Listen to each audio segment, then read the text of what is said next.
Hello everyone and welcome back for some more Drag Race gossip, secrets and drama.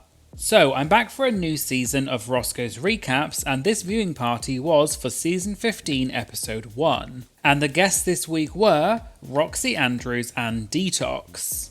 Today we're going to be talking about what production did in the episode that was shady, which guest judges Roxy and Detox disliked on their seasons, and Naysha Lopez's relationship with Derek Barry. All that and more coming up in today's video, so let's get started.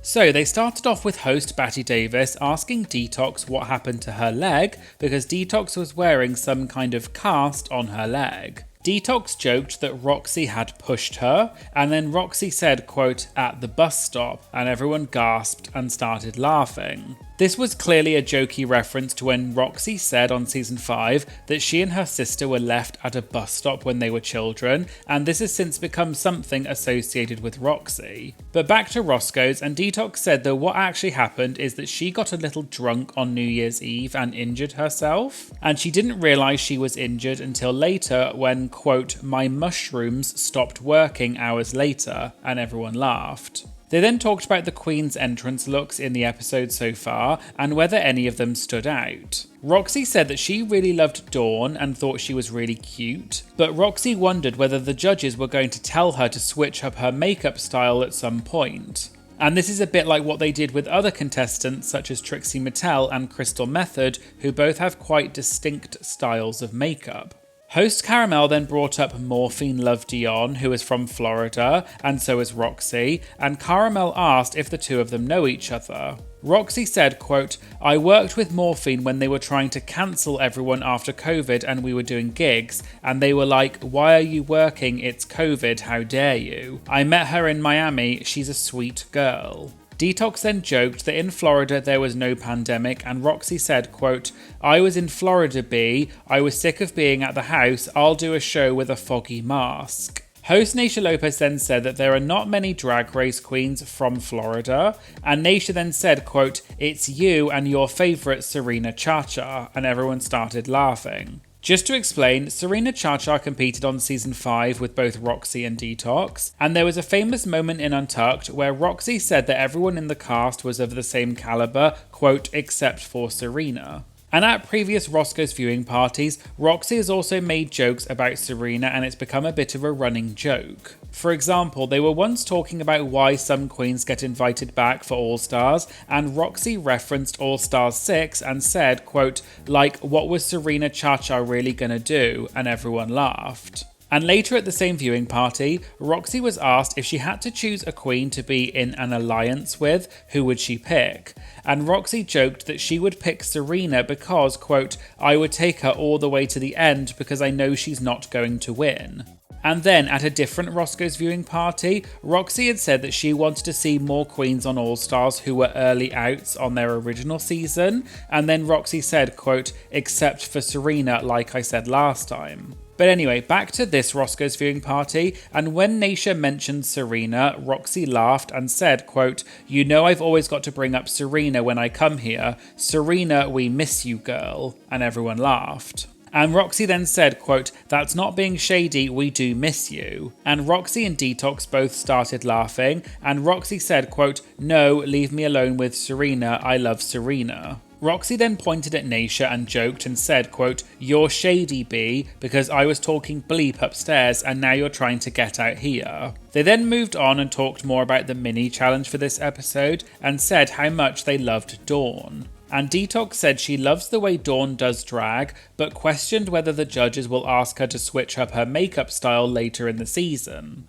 Naysha then brought up Dusty Ray Bottoms from season 10, who said that she likes to paint dots on her face, and Michelle once asked her not to do that. And Roxy said, quote, "if you want me to be on the show, let me be who I am on the show." Caramel then said that all the queens in this episode seemed to be having a good time and they were reading each other in a playful way. And Detox said she likes when the queens do that because that's what it's like when you're backstage at a drag show having a kiki in the dressing room. And Roxy said that the queens usually read each other and then follow it up with, quote, "I'm just kidding," but then in the editing on the show, they take out the "I'm kidding" part. And Detox agreed and said that drag performers know how to read in a playful way, but when people say mean stuff online, it's not the same thing. They then moved on and talked about when RuPaul announced that the winning queen this week would win immunity from a future elimination. And this is the first time there has been immunity since season 5. However, back on season 5 and the seasons before,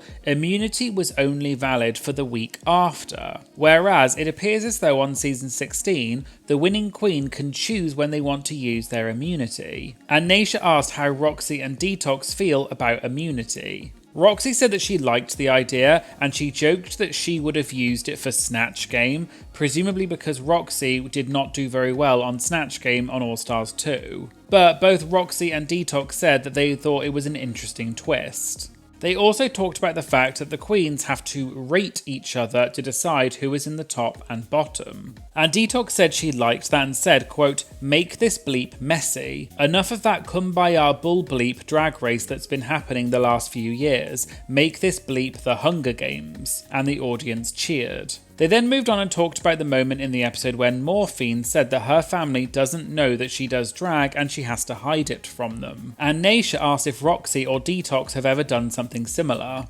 Detox said that she got emancipated at 15 and her sister took full custody of her, and she encouraged Detox to explore her sexuality and gender expression. Detox also said that when her mother found out she was doing drag, she wasn't happy about it, and she also thought that Detox was in rehab because her drag name is Detox. But Detox explained that it was just her drag name and she wasn't in rehab, but then she joked and said, quote, "Although I probably should have been." They were then talking about who they thought would be in the top and bottom from the episode, and Roxy said that Naysha wasn't being honest with her opinions, but Naysha said that she was. And then Detox said, quote, "How do you feel about Derek hosting?" and everyone laughed. Just to explain, Naysha and Derek Barry previously had a beef at Roscoe's and had a public falling out. However, they since seem to be on better terms, and I did talk about this in more depth in a previous video, so I'll put a link in the description. Anyway, back to the viewing party, and Naysha was asked what she thought about Derek,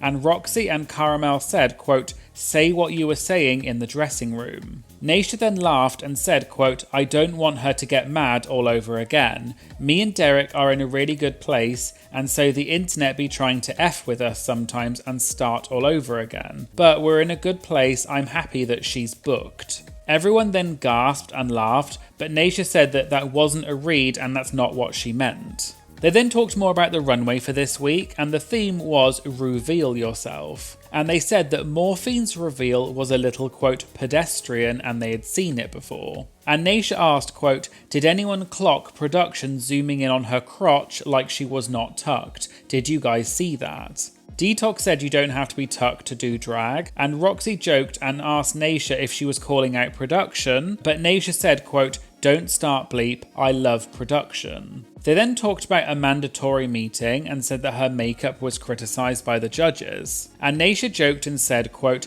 "How shady was production when they zoomed into her face? I swear to you they zoomed in and I think they took off the filter right there," and everyone laughed. And Roxy said that production are shady, and they had also zoomed in on Amanda's breastplate earlier in the episode. They then started watching Untucked, and Roxy said that she liked the old Untucked, where the queens would talk crap about each other in the other Untucked lounges, and they would say, quote, "F Serena Cha-Cha, we don't like that B." They also talked about when Q had said that she made all of her outfits, and Naysha said that Roxy makes a lot of her outfits, and Roxy said that she made 90% of the outfits that she wore on both of her seasons. And Detox said that Roxy would often make outfits in the workroom on season 5 because she didn't like the outfit that she had brought. Naysha also gave an example and said that Batty Davis's zipper on her dress had broken earlier in the dressing room, and Roxy fixed it in about 30 seconds, and everyone clapped for Roxy.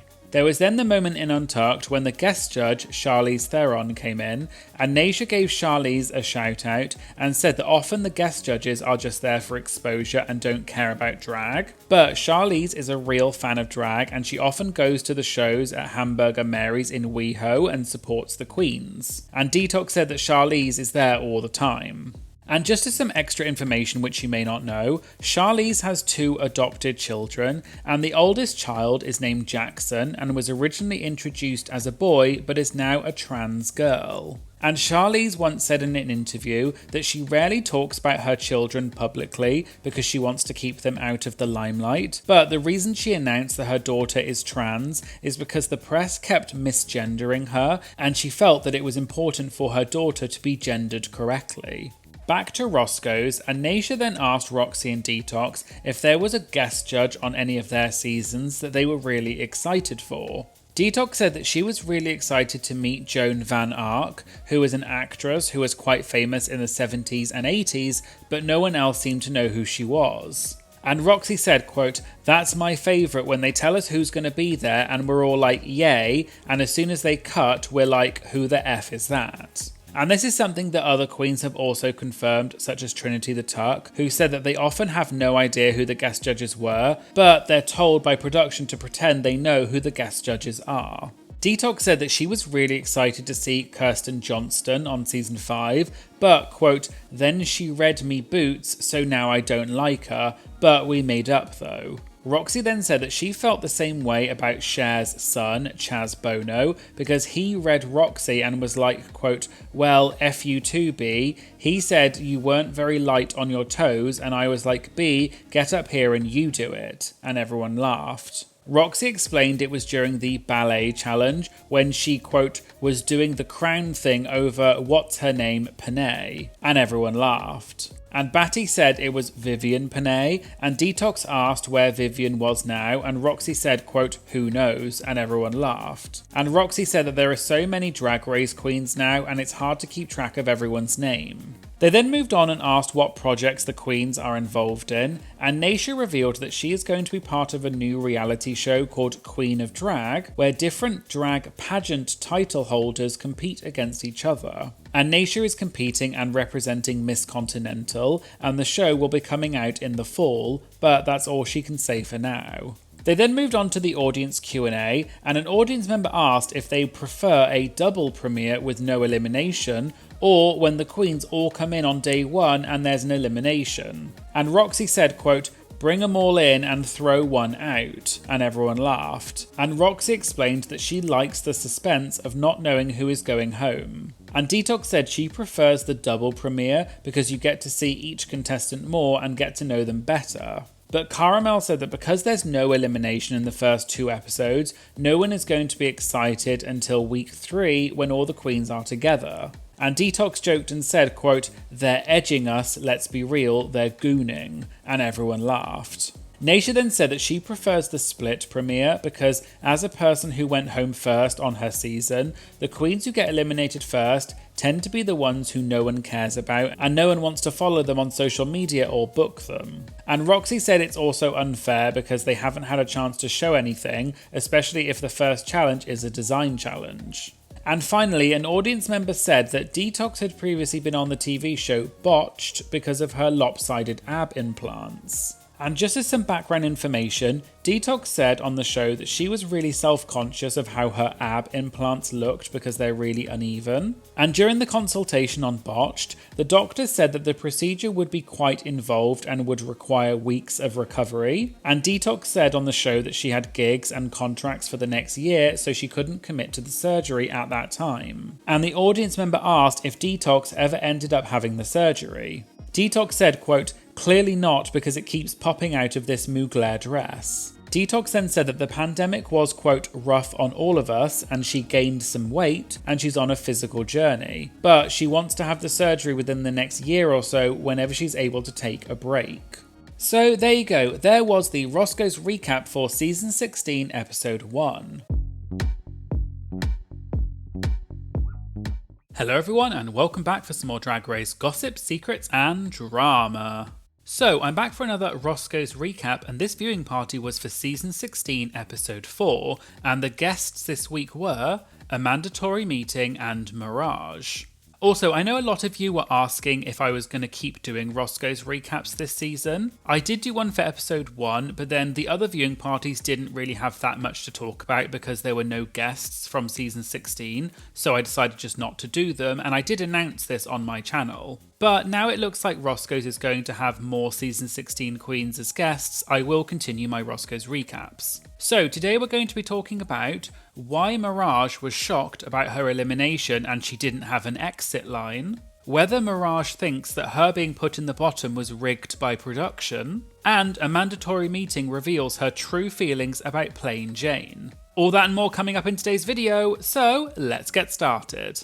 So, host Naysha Lopez started off by asking Amanda to clear up a meme that was going around about her. So, these photos were shared and they were apparently of Amanda when she was in college, and people online couldn't believe that these photos really were of Amanda, and Naysha asked if that was really her. Amanda joked and said that the photos were of her dead twin brother, but then she said, quote, "Yeah, that's me, girl." Amanda went on to explain that those photos were from her college senior showcase musical theatre reel, which was a different lifetime ago.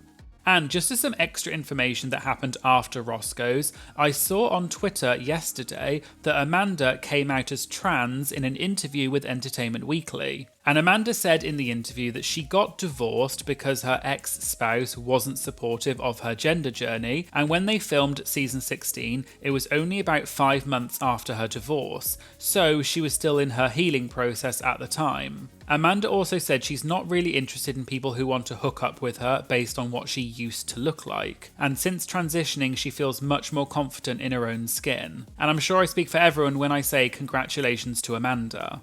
Back to Roscoe's, and host Batty Davis then brought up the Rater Queen twist that happened at the beginning of the season and asked how the queens felt about it. Mirage said she rated the queens from her premiere group as the first 7 because she's loyal and she knew all of them, and even though Nymphia in her opinion did the best in the ball, she put her 8th because she wanted to prioritise the queens from her premiere. And Amanda said the reason she put Q number 1 instead of Nymphia is because Q helped Amanda finish her outfit for the ball. Host Caramel then asked if they were surprised when they found out how people voted in the Rater Queen, and it's implied that they were referring to Plain Jane, who flipped the voting on its head and put the top queen at the bottom and vice versa. And Amanda put on a high-pitched voice and said, quote, "You know, I think everyone probably voted the way that they would be expected to," and everyone laughed. Naysha then asked if they would have changed any of their votes for the Rater Queen after having watched the episode, and Mirage said she probably would have done what Plain Jane did and put herself first, but she was trying to be, quote, "nice and congenial," so she didn't. They then talked about the moment in this episode when the queens were picking their roles for the RDR Live, and Amanda said it was incredibly, quote, "loud and intense." And Mirage said it was actually much more tense than what they showed in the episode, and she was gagged that they didn't show it all. And the reason why Mirage was so quiet during that is because, quote, "there was a lot of personalities in the room and I'm not the bulldozer type." Naysha then mentioned the tension that there had been between Amanda and Plain Jane in the episode before and asked whether any of that had trickled over into this episode. And Amanda said yes, and when they were picking roles, she originally was looking at the skit with the 2 bimbos who owned the deck company. And then when Plain Jane said that she was going to do it, Amanda then switched and decided to be a news anchor instead. And then Amanda added, quote, "we were not talking to each other." They then moved on to the part in the episode with the walkthrough with RuPaul, and Naysha mentioned that Sapphira Cristál had kind of thrown Mirage under the bus by saying to Ru that Mirage didn't originally want the role of host. Mirage joked and said that she felt, quote, "very attacked," which is of course a reference to La Ganja Estranja during Untucked on season 6. But Mirage said that she knew that Sapphira was going to do that, and she thinks that Sapphira did it deliberately because she's a very smart competitor. But Mirage added that they're fine now and there are no hard feelings. But she said that Sapphira is just very honest and sometimes it comes across a certain way. But then both Mirage and Amanda said that the entire cast are just very honest and are not afraid to express their opinions.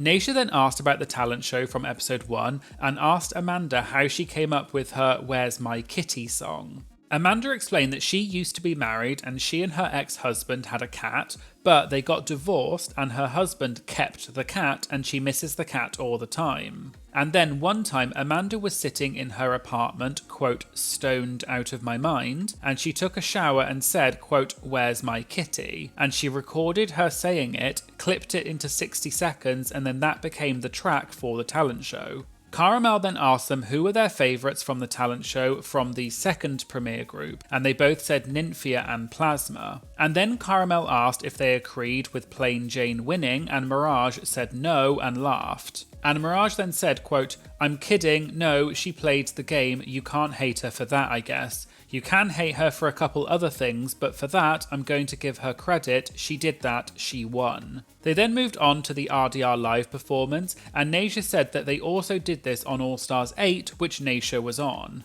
And Naysha said that on All Stars 8, they didn't tell the queens until right before the taping that there would be a teleprompter. And this affected the queens picking roles, because the queens thought that they would have to memorise all the lines, but in fact, some of them didn't because there was a teleprompter. And Naysha said that she heard that on season 16, the queens found out straight away that there was a teleprompter and asked if that was true. But Mirage and Amanda said that they couldn't remember when they found out. Naysha then said that in the challenge, they said that they would do it in one take, but on All Stars 8, there were a couple of queens who did it more than once, and she asked if it was the same on season 16. And Mirage and Amanda both paused, and it looked like they were going to reply at the same time, and Mirage said yes, and then Amanda said that she didn't know. And Mirage looked shocked and everyone laughed because Mirage clearly thought that Amanda was also going to say yes, but she didn't. But Amanda said that she didn't get to watch any of the other groups, but her group did only do it in one take, and Mirage did not give any more details about her answer.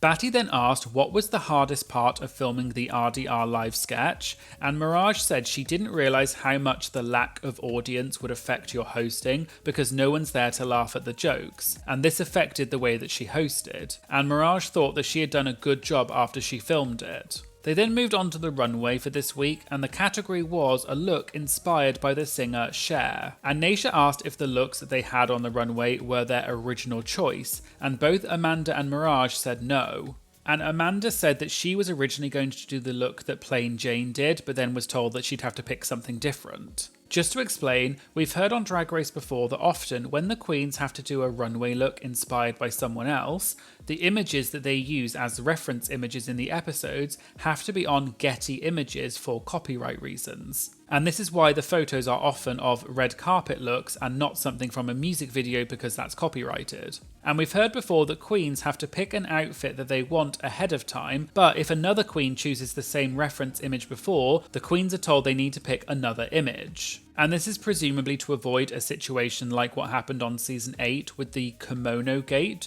when several queens wore a kimono for the Madonna runway. Anyway, Mirage said that she found a reference image for her outfit that she did wear and decided to pick it because she felt like she could easily make that outfit herself. And she confirmed that she did make the outfit herself, and Anitra from season 15, who is Mirage's drag sister, helped Mirage to stone the outfit. They then talked about the critique that Mirage got for her runway look, that the hair was from the 60s but the outfit was from the 70s. And Naysha said, quote, every now and then they're really stupid about some bleep and they really try and find something stupid. And Mirage said that she had originally tried to do a flat wig like in the original image, but it made her look like Morticia Addams, which is why she decided to go with bangs instead. And Mirage said that when it comes to either historical accuracy or looking hot, she's going to choose looking hot. They then got to the moment in the episode when Mirage was eliminated, and everyone stood up and clapped and cheered for Mirage.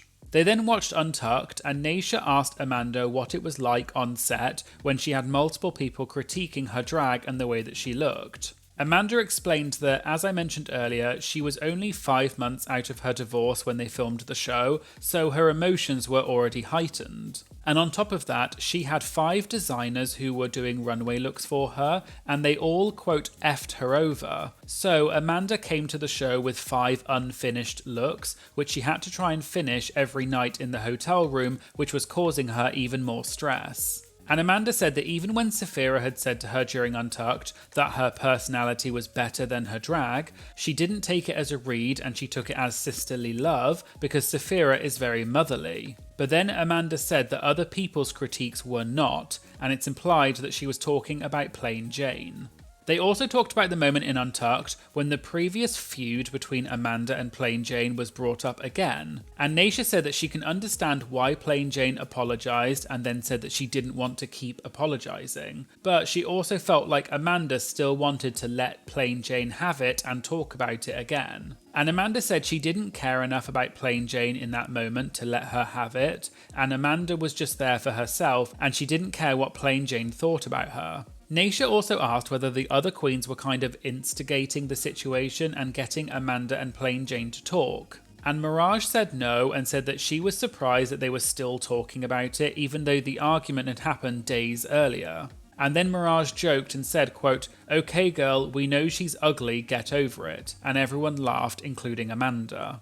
And Amanda said about Plain Jane, quote, "Damn, if you're going to call me ugly so much, just come over and help." And Batty made the observation that when Amanda first came into the workroom on the first episode, she was really excited and was fangirling over the other contestants, which probably made Amanda look vulnerable, and Amanda agreed. But Batty said that Amanda deserved to be there just as much as the other contestants, and everyone clapped for Amanda. Caramel then asked Amanda how she and Plain Jane are now. And Amanda put on a kind of businesswoman voice and said, quote, "Plain Jane is my co-worker and I treat Plain Jane with the respect that I would afford any co-worker." And everyone laughed.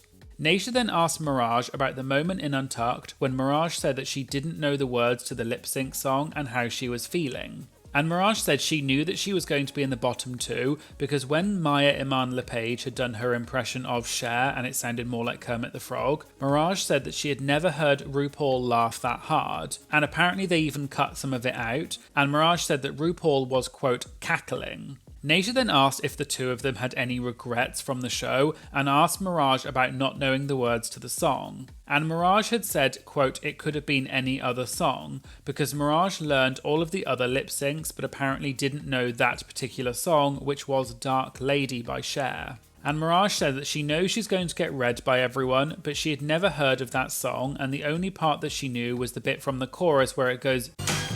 Caramel then said that Naysha had previously brought up a good point that on Drag Race, the mics are always on even when they're backstage. And Caramel asked Amanda if she thought that because Mirage had said during Untucked that she didn't know the words to the song, does she think that that's why Mirage was put in the bottom? Amanda said that she couldn't speak to that, but when they were backstage and Mirage said to Amanda that she didn't know the words, Amanda apparently said, quote, "Girl, you're mic'd, shut the F up."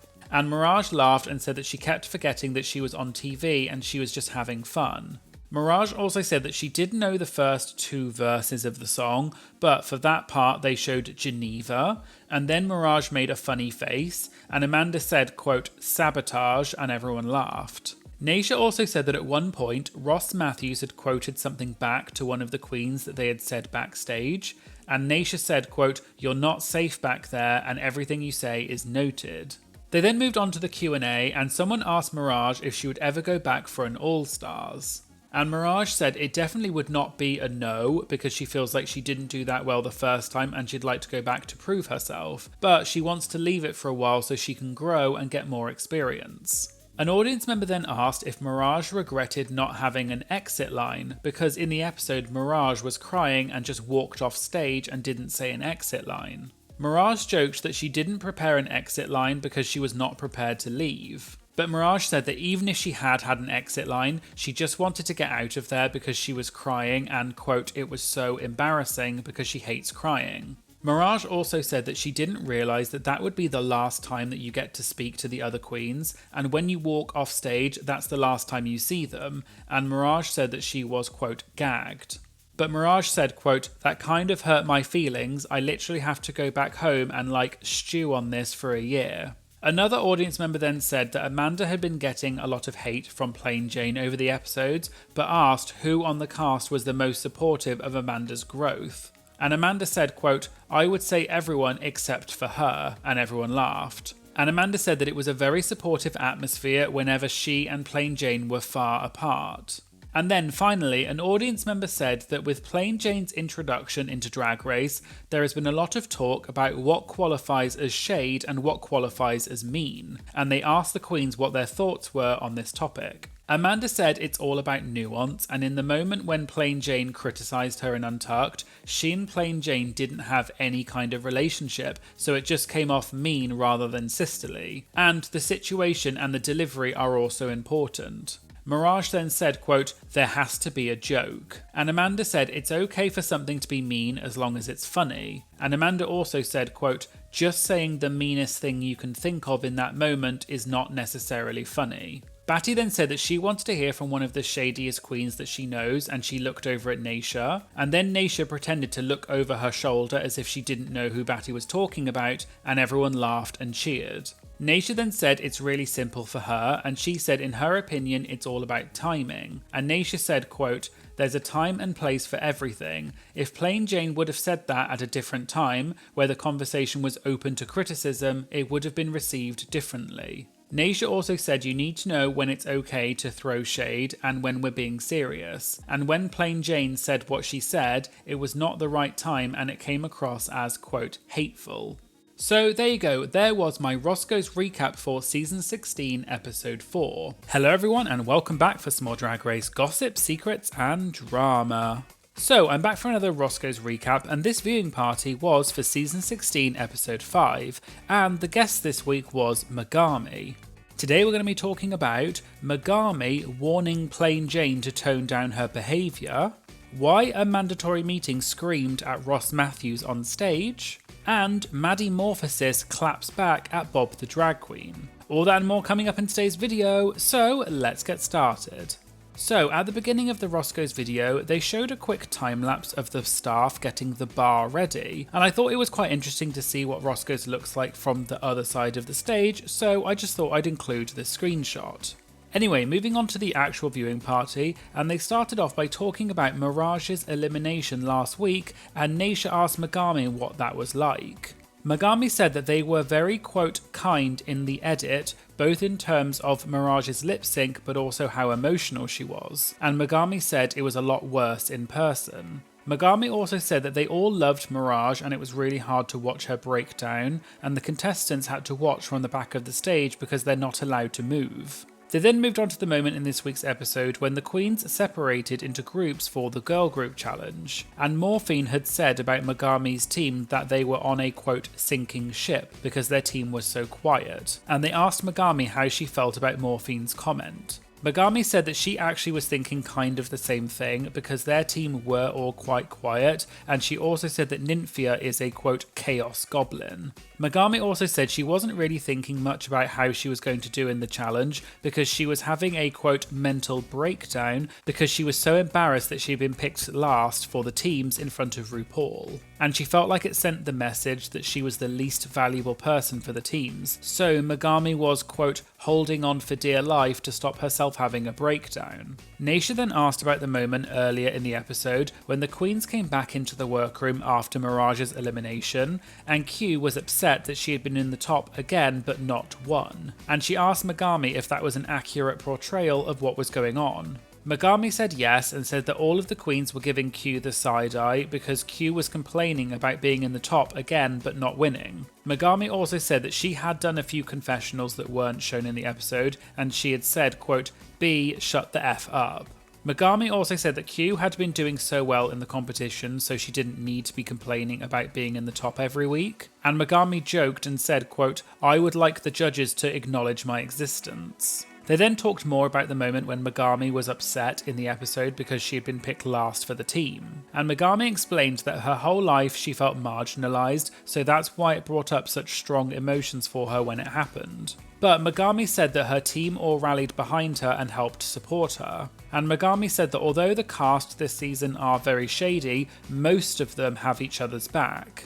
And everyone then asked who the people were who didn't have her back, and then they said, quote, "say their names." And Megami said that there are 13 of them that have each other's back, even though there are 14 in the season. And it was kind of obvious who Megami was referring to, and Batty Davis then put her arms out and did an impression of an aeroplane, which is clearly referring to Plain Jane, and everyone laughed. Megami did then start to talk about something else, but then Naysha joked and said, quote, "So, with that said, what's your relationship with Plain Jane now?" And everyone laughed. Megami then quoted what Amanda had said at Roscoe's last week when she was asked the same question, and Megami said that Plain Jane is a, quote, co-worker, and she liked to work in a thriving work environment. They then moved on to when the queens were rehearsing on the main stage and the other groups were watching them. Megami said they only get about 15 minutes to practice and record that part of the rehearsal, but they then get a significant amount of time afterwards to rehearse more.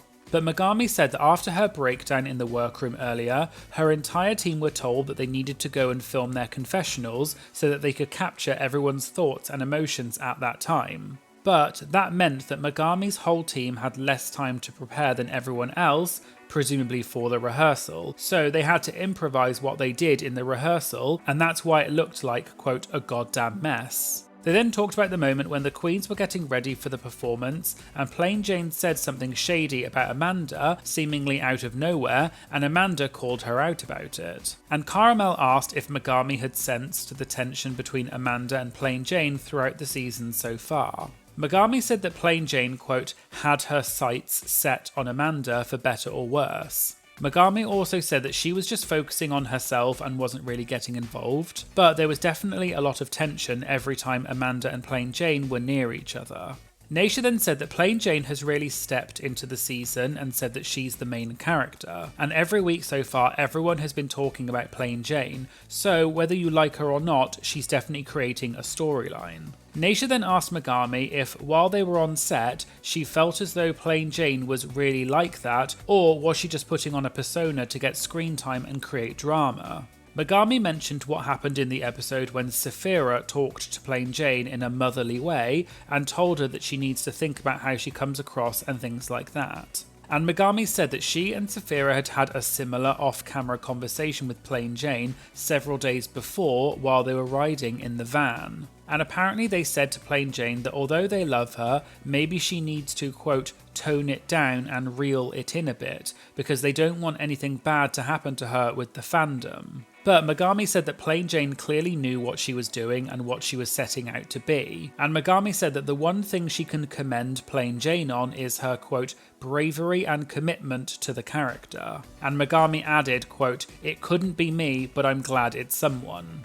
Megami also talked about how reading and being shady are part of drag culture, but when you do drag for a while, you get a certain maturity and you learn the difference between what is shade and what is just saying, quote, the nastiest thing that comes to your head. And Megami said that although Plain Jane does excellent drag, she needs to mature a little bit more. They then moved on and Naysha asked Megami whether she found the choreography or the songwriting harder in this episode. Megami said that she already had her verse pre-written before she even came to Drag Race, and the other queens had also pre-written their lyrics too, and then all they had to do was just adapt them to fit the song. But Megami said that she not only had to write her own verse, but she pretty much wrote Nymphia's entire verse too. She also helped Geneva to edit her verse, she came up with the team name, and she contributed the middle part of the choreography for the performance. And Megami said she had pushed herself because, quote, I just broke down on national TV, I am not going the F home this week, and everyone clapped for Megami. They then talked about the runway for this week, which was pussycat wigs, and Megami said that the outfit that she wore was completely not the outfit that she had intended to wear. And Megami explained that she had made pretty much every outfit for Drag Race herself, and the only outfits that she got professionally made were her Cher runway outfit and also the outfit for this runway.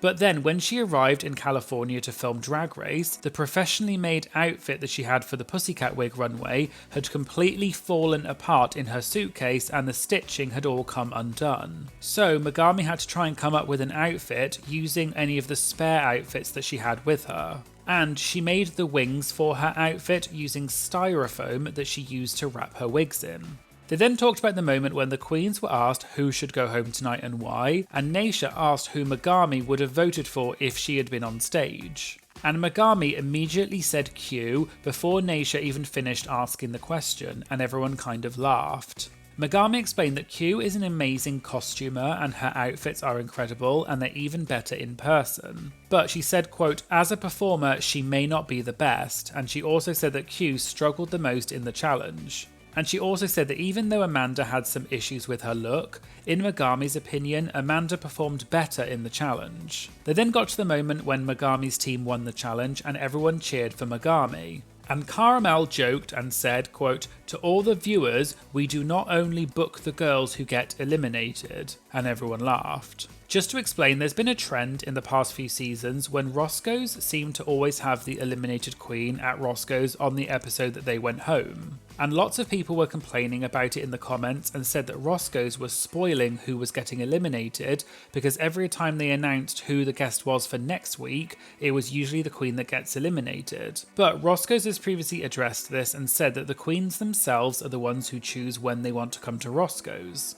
And many of the queens choose to come on the episode when they get eliminated, probably because they get the love and support from the audience, so it isn't necessarily Roscoe's fault. And Megami said that when she had announced last week that she was going to be at Roscoe's this week, everyone on Twitter was commenting and saying, quote, rest in peace Megami, assuming that Megami was going to be eliminated because she was at Roscoe's. They then talked about the lip sync between Q and Amanda, and Naisha asked what Megami's opinion was on the lip sync. Megami said she didn't know what the lip sync was, but she said that Amanda is a great performer and she felt like Amanda wasn't giving 100%. And from the back of the stage, the queens were all saying to each other that it looked like Q was going to win. And Megami said that perhaps Amanda felt a bit, quote, defeated, and that's why she wasn't giving her all. And she also said that she felt that Amanda wasn't fighting for it as hard as Q was.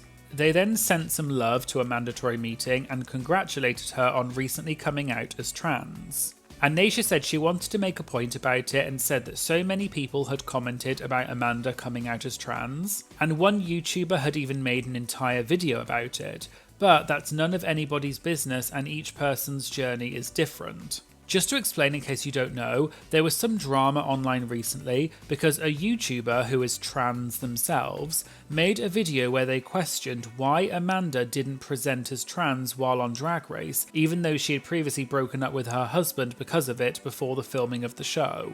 And the YouTuber was questioning why Amanda hadn't come out as trans for all that time, and was kind of implying that Amanda may not be taking being trans seriously, and that she wasn't presenting as feminine enough to be trans. Amanda then commented on the video and said that she doesn't owe anyone an explanation, and she had really bad gender dysphoria, and it led to multiple attempts to take her own life. But after the show finished, Amanda started hormone therapy and now she feels a lot better. And it's not up to anyone to decide how feminine presenting you are in order to be trans. The YouTuber then replied to Amanda's comment and said, "Hey babe, I hear you and support you. Keep rocking it out on your season." The YouTuber also did a follow-up video and addressed the backlash that her original video had had, and she explained her motives. But people in the comments heavily criticised her because she didn't actually apologise for what she had said. Amanda also tweeted about the situation and criticised the YouTuber for making the video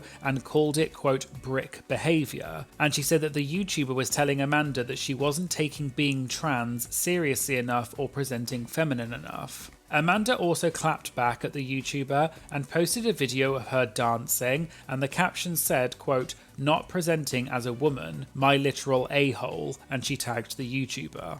And apparently the YouTuber did say that they would take down the video if Amanda wanted her to, but as of yet the video is still there. And it should go without saying that it's never okay to comment on a trans person's journey, and as I always say in my videos, please be kind to people and don't be hateful. Anyway, back to Roscoe's, and they moved on to the audience Q&A, and an audience member asked if there was a moment from the season so far that didn't get shown that Megami wished was shown. Megami said that as we all know, the queens film the runway twice, once with music and once without music, so that the judges can make their commentary. And when they were doing the runway for the Share runway last week, Megami and Mirage were waiting in the wings of the stage, and Amanda was doing her runway walk without music. And apparently Ross Matthews must have said something about Amanda's look, and Amanda shouted, quote, shut up stupid, which is a famous Cher expression. And Megami said that all of the PAs and the production staff froze because Amanda had just screamed at one of the judges and they could hear it backstage. And all of the queens were praying that it would be left in the episode, but it didn't and it got cut from the episode for some reason. And Megami also said that on another episode, she and Plain Jane were having a very poignant conversation in the workroom while getting ready for the runway, and they were talking about the importance of being politically active. And apparently Plain Jane said that she's not a very political person and she doesn't follow politics. And Megami told Plain Jane that it was a, quote, extreme privilege to not be political and not have your livelihood be decided by other people. And Megami told Plain Jane that she is a figurehead in the community and she needs to, quote, step the F up because, like it or not, being a drag queen is a political statement. And Megami said she wished that that conversation had been shown. And finally, Naysha spilled some interesting information and said that not many people know this, but last week when Amanda was a guest at Roscoe's, Plain Jane was actually in the audience at Roscoe's. But Plain Jane had said that she didn't want her presence to be announced because it was Amanda's episode and she didn't want to pull focus, and so the hosts didn't say anything. But every time Amanda said something about Plain Jane, all of the hosts would look over at Plain Jane, but they just couldn't say anything. And this may be why Amanda didn't really say that much about Plain Jane at Roscoe's. However, this is just a guess, but I thought this was an interesting bit of information. There's also another bit of fun drama that's not Roscoe's related, but it happened this week after I posted my Have Your Say video, so I thought I'd include it in this video instead. And it's about Maddie Morphosis and Bob the Drag Queen. So you may have seen that Maddie Morphosis was a guest on this week's episode of The Pit Stop. And at one point, host Trixie Mattel said that some queens, like Bob the Drag Queen, will release their own verses for the songs on the current season to show what they would have done in their verses if they had been on the season. And Maddie said that she thought that that was, quote, corny because they weren't actually on the season. Bob then responded to this on social media and posted saying, "Time to get corny," and included an image that seemed to be a Google Drive folder that was called Diss Tracks. And there were two documents in it. One was named Maddie Morphosis and the other was MIB for Mistress Isabel Brooks. And I have talked about this previously on my channel, but a while back, Bob had a similar situation with Mistress Isabel Brooks and wrote a funny diss track about Mistress, and then Mistress also wrote a diss track about Bob. And so it looks like Bob has done the same thing but for Maddie. Bob then uploaded a video to YouTube called Corned Beef and said that he was just watching the pit stop and saw that Maddie had read him. And the song was set to the beat of Reggie Wrote You, and Bob basically was just making funny disses about Maddie and said things such as, quote, "Don't bump your lips, instead pad your hips, you are not equipped, so get a grip." And then at the end, Bob said, "Fayette, Arkansas giving in bread, where was you on 1/6, you skinhead?" I'll put a link to the full video in the description and you should go and take a look because it's really funny. Maddie then posted her own diss track about Bob a day later, which was called Who Popped Ya featuring Monet Exchange. And in the song, Maddie said things like, "So your poly, pan, she, her, hism, how you open to everything except criticism." And then she also said, quote, "The winner of Drag Race, your royal highness, want to clear me, snort, clear your sinus." And at the end of the video, Maddie played a clip of Monet singing opera from her All Stars 7 talent show number, and she wrote funny lyrics underneath. And again, you should go and take a listen to the full video on Maddie's channel because it's very funny, and I'll put a link in the description. And Bob then commented on Maddie's post about the video on Instagram and said, "You had a bite, lol." And several other queens commented, including Aquaria, who said, "Gobbled, I fear." And Coco Montrese even asked Bob if she was going to let Maddie bury her like that. And in general, people said that Maddie kind of ate Bob up with her verse. And obviously this is all just a joke and is just funny shade between the queens and is nothing serious, but I thought that it was just funny and so I wanted to include it in this video. So there you go, there was the Roscoe's Recap for Season 16, Episode 5. Hello everyone and welcome back for some more Drag Race gossip, secrets and drama.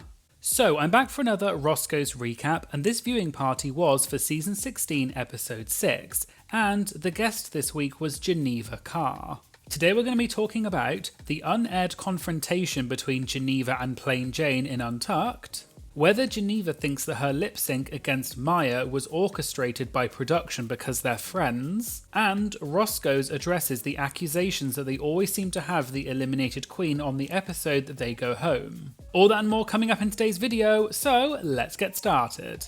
So they started off with Naysha saying that every week they talk about the Queen's outfits and sometimes they say negative things about the Queen's looks, but so far they've never had a Queen confront them at Roscoe's about something that they said at a previous viewing party. Naysha did say though that one Queen did call Naysha personally and confronted her about what she had said about her, and Naysha told the Queen that she said it because it's true. Naysha didn't say who it was, but then she said that it's not Derek Barry, and everyone laughed, because Naysha and Derek have had feuds in the past, and Naysha said that she and Derek are in a good place. They then talked about Amanda's elimination last week, and Naysha said that from their perspective, they felt that Amanda beat Q in the lip sync, and so Amanda's elimination was unfair, and they asked Geneva's opinion about it. Geneva said she thought that Amanda was going to win the lip sync and performed better than Q, but she said that it's RuPaul's Drag Race, so ultimately it's RuPaul's decision. Naysha then asked the audience who they thought won the lip sync,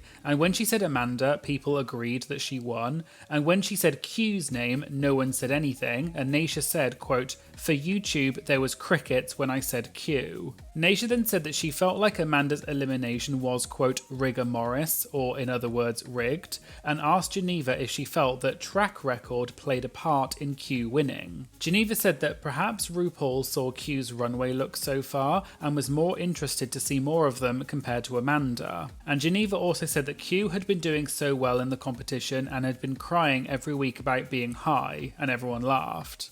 Naysha said that the good thing about the Roscoe's viewing parties is that the audience get to know the queens a bit more and you hear about stuff that didn't make it on the show. And she asked Geneva if there was something that happened on Drag Race that she wished had been shown but wasn't. Geneva said that she was very, quote, spicy with the girls, but they didn't show any of that. And Geneva joked and said that maybe the show didn't want to, quote, make her a bee like Plain Jane. They then got to the moment in the episode when Geneva had to start all over again and make a new outfit for herself and the doll, and Naysha asked how she was feeling in that moment. Geneva said that she's very fast, so she felt like she could make a second outfit, and Geneva also said that the fabric that Plain Jane had asked for before had already been cut up, and Geneva joked and said, quote, "I wasn't going to give the fabric to Plain anyway, I'm not going to use it, but you're not going to have it either." Caramel then asked if Geneva was nervous that 3 of the queens all used the same fabric. Geneva said that she was trying to see if the other queens would get nervous and change their fabric once they saw that Geneva was also using the same fabric as them, and this is apparently a pageant tactic. But because the other queens were already half done with their outfits, none of them changed.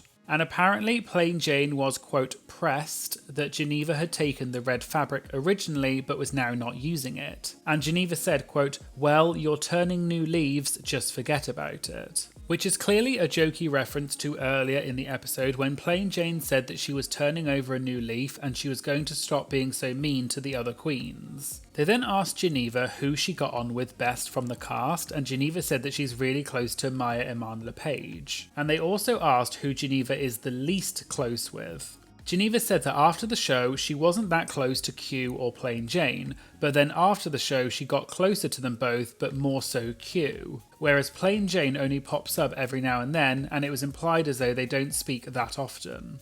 They then brought up what Geneva had said in the first episode about her styling her leg hair and becoming famous on TikTok because of it, and they asked Geneva how that happened. Geneva said that she used to host a night at a bar, and one night it was circus theme, so she wanted to do a bearded look, and she also wanted the legs to be the focal point. And a wig designer helped her style her leg hair, and she filmed it and put it on TikTok, and then went to sleep, and when she woke up the video had gone viral and had millions of views. They then got to the runway for this week, and the challenge was that the queens had to create an outfit for themselves and also a matching outfit for a doll. And during Geneva's runway, they showed the judges looking unimpressed, and Naysha asked if that was what it was really like. Geneva said she doesn't remember the judges looking like that, but she said, quote, "We'll go with that." And Naysha said that they always like to, quote, F around with the editing on the show. They then went through and asked Geneva's opinion on the other queens' runway outfits, and when they got to Maya, Geneva said that she didn't like it. Naysha then said, quote, "You know the effed up part is that someone else did that for her," which was referring to the fact that earlier in the episode they had shown that Safira Cristal was the one that helped Maya to make the outfit. And everyone laughed, and Caramel said that she hadn't even thought about it like that, and Geneva said, quote, "sabotage." And Naysha joked and said she doesn't know if it was sabotage, but, quote, "that bleep was effed up," and she said that she would have been annoyed if that's what someone had made for her. And they joked that Maya should have gone back to Safira and asked her to make the outfit again, but this was just a joke and wasn't meant seriously. They then talked about Nymphia Wynn's outfit, and Geneva said, quote, "I told y'all she's a liar." And Geneva said that Nymphia always says she's so stressed and doesn't know what to do, but then she always ends up doing something amazing. And Nymphia only got away with doing that once, but then no one believed her after that. Naysha said that she thinks it's also hilarious that Michelle has told Morphine to stop relying on the BBL, but then she hasn't told Nymphia to stop with the yellow and the bananas. And Geneva said, quote, "they pick and choose." They then asked Geneva if she agreed with the judges' critiques this week, and Geneva said she's learned to accept that the judges have their opinions, but she agreed with several of the critiques and knew that she was likely going to be lip-syncing. But Caramel said that often the judges say one or two critiques that are constructive, but then they say even more critiques that seem to step too far, and she asked Geneva if she agreed. And Geneva agreed and said that the judges didn't mention anything about the story voiceover that Geneva had done and they only focused on her look, whereas with other queens the judges did talk about the story and how good it was. Geneva also said that she lip-synced on every single episode that she was on Drag Race because she won the first week and lip-synced for the win, and then she was in the bottom every other week except for last week, which was the girl group challenge, but that still involved a lip-sync. They then talked about when Safira Cristal used her immunity potion and everyone was gagged. And Geneva said she thought that maybe Safira was going to use it to save Maya because she had been helping Maya in the episode. But when Safira chose to use it for herself, Geneva thought, quote, "you just wasted it for nothing." But Geneva added and said, quote, "plain being plain was like a mosquito in her ear saying that Safira should use it." And Naysha said she thinks that because Safira is such a perfectionist normally, she was worried that the judges would read her for this look because it wasn't up to her usual standards. And Naysha also said that Plain Jane was, quote, "stirring the pot and saying, 'you suck, girl.'" And Geneva said she thought it was funny when Plain Jane said, quote, "do you know who I think needs to use the immunity potion today?" And Geneva said that only Plain and Safira had the immunity potions, so it was obvious who she was talking about. And Geneva joked and said, quote, "dumb hoe." They then asked Geneva if she agreed with the judges' critiques in general this week, and Geneva said that she felt like they should have more dolls with different body types, and said, quote, "why do the skinny girls get an advantage?" And this is presumably referring to some of the comments that the judges made. For example, the guest judge, Law Roach, said that Geneva's doll had the legs of RuPaul, whereas Geneva had the legs of Danny DeVito. Geneva also said that they had to write and record the story voiceover themselves, and she was about to go to bed after she had finished making her doll, but then she remembered that she had to write the story, so she had to stay up and plan and write the story, which meant that she only got about 45 minutes of sleep that day. They then got to the moment in the episode when Geneva was eliminated, and everyone cheered and clapped for Geneva. Naysha then asked Geneva what was going through her head when she had to lip sync against Maya, and Geneva said it was her third time in the bottom and she knew how good Maya is as a performer. And although Geneva won't say that she, quote, gave up, she knew that it was, quote, her time because she was tired of getting negative critiques all the time. And Geneva clarified that the kiss that she gave Maya after the lip sync was actually on the cheek and not on the lips. And she also implied as though it wasn't as long as it appeared on TV. Caramel then said that during the lip sync, Maya's breastplate and her outfit were coming apart, and she asked Geneva if she thought that that might count against Maya in the lip sync. Geneva said yes, but she also felt like because it was Maya's first time lip syncing and showing the judges her flipping and being in her element, she thinks that RuPaul may have overlooked those things. They then moved on to Untucked, and at one point, Plain Jane randomly asked Plasma how she felt about the judges saying that they're rooting for her to improve her makeup, and Plasma wasn't very impressed by this. And Naysha said, quote, "Look, say what you want about this bee, but I'm enjoying Plain Jane," and people in the audience cheered. Naysha also said that she's a fan of Plain Jane and she can understand why people don't like her, but Naysha also said, quote, "If everything was kumbaya, we would be like, what the F, where's the drama?" Naysha also asked if there was any more of the exchange in Untucked between Plain Jane and anyone else that didn't get shown in the episode. And Geneva said what actually happened was that after Plain Jane made that comment to Plasma about her makeup, Geneva defended her and said to Plain Jane, quote, "Why are you talking? You're pale, you could use a little more blush." And Plain Jane apparently said, quote, "Well, you're going to be in the bottom whatever." And Geneva replied and said, quote, "Well, I can't wait for you to crash and burn." Geneva also said that Plain was trying to come for everyone and Plain was, quote, "gagged" when Geneva clapped back at her. And although they showed some of this interaction between Plain Jane and Geneva, they didn't show what happened before, they only showed Geneva's reaction. So Geneva was just giving some context to set up what actually happened, but all of that bit got cut in the episode, which made it look like Geneva came for Plain Jane out of nowhere, but that's not actually what happened. And Geneva joked that when Plain was coming for Plasma, Geneva said, quote, "Now Amanda left, Plasma is your next target, F off." Naysha said she loves the cast of this season because it feels like it's the cast versus Plain Jane, but Geneva said it was actually Plain Jane versus the cast. And Naysha said it takes a certain type of person to be able to take all of that from people, even though Plain brings it on herself. Geneva then joked that Plain Jane is used to people, quote, "taking turns with her," and then joked that Plain Jane was like a doorknob. And Naysha asked when was the last time that Geneva spoke to Plain, and Geneva said, quote, "last night," and she added that she and Plain are good. They then watched the part of Untucked when Geneva was packing up her things and left the show, and Naysha said that this was the perfect time to bring something up. And Naysha said that people have been talking a lot and saying that Roscoe's always happen to book the queen that gets eliminated on the week that they get eliminated, and it gives away spoilers about the season. And this is something that they did touch on in the last viewing party. But Naysha said that there is no, quote, "strategic way that they book the guests, and the guests themselves are the ones who choose what week it is they want to come to Roscoe's based on their schedule." And Naysha said that in her opinion, the Roscoe's bar is always so full of love and support, and when queens are at Roscoe's on the week that they get eliminated, they often leave in tears because they feel the love from the room. And that's why Naysha thinks a lot of the queens choose to be at Roscoe's on the episode that they go home. Naysha also promised that they do not book the queens based on when they go home. But Naysha added that she gets messages from people all the time saying things like, quote,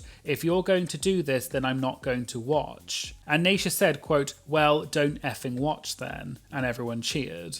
They then moved on to the Q&A, and an audience member asked if they feel as though the judges contradict themselves. Geneva said in her opinion, yes, the judges do contradict each other because one judge will say one thing but then another judge will say something completely different. But Geneva said that other times she doesn't remember things happening the way that they actually portray it on TV. But Geneva joked and obviously didn't want to say anything too bad about the show, and she said, quote, "It's all a blur in the experience, right? We have to be good for all stars." Naysha then said that her career with Drag Race is obviously over, presumably because she's called out the show and production on several occasions, and so Naysha said that she can tell you the real tea. And Naysha said that not only do the judges contradict themselves, but the judges always seem to use the critiques that the contestants have said about themselves earlier in the episode. Naysha gave some examples and said that this week, Q had said that she picked a different colour fabric to everyone else because she wanted to stand out. And then the judges had pretty much said the exact same thing word for word during the critiques. Naysha then said, quote, "What did I say the week before? They're always listening." Naysha then said that also if you say things like, quote, "I'm just not good at finishing a hem," then the judges are going to use that in their critiques. And Naysha said that the judges sit so far back there's no way that they can actually see the hem. But because the contestants said it themselves earlier in the episodes and the queens are always mic'd, the show picks up on things like that and then tell the judges to say that during their critiques. And Naysha said that this was, quote, "iffy," and that they're always trying to pull some, quote, "bull bleep." And finally, another audience member said that RuPaul loves to stir the pot. So, does Geneva think that her friendship with Maya was part of the reason that they were put in the lip sync together? And Geneva said that she had said to Hershey LaCourgette that she didn't want to ever lip sync against her, and then that episode she ended up lip syncing against her. And she also said the same thing to Maya, and then she ended up lip syncing against Maya too. And Geneva joked and said, quote, so, coincidences happen a lot in this world. And she also said that you should, quote, give people what they want, maybe. And it sounded like Geneva was implying as though they do use that sort of friendship to make sure they put people against each other in the lip sync. So there you go, there was the Roscoe's recap for Season 16, Episode 6. Hello everyone and welcome back for some more Drag Race gossip, secrets and drama. So I'm back for another Roscoe's recap, and this viewing party was for Season 16, Episode 7. And the guest this week was Plasma. Today we're going to be talking about the unaired moment in the episode when production interfered with the rehearsal, some backstage tea about Saphira Crystal's runway look this week, and Plasma tells us the truth about her relationship with Plain Jane after their feud in Untucked. All that and more coming up in today's video, so let's get started. So they started off with Naysha saying that she's excited to hear Plasma spill all the behind the scenes tea at Roscoe's, and Naysha then joked and said, quote, I want to hear your opinion on everyone, meaning Plain Jane. And everyone laughed and Plasma slid down her chair, and Naysha said of course she had to say it. Plasma then said that she was on a flight the other day and the flight attendant was doing the drink service and came up to Plasma and said, quote, I'm such a fan, is Plain Jane really that big of a C word? And everyone laughed. And Plasma apparently just replied and said, quote, I'll just have a Diet Coke please. And in general, Plasma was really funny and high energy in this viewing party, and there were also a few shady but funny comments, and they kept making jokes that Plasma talks so quickly and she's really witty. So I'm condensing down a lot of what Plasma said in this viewing party to try and keep this video succinct, but you should definitely go and watch the full viewing party on Roscoe's channel after this video because it was really fun to watch. And as always, there will be a link in the description. Anyway, they then moved on and started talking about this week's episode, and Naysha asked what it was like with Geneva's elimination. And Plasma said that they all knew that Maya is the queen of flips, so it wasn't that much of a surprise that Maya killed the lip sync. Plasma also said that in any competition, there's a moment when you have to size up your competitor and you know that they are better at you than something. And presumably she was talking about Maya and Geneva in the lip sync. And Plasma said that the same thing happened to her every time that she was up against Q in a design challenge. But Caramel mentioned that this episode it was actually the other way around because the Rusical is exactly what Plasma is good at, so the others were probably scared to go up against Plasma. And Plasma said that what they didn't show in the episode is that when the queens were choosing their roles for the Rusical, Plasma said that in the RDR Live challenge, she didn't get the role that she wanted. But the other queens said that Plasma was forced into that role, but she still won the challenge. And Plasma said, quote, so imagine what's going to happen if you give me the role that I want and I fall on my face, then you'll feel real proud of yourself. And it was kind of implied as though she was trying reverse psychology so that she would get the role she wanted in the Rusical. Naysha then joked and said, quote, manipulation. Naysha then asked about how Plasma was feeling when she realised how big her role was in the Rusical, and Plasma joked that she was worried that she would become the next Lucy LaDuca because Lucy also had the main role in the Rusical on season 15 and ended up in the bottom. And in the episode, they showed that Plasma didn't realise how big her role was, and she had scenes with everyone, including the 3 villains. And Batty Davis asked how Plasma didn't realise that she had scenes with them. Plasma explained that the queens only listened to the track all the way through once, and then they had to pick their roles. And Plasma was just so focused on wanting the main role that she was looking up her lines, but she wasn't paying attention to the different scenes. And also, according to Plasma, production told her that she had to go and sit with the trio who had the roles of the nuns and go through their section first. And then they told Plasma that she had to go and sit with the Von Snaps trio. And then when Plain, Tsunami and Q came over and said that they had a scene also with Plasma, Plasma hadn't even had time to get to that part yet in the script because she'd been told to go and sit with the other 2 groups first. Naisha then asked who Plasma was most nervous for in the challenge based on the workroom walkthrough, and Plasma said, quote, "Well, Megami spent most of her time complaining instead of learning her part, so I was concerned about her." Plasma also jokingly said that Plain Jane and Q are good at being their, quote, "stupid, villain, dumb ass selves," whereas Tsunami isn't, and apparently Tsunami spent all of her time trying to emulate Plain Jane, and Plasma said, quote, "I don't know why anyone would do that."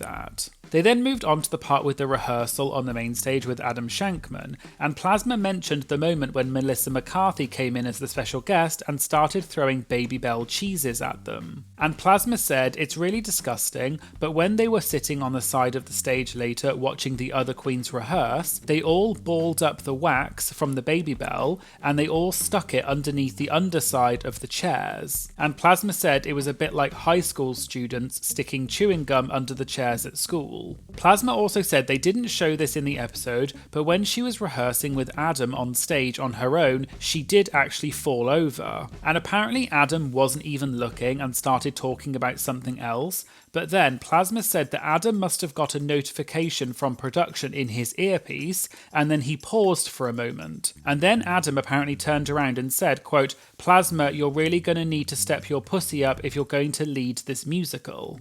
And Plasma joked that Adam's reaction was so delayed that Plasma had already stood back up again and was already running through the choreography again. And it sounds like Plasma was implying that Adam was kind of told what he needed to say, or he was at least told that he needed to react to Plasma falling over and say something dramatic, even though he didn't actually see it happen and they had already moved on. And this is obviously quite an interesting insight into how a reality TV show is made. And Plasma said that when Adam paused and was holding his earpiece, he then turned back around and he had clearly been told that he needed to react to Plasma falling over, even though the moment had already passed, and Plasma clearly realised how produced the TV show is, and she said, quote, "I was like, B, this is some television." They then moved on to later in the episode when RuPaul came out onto the main stage, and Plasma said, quote, "Can we talk about what RuPaul is wearing?" And Naisha said, quote, "Hold on, first of all, do you want to stay in her good graces?" And it was kind of implied that Plasma was going to say something negative about Ru's look, but then decided not to. And Plasma said what she will say about Ru's outfit is that when Plasma was preparing for the season, she went to a jeweler in New York who made the jewels for her Cher headpiece for the runway. And the jeweler said that the next day he had an appointment with Zoldy, who is RuPaul's stylist, and the jeweler was helping to make RuPaul's runway package for season 16. And Plasma said that she was gagged that she and Ru were having their outfits made by the same person. And then Plasma then saw what RuPaul was wearing this episode, and she said that she only saw it from the waist up because RuPaul is always sitting behind the judges' table. And Plasma said that when she saw Ru's outfit, she thought, quote, "That is a beautiful loofah," and everyone laughed. Naisha then asked how much time they get to rehearse for the Rusical, and Plasma said that each episode of Drag Race takes about 2.5 days to film. So they got given the challenge on Friday, and they had about an hour to film the rehearsal segment with Adam. But then they came back in for a 9-hour rehearsal on Saturday, which is when they actually learned the choreography. They then watched the Rusical and got to the moment when Plasma won the challenge, and everyone cheered and clapped for Plasma. They then asked how Plasma felt watching back the Rusical, and Plasma said she's usually very self-conscious because she's a performer and she doesn't like to watch herself. But Plasma said, quote, "I dunno, I think I kind of ate that," and everyone agreed and cheered for Plasma. They then moved on to the runway for this week, and the category was I Could Buy Myself Flowers. And they went through each queen's outfit and asked Plasma if she would give it 10s if she likes it or a chop if she doesn't like it. And when they got to Plain Jane's outfit, Plasma said, quote, "Based on how much she's bragging about how much she spent on her runway package, I think she should have spent a little bit more, chop." And everyone was kind of gagged and laughed. And when they got to Saphira's outfit, Plasma said that she loved the outfit, and Plasma also spilled a little bit of backstage tea. Plasma said that this was not Saphira's entire outfit, and apparently there were 2 even bigger petals in the back of the costume originally, but they told Saphira that she had to chop them out because they physically couldn't fit through the runway door because they were so big. And in the episode, during Saphira's runway, she did make a comment during her runway commentary and said, quote, "I'm such a big flower I can barely fit on the runway." And after hearing this backstage tea from Plasma, perhaps Saphira was actually vaguely referring to this during her runway commentary but just didn't say the full bit. And when they got to Morphine's look,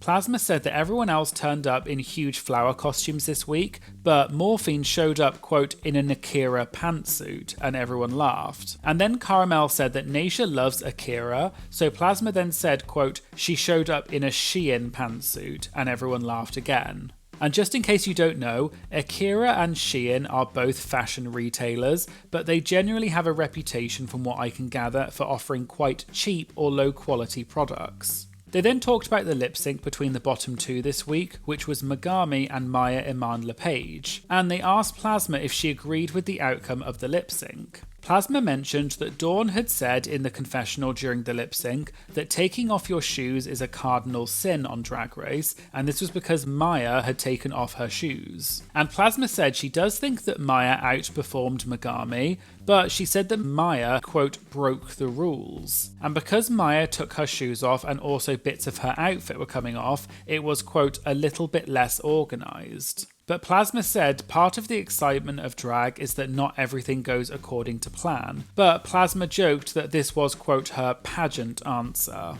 Naysha then said she wasn't sure who won the lip sync, but she mentioned the moment that Maya slid across the stage on her stomach. And Batty Davis called this, quote, her Free Willy. And Naysha said that it was Batty who said Free Willy, not her, so don't come for Naysha. And Naysha said that she would have called it a slip and slide instead. But Naysha then said that she thinks that the slip and slide is what made Maya win the lip sync. And Naysha also said she can talk from experience and said that RuPaul hates when wigs and shoes come off. And Naysha said her shoe apparently came off on Drag Race, and apparently RuPaul sometimes makes a decision about the lip sync solely based on that, because it, quote, really bothers her when hair and shoes come off. And Naysha said she finds it so ironic that RuPaul hates when hair and shoes come off, when RuPaul is, quote, sitting behind that judge's table with no shoes, in slippers and pajama pants. So for her to be that way, I think it's kind of ironic. And everyone was a bit gagged that Naysha was kind of calling Ru out, and people laughed.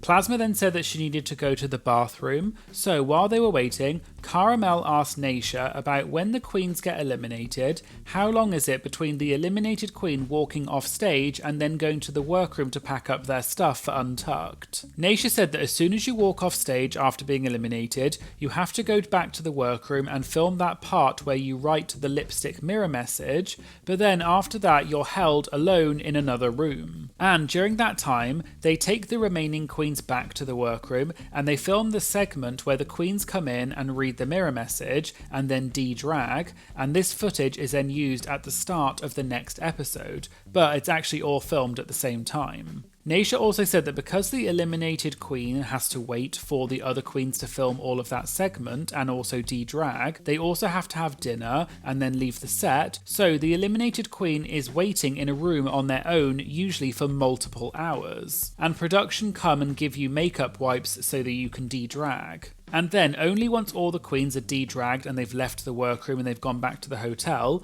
they then bring the eliminated queen back into the workroom to film the segment for Untucked where the queens pack up their stuff and read the notes from the queens. And Naysha also said that you only pack one suitcase for camera and then you have to film yourself leaving, but then it's assumed that you have to come back into the workroom once the cameras have cut to actually pack up the rest of your stuff. And overall, Naysha said that after you get eliminated, you're just waiting around in a room on your own for upwards of a few hours. They then moved on to the Q&A section, and someone asked where the name Plasma comes from. And Plasma said that she used to live next to a blood plasma donation centre during her undergrad, and she thought that the name Plasma sounded cool. Another question that they asked was what did Plasma steal from the set of Drag Race? And Plasma said she stole a piece of the wall from the workroom. And we've heard this from other queens at previous Roscoes, that the walls in the workroom are made of just a piece of fabric, and so queens in the past have just used scissors to cut the piece of a wall to keep as a souvenir.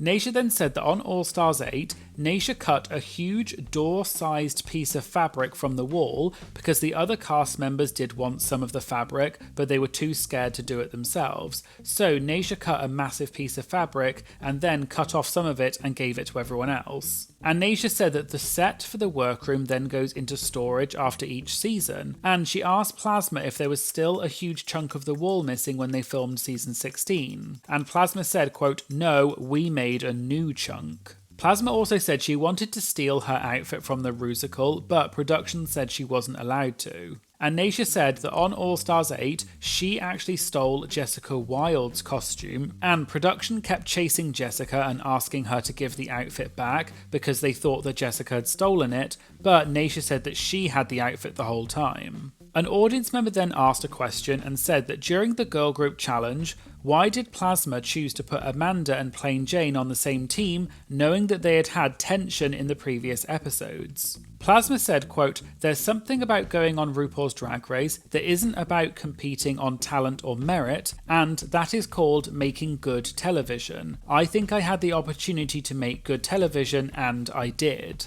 Another audience member then asked how quickly did the queens receive the prize money that they get for winning the episode, such as the $5,000 that Plasma won in this episode. Plasma paused and seemed to hesitate, and Naysha then said that there are some things that the queens are not allowed to talk about because they're contractually obligated. But Naysha said that based on past experience, she knows that some queens have refused to leave their hotel room until the check clears. But then on All Stars 8, the queens were told that they would all get paid when the show airs, and apparently they were having a dinner with the entire cast when the show came out, and everyone all got paid at the same time and they all got notifications on their phones at the exact same time. But Plasma said she actually had a really positive experience and said that after the season wrapped with filming, when they got back home, everyone who had won money in the challenge already had the money waiting for them in their bank accounts when they got home. Naysha also said that the money that they get from the show is really important, and even when they're filming the show, because the queens aren't working, they're also not earning. But they still need to spend all of the money, and they also have to give money to the PAs when they're on set, so that the PAs can go out and buy them makeup or anything else that the queens run out of during filming. And Plasma said that she didn't want to eat the quote bull bleep food that they were serving them on set,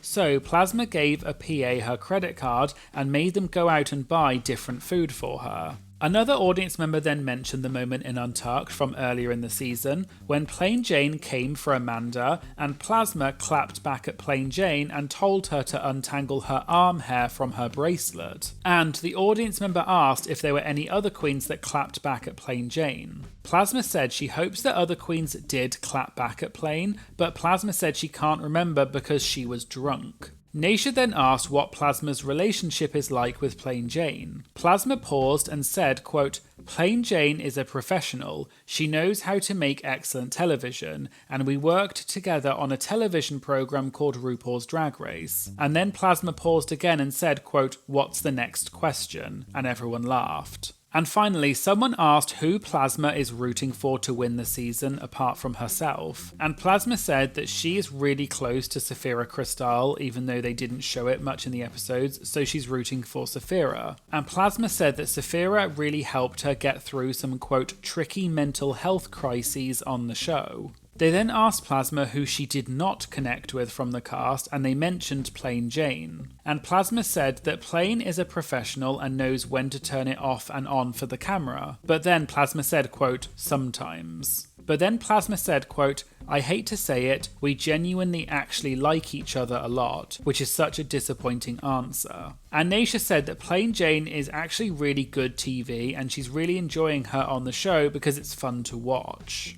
So there you go, there was the Roscoe's Recap for RuPaul's Drag Race Season 16, Episode 7. Hello everyone and welcome back for some more Drag Race gossip, secrets and drama.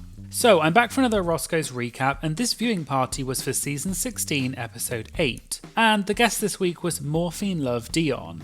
Today we're going to be talking about why Morphine says that Plain Jane is stingy, why Maya Iman LePage's runway this week was so bad, Nymphia wins secret surgery, and Plain Jane calls out a mandatory meeting for reigniting their feud. All that and more coming up in today's video, so let's get started. So they started off by talking about the Watch Your Packing episode with last week's eliminated queen Megami, and Morphine brought up what Maya said at the beginning of this week's episode after Morphine said she was sad that Megami had left, and Maya said that Morphine didn't like Megami. And Morphine said, quote, "By the way, what Maya said was a lie. I like Megami now."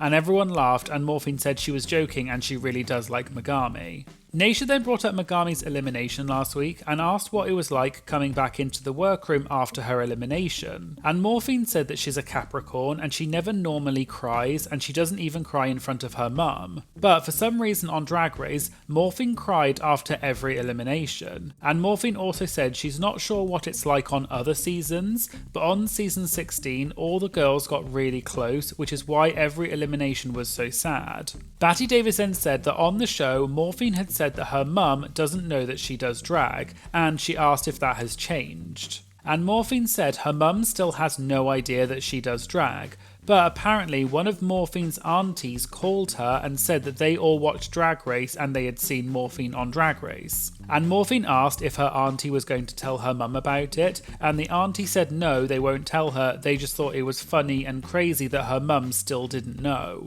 And Naysha joked and said that she's baffled that someone from her family hasn't gossiped about it yet and her mum hasn't found out. Naysha then asked if Morphine ever intends on telling her mum about doing drag, and Naysha said that when they asked Kim Chi about it on season 8, Kim Chi said no. And Morphine said that when she's, quote, rich, famous and stable, she will tell her mum. But Morphine added that she's non-binary and a bit more feminine, so she wants to go out of the house in nails or in drag and makeup, but she can't do that at the moment. And Morphine said she first wants to move out and experience all of that, and then she may potentially tell her parents about drag after that.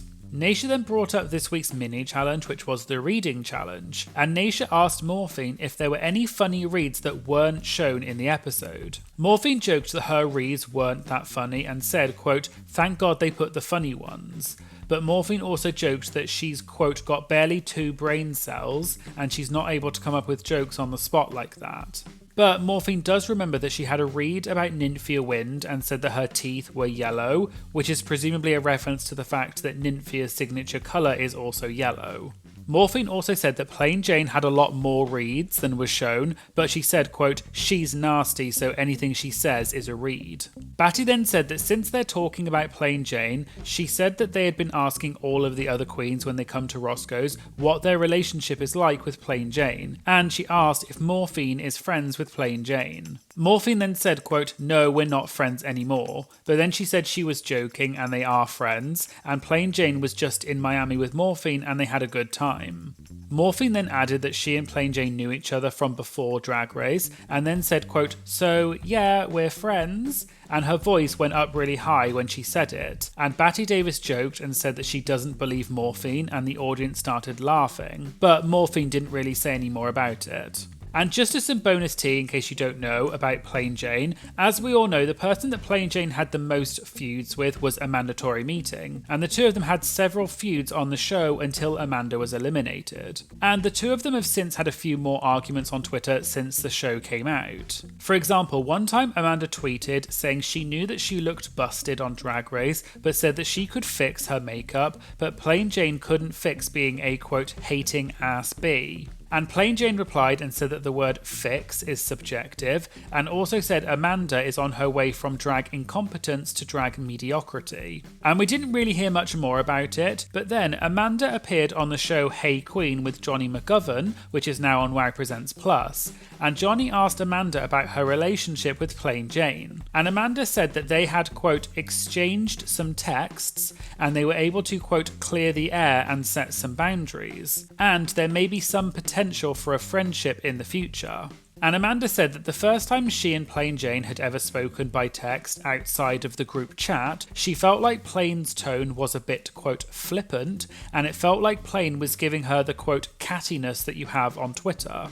And Amanda said she put her foot down and set boundaries and told Plain not to talk to her like that and, quote, save it for Twitter. And she also said to Plain that if she's going to text Amanda on her personal number, she needs to talk to Amanda like a person. And more recently, it looks like there were some developments where Plain Jane and Amanda's feud seems to have come up again. On Twitter recently, Amanda tweeted saying, "That's too much, sister is hilarious to me." And I couldn't quite figure out what this was referring to, but people in the comments were mentioning Head and Shoulders shampoo and dandruff, so I assume it was potentially about the reading challenge where one of the reads was that Plain Jane had dandruff. And also, just to explain, Amanda had been receiving a lot of hate on Twitter recently, and she had blocked a bunch of people, so she decided to change her name on Twitter to a mandatory blocking. And then Amanda tweeted saying, "Now with the name a mandatory blocking, if you tweet something at me that threatens to disturb my peace in any way, and then I click your profile and you're not following me, but you are following Aircraft Annie, baby, you're getting blocked boots. Now you know." And Aircraft Annie is obviously a reference to Plain Jane. Plain Jane then retweeted Amanda's tweet and said, "Sister, co-worker, again with this, you're a smart girl and I see what you're doing. Enough is enough. Please find another brand stat. Leave me alone at this point, lol." And Amanda replied to that saying, "Loved your hair on the runway, Aircraft, keep slaying us boots." And Plain responded saying, "Well, thank you, Miss Conference, that I appreciate." Amanda then tweeted again after that and was seemingly addressing some of the negative tweets that she had been receiving from fans. And Amanda said, "Also, baby, if you're tired of me continuing to have feelings as I watch episodes of the girl who made my life hell on that set last summer when all I wanted was for her to leave me alone, laughing my ass off." And some people in the comments posted a photo of Amanda's padding from the girl group challenge, where the judges said that it looked bad, whereas Plain's padding looked good. And Amanda said she did contact the person who does Plain Jane's padding and asked them to make some for her, but they apparently said no. So it looks like Amanda and Plain Jane still are not on the best of terms, and we'll have to wait and see if any more developments come out about this. Anyway, back to Roscoe's, and Naisha then said that the challenge for this week is Snatch Game, and asked if that was something Morphine was looking forward to. Morphine said she was 100% dreading this challenge, and every year when she submitted an audition tape, that was the one thing she hated doing because she found it so hard. And Morphine joked that she was hoping that RuPaul would forget to do it this season. Batty then said that RuPaul was very honest with the queens during this week's walkthrough and was kind of reading the queens, and Batty asked Morphine what was going on. Morphine said she's not sure what's going on, but RuPaul this season is more, quote, fun and loose, and she's talking to the queens so much. Morphine then said, quote, "The coffee enema is hitting for sure." And this is a reference to on season 14 during the ball challenge, when RuPaul was acting a bit strange and quite hyperactive during the critiques, and said that her coffee enema was hitting. But back to the episode, and Morphine said that when Ru was talking to Maya and was kind of telling her that she needed to show more personality, Morphine thinks that Ru is rooting for Maya and just wants her to do well. And Morphine said she didn't know Maya that well before they were on the show, but when she hung out with her on the show, she realised that Maya is, quote, crazy, kooky and funny, and Ru clearly senses that in Maya and wants to bring it out, and she was effectively giving her tough love like a mother. Naisha then asked if Morphine has disagreed with any of the eliminations on the season so far, and Morphine said no, but then she said, quote, "Oh, Mirage," and she laughed and then said, quote, "But she didn't know her lyrics." Naisha then asked how obvious it was that Mirage didn't know her lyrics, and Morphine said that even from the back of the stage you could tell that Mirage was not lip-syncing the lyrics. And when Mirage did the iconic spin during the lip sync, the queens at the back of the stage could see that Mirage did not know the words at all. But Morphine said if she had known the words, she would still be in the competition. Naisha then said that they had already asked her about her relationship with Plain Jane, but what was Morphine's relationship with the rest of the cast? And she said that Morphine had previously said that they're all pretty close. And Morphine said, quote, "Yeah, at least with me," and everyone laughed. Morphine then said that she is, quote, the oracle of the season because she gets on with everyone, and she said that the cast will come to her for advice, and she gave some examples and said, quote, "If someone is fighting with Plain," or "if someone is fighting with Plain," and everyone laughed again. Naysha then asked who Morphine got the closest to on set, and Morphine said that Tsunami and Q are her best friends and they talk every single day. Morphine also said she knew Tsunami from before the season, and they both knew that each other were going to be on Drag Race Season 16. Naysha then asked how many times Morphine had auditioned for Drag Race, and Morphine said 6 times. And she also added that Safira Cristal had auditioned 11 times. They then got to the actual Snatch game, and Morphine said that it's so weird and scary because it's so quiet when you're actually filming it.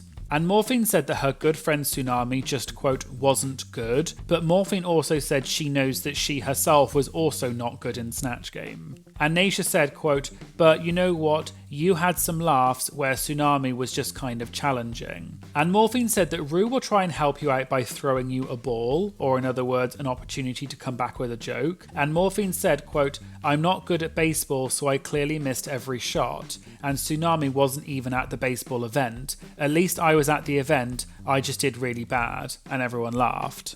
They also talked about Nymphia Wind in the Snatch game and said how she bombed, and Morphine said, quote, she was also not at the baseball event either. And Morphine said she didn't know that Nymphia had those monkey puppets with her, and also when Nymphia did the monkey sounds, it apparently went on for way longer than they showed on TV. And Morphine said all the queens were just sitting around looking at each other, waiting for Nymphia to finish the monkey sounds, and apparently, quote, no one told her to stop, so she just kept going. They then talked about the moment later in the episode in the workroom when Morphine was trying to sweet talk Plain Jane into giving her the immunity potion. And Plain said that she was thinking about it because Morphine is her sister, but she also said she didn't think Morphine would need it this week. But then, in the confessional, Plain Jane said that the only reason she said that to Morphine was to get her off her back. And after watching that moment for the first time, Morphine said, quote, now I'm peed and embarrassed, I should never have went up to that B, F that B.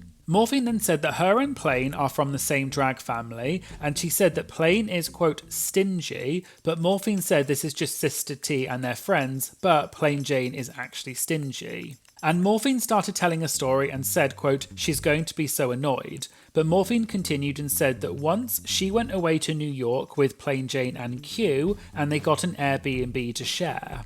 And Morphine was the one who found and booked the Airbnb, but Plain arrived first and took the master bedroom. And then when Morphine arrived, she thought that Plain was joking about taking the master bedroom because Morphine was the one that actually found the Airbnb in the first place. And Morphine then asked Plain to move rooms, but Plain said no and stayed in the room, and she was actually serious and didn't switch rooms.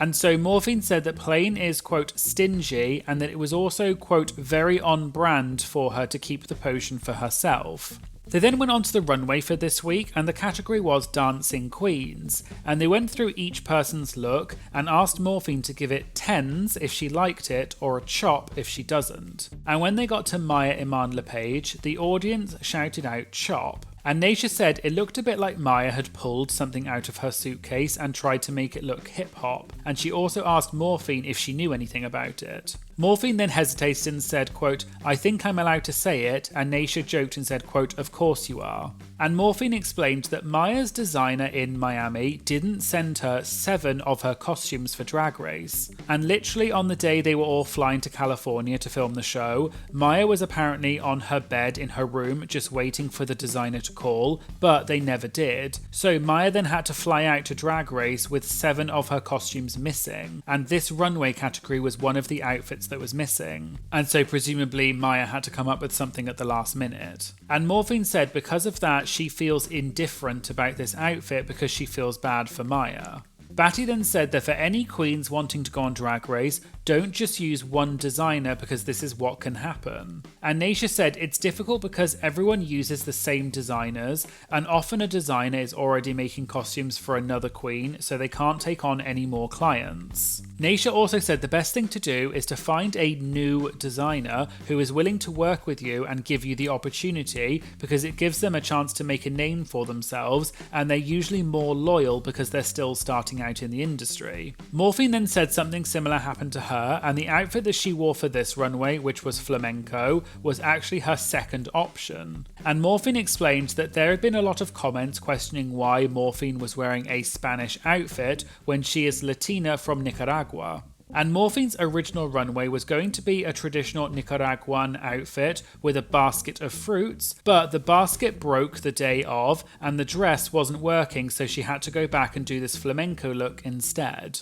They then got on to the judges' critiques for this week, and Morphine said she knew that she was going to be in the bottom and it was deserved. And Batty Davis asked Morphine if she thinks the runway matters, and Morphine said, quote, yes, 100%. And Morphine went on to explain that in her opinion, the runway matters if multiple people did badly in the main challenge, and then the judges probably use the runway as the deciding factor as to who is going to be in the bottom two and who is going to be safe. They then got to the moment in the episode when Morphine and Tsunami were in the bottom two and had to lip sync, and Morphine won the lip sync and Tsunami was eliminated, and everyone got up and cheered for Morphine. And Naysha then joked and said, quote, I just want to also point out that we had a guest who was not eliminated. YouTube, you effers, and everyone laughed. Morphine talked more about the lip sync against Tsunami and said that it was very emotional because she's such good friends with Tsunami, and they were all convinced that the bottom two would either be Tsunami and Nymphia or Morphine and Nymphia because, quote, Nymphia did the worst.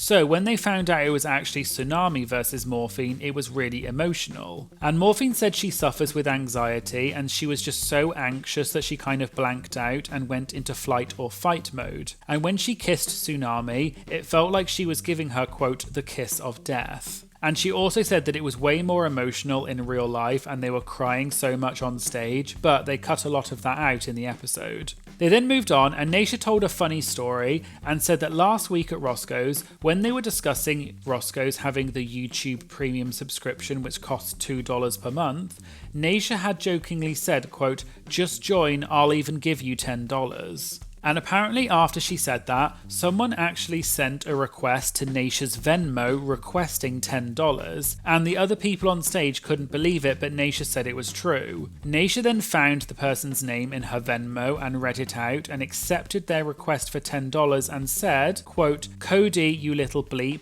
there you go, mother effer. And Naysha actually paid the $10, and Naysha said that if she doesn't find Cody subscribed to Roscoe's YouTube Premium, she's going to come and find him because Naysha just paid for 5 months for free for him. And everyone in the audience laughed and cheered. And Naysha also said that no one else should get any funny ideas because she won't be doing it again. They then moved on to the Q&A, and someone asked who the best makeup artist was on the season besides Morphine. And Morphine said Nymphia and said, quote, Nymphia paints good, she just got her nose done too. And it sounds like she was implying that Nymphia had some sort of cosmetic surgery on her nose. And everyone gasped and laughed a bit when she said that, and Morphine laughed and said that that was a secret and she wasn't supposed to say that, and said, quote, she's going to kill me. And finally, an audience member asked who Morphine would, quote, slap the bleep out of from her cast, and everyone laughed at the question, and Batty then said, quote, except Plain Jane. And Morphine said if she were on the show Bad Girls Club and they were allowed to hit each other, she thinks that if she was a mandatory meeting, she would have been the first girl to punch someone on Drag Race, and said that it would have been Plain Jane. And this is presumably because Plain Jane and Amanda have had several feuds on the show. Batty then said that she really thought that it was going to get physical between Amanda and Plain Jane at some point. And Naysha asked if they had ever heard that there was actually a big fight on Drag Race where it got so physical that they couldn't show all of it. And the fight was between Shangela and Mimi Unfirst on season 3 with the infamous Sugar Daddy fight in Untucked. And I have talked about this on my channel before, but according to several queens, such as Alexis Mateo, Stacey Lane Matthews and Mariah Paris Balenciaga, who were also there, the fight between Shangela and Mimi did get more physical than what they showed, and a lot of it got cut out. And apparently Shangela scratched Mimi's face so badly that she was bleeding, and Mimi had to change her wig before she went back to the main stage to cover up the bleeding on her forehead. And so there you go, there was the Roscoe's Recap for Season 16, Episode 8. Hello everyone and welcome back for some more Drag Race gossip, secrets and drama. So I'm back for another Roscoe's Recap, and this viewing party was for Season 16, Episode 9, and the guest this week was Tsunami Muse. Today we're going to be talking about Tsunami Muse making out with Mirage, Maya Iman LePage claps back at Trisha Paytas, and why Tsunami thinks that she was edited out of some episodes. All that and more coming up in today's video, so let's get started. So Naysha started off by saying that before they get into this week's episode, they wanted to talk about Tsunami's elimination last week and also the lip sync between Tsunami and Morphine. Naysha said it was her favourite lip sync from the season so far, and she thought that it should have been a double save, and Naysha asked Tsunami what it was like doing that lip sync. Tsunami said she also thought it was going to be a double save, and Tsunami joked that she even stood there for a moment after the lip sync and waited for RuPaul to say it was a double save, and then when RuPaul said sashay away, Tsunami jokingly thought, quote, "What do you mean?" and then she knew it was for real. Tsunami also said that what, quote, threw a wrench for her was that she had to do the lip sync against Morphine because they're good friends. And if the lip sync had been against anyone else, Tsunami said she would have, quote, gone for the kill. But Tsunami said, quote, "I got soft," and she just decided to have fun instead. And Tsunami finished by saying, quote, "It looked stunning, right?" and everyone cheered. Naysha then said there was a definite emotion and softness to the lip sync because they're friends, and then when Tsunami and Morphine kissed, Naysha, quote, "lost it" and she got emotional. And Tsunami said it was like when you do a show with your sister and you feel each other's energy, and she said that she and Morphine just wanted to put on a show and be entertaining just as if they were at a brunch gig. Caramel then said that Tsunami had the kiss with Morphine, but Cara said that she heard that Tsunami has been kissing a lot of girls this season and asked what was going on. And the audience laughed and Tsunami jokingly put her hand in front of her face. Naysha then asked her again who she kissed, and Tsunami said, quote, "just Mirage," which Mirage had mentioned when she was at Roscoe's a few weeks ago. Naysha then asked Tsunami whether they kissed once or more than once, and Tsunami took a drink and just said, "huh?" and everyone laughed. But Tsunami said, quote, "who's counting?" and then she just said, quote, "4. And just in case you don't know, this is a reference to a clip of Tsunami that went viral when Tsunami was doing a toast and she said the word 4, I believe, but she said it in a really funny way, and since then people have reposted this clip of Tsunami and it's become a kind of meme about Tsunami. Anyway, back to Roscoe's, and they talked about this week's episode, and the Maxi Challenge was a design challenge where the queens had to make a goth-inspired look. And Caramel asked Tsunami, based on her experience working with the other queens on the season, which queen is Tsunami most nervous for in this challenge? Tsunami said Maya Iman LePage, and explained that for the ball challenge, which was episode 3, they give you 2 days for the challenge. The first day is 6 hours or more, and then the second day is when you do the runway, and they give you about an hour and a half to work on your outfit before the runway. But Tsunami said on the second day, Maya had a different outfit,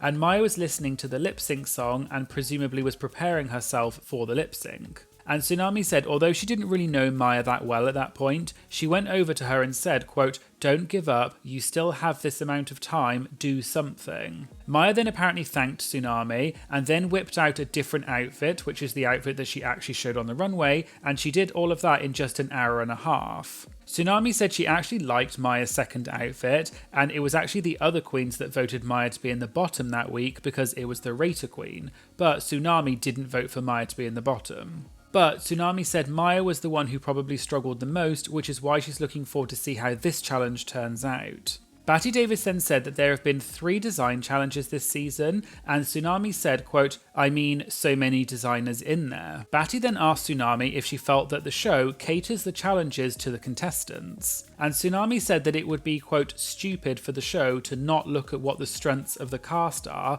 and then cater the challenges to suit those strengths. Naysha then said her favourite thing is when they get queens who are designers who don't know how to dance or do anything else. And Tsunami said, quote, "just say Q." And everyone laughed, and Tsunami said that she says that to Q all the time as a joke. Batty then said, speaking of shade, what is Tsunami's opinion on Plain Jane, because they ask all of the queens that when they come to Roscoe's. Tsunami said she is, quote, "cool with Plain Jane because Plain never said anything to her out of left field." And Tsunami added that Plain is good at what she does and she, quote, "went to play and knew that she was on Drag Race and now we're watching the entertainment unfold."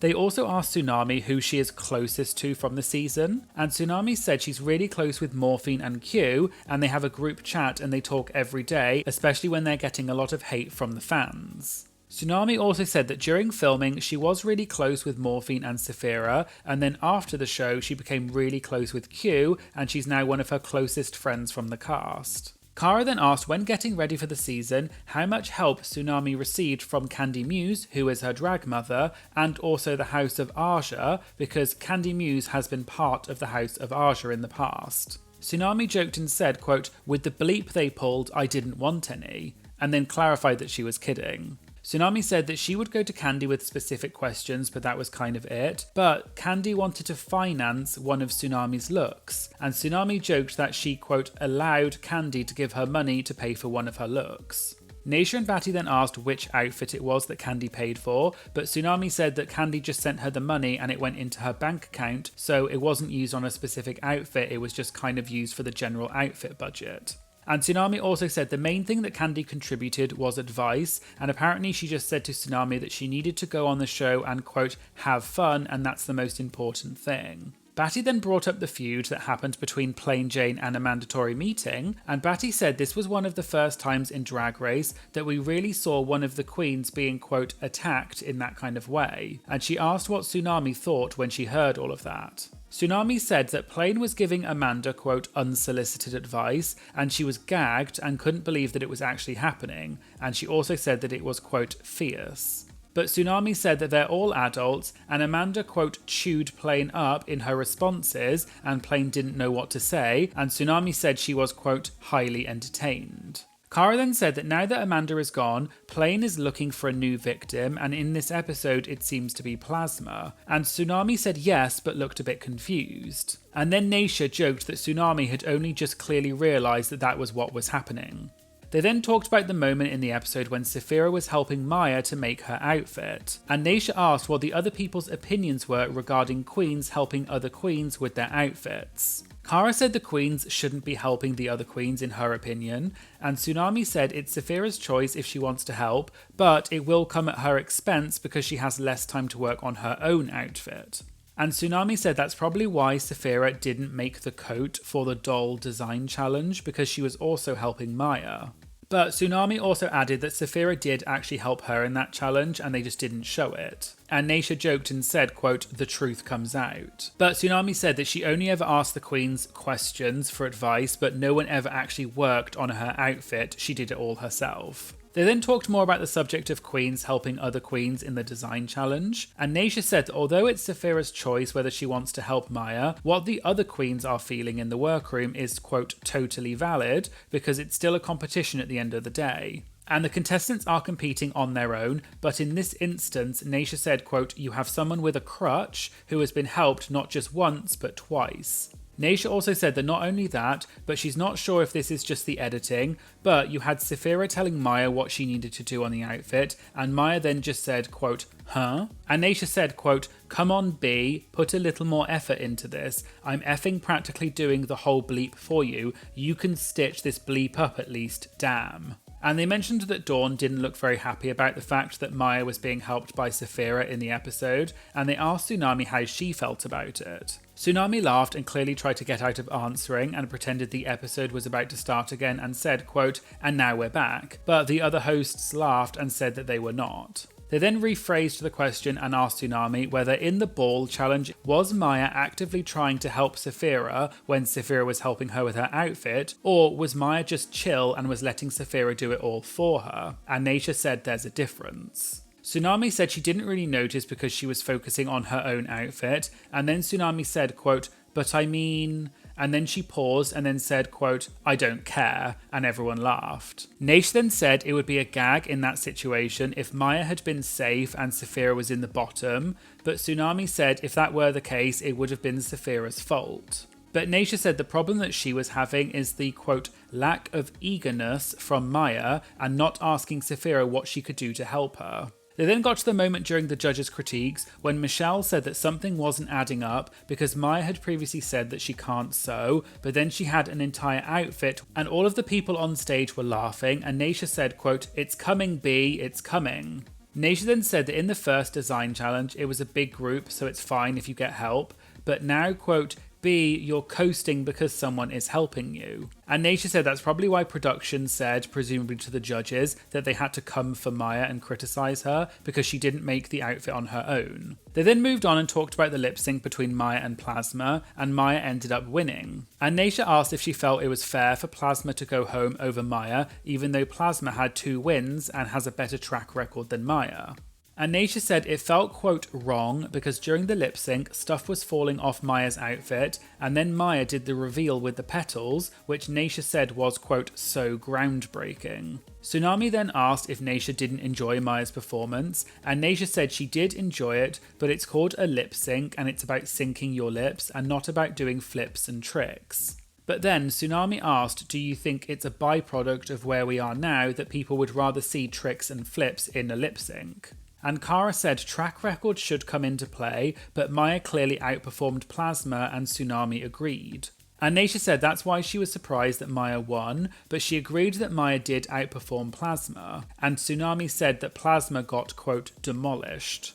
And on a similar note, there was a little bit of online drama this week to do with this subject. So, since Maya won the lip sync, she had apparently been receiving a lot of hate online, with people calling her out and saying that she shouldn't have won, and Maya had been clapping back at a lot of people. And one thing that happened was, YouTuber Trisha Paytas tweeted saying, I'm sorry, but the lip sync battles should not be the determining factor who goes home. Like, a queen can win every single challenge but go home because she's not flipping. No shade, it's impressive, but track record should count for something. And in the comments, multiple people said that it was a good thing that Trisha was not being asked to be a guest judge then, and they were criticising Trisha.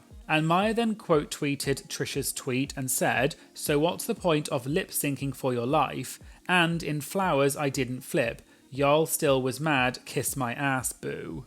Trisha then replied to Maya and said, I just started watching the season last season and was truly wondering. I didn't know it all came down to that, and honestly, you're gonna win the whole show, cause no one can compare to your performances. And then a mandatory meeting replied to Trisha's tweet and said, we need a public list of Drag Race seasons someone has to watch before they're allowed to bring their bad takes to the internet, lol. Okay, so back to Roscoe's, and they then moved on to the audience Q&A, and someone asked how much time Tsunami had to get ready for the season. And Tsunami said 5 weeks, which seemed to surprise the others, because typically we've heard that queens only get between 2 to 4 weeks, depending on if the queen is an alternate or not. Someone else asked, with the iPod that the queens are given with the lip sync songs on, do they give you full songs, and how many songs are on the iPod?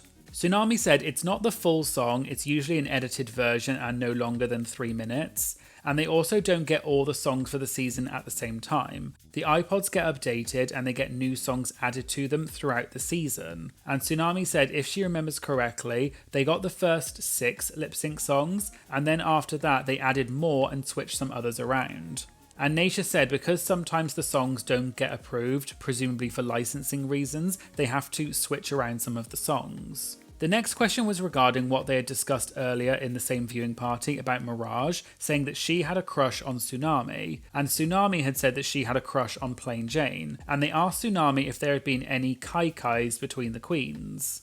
And Tsunami said she and Mirage had made out, quote, a few times. And then Tsunami said that she doesn't kiss and tell, but then she said, quote, well, I guess I do. A different audience member then asked Tsunami if there was a moment from the season that didn't get shown that she wished had been shown. Tsunami said that they used to kiki a lot on the set and have lots of fun, and Tsunami used to say this thing where she would say everything was, quote, mad C-word, but she used the actual C-word. But the producers apparently warned Tsunami that because she kept using a curse word, that meant that the footage of her might not make it into the final edit. But Tsunami just kept saying mad C-word all the time, and then when Tsunami saw some of the episodes, she wondered, quote, where am I?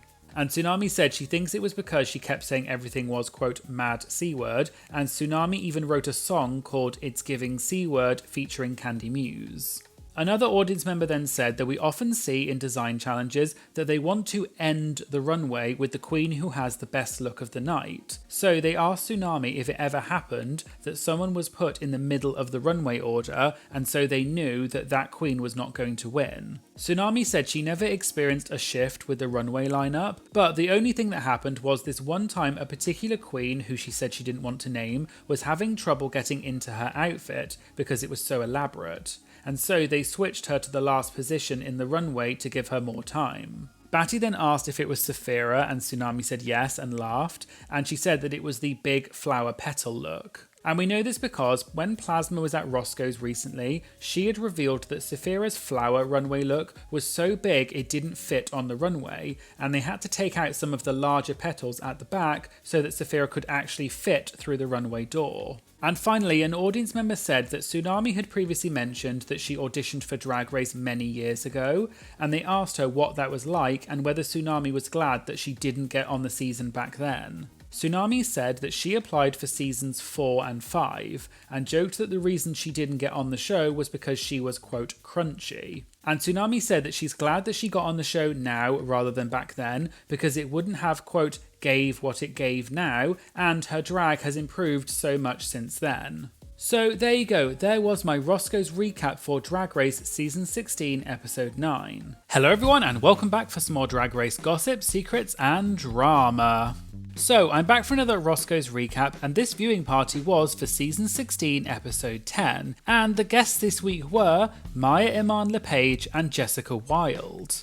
Today we're going to be talking about Maya exposing the designer that screwed her over for Drag Race, the scary incident that happened that made Maya cry right before filming, and Maya reveals why she and Plain Jane are not very close. All that and more coming up in today's video, so let's get started.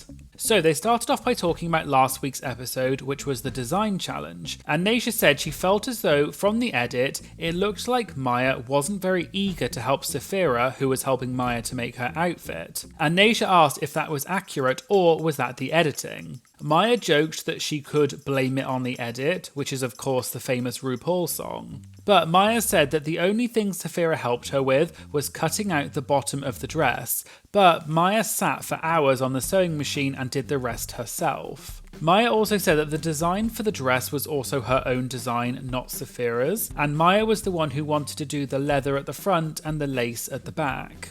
Naysha also asked if this was the challenge Maya was most nervous for, and Maya said yes because she's always travelling and working and she's never really got a chance to sit down and learn how to sew or design outfits. They also talked about the fact that there have been 3 design challenges this season, which is more than most seasons usually have. And Naysha said she did some digging and found an alleged reason for why there were so many design challenges. Apparently, while they were filming season 16, there was a writers' strike in Hollywood, so there were no writers to write the scripts for acting challenges or other scripted challenges. And according to Naysha, if any of the writers were caught taking on work during that time, they would get blacklisted. And also, because most writers are part of a union, if the union votes to go on strike, even people who voted against the strike still have to go on strike and they're not able to work. They did ask Maya about this, and Maya said she had heard about this rumour, but then the episode started again at Roscoe's and they didn't talk about it any further. So it's not clear whether this is just a theory or whether there is some truth to this. They then talked about the queens being shady to each other in the confessionals and what it must be like for the queens to watch it back in the episodes when they're at home. And Jessica said Naysha is shady so she could talk about this, and everyone laughed, and Naysha then said it was true. But Jessica said that Naysha being shady is just, quote, part of the fun, and it's the way that the queens express love for each other and it's all meant in fun. Naysha also said though that on All Stars 8, every time a new episode came out, one of the queens would leave the All Stars 8 group chat because they were upset about something that one of the queens had said on the show. And someone would have to reach out to the queen who had left the group chat and ask them what was going on and convince them to come back into the group chat. Maya also said that it was the same for the season 16 group chat, and although no one actually left the group chat, some people were very quiet in the group after certain things were said, and Maya added that she was always the one who would reach out to the queens to make sure that they were okay. Batty Davis then said that Maya was very reserved at the beginning of the season, but then she seemed to get her confidence, and Batty asked when that switch happened. Maya said it was because of the Snatch game, and the judges said that they wanted to see more of her personality, so after that she just kept doing it. And it wasn't just the editing, she really was that quiet at the beginning of the season, and there was a big switch in her personality on set. Maya added that she also didn't feel like she could be herself on the show at first because she, quote, wasn't mentally prepared for the competition. But Malaysia Baby Doll Fox, who is one of Maya's close friends, told Maya that it was her time and she had to audition for the show. And Maya had never auditioned for Drag Race before and she ended up getting on the show first time around. But she wasn't really prepared or ready for the competition. This then brought Naysha to mention something that Morphine had said last week at Roscoe's, which was that Maya had been let down by one of her designers and she didn't get several of her looks for the show, and she asked Maya to talk about it. Maya said it's true, and in fact, all of the designers she had, quote, screwed me over. And the looks that Maya ended up showing on the show aren't really the ones that she wanted to show, but she didn't really have any other choice. And apparently what happened was that Maya needed to go to the airport at around 6 AM to fly out to LA to film the show. And she had been, quote, blowing up the designer's phone and had been trying to get hold of them because they hadn't sent her looks, but she didn't get a reply from them. And so Maya said she almost considered quitting and not going to Drag Race, but then she decided she had to go. So she just threw some of the outfits into her suitcase that she already owned, and then she had to go to the airport to fly out to LA. Interestingly though, Maya said that Drag Race did give the designer the option of sending the looks to LA so that Maya could have them after she'd already arrived to set, but Maya said that the looks never arrived. And so when Maya got back from filming, she contacted the designer and he apparently told Maya that he did send the looks, but he had used someone else's FedEx account, and apparently it came back as fraud, which is why the looks didn't arrive. But Naysha asked if the designer gave any proof that he actually sent the looks, and Maya said no, and Naysha said he clearly just didn't send the looks and he was lying, and Maya agreed. Maya also clarified that it was 5 looks that she didn't have, and they were the 5 main looks that Maya needed, such as the look for the Cher runway, and also the Significant Mother look for the Ball challenge, among others. Naysha then said that she commended Maya for still going to the show even though she was missing so many looks, and everyone clapped for Maya. Naysha also asked if Jessica had ever experienced an issue like this with a designer, and Jessica said that for All Stars 8, for the Drag Family Resemblance runway, Jessica opened the package from the designer when she got to LA, and it was just the fabric and nothing else, and the designer had left a note inside saying sorry but they didn't have time to finish the look, so they just sent material. So Jessica said that she had to make the look herself while on set, and Jessica joked that she was praying that she wouldn't make it to that episode, but she did. Naysha also got Jessica to tell a funny story from All Stars 8, and what happened was that the queens were unpacking on the first day, and Jessica pulled out a very, quote, tropical outfit that was going to be for a lip sync or a performance. And Jessica looked over and saw that Monica Beverly Hills had the exact same outfit hanging in her station, and Monica ended up wearing it for one of her runways, so Jessica decided that she wasn't able to use that outfit herself. But Jessica didn't specify which outfit it was. Jessica also said that she did end up wearing the outfit to an event after All Stars filmed, but she had an allergic reaction to it and ended up getting hives. And so she said, quote, thank God that she didn't actually wear it while filming the show. Naysha also clarified that the queens tend to end up using the same designers because there are only so many designers to choose from. So that's why sometimes the queens end up with the exact same outfits, especially if it's a non-specific category like a lip sync / performance outfit. Caramel then brought up the lip sync from last week, which was Maya versus Plasma,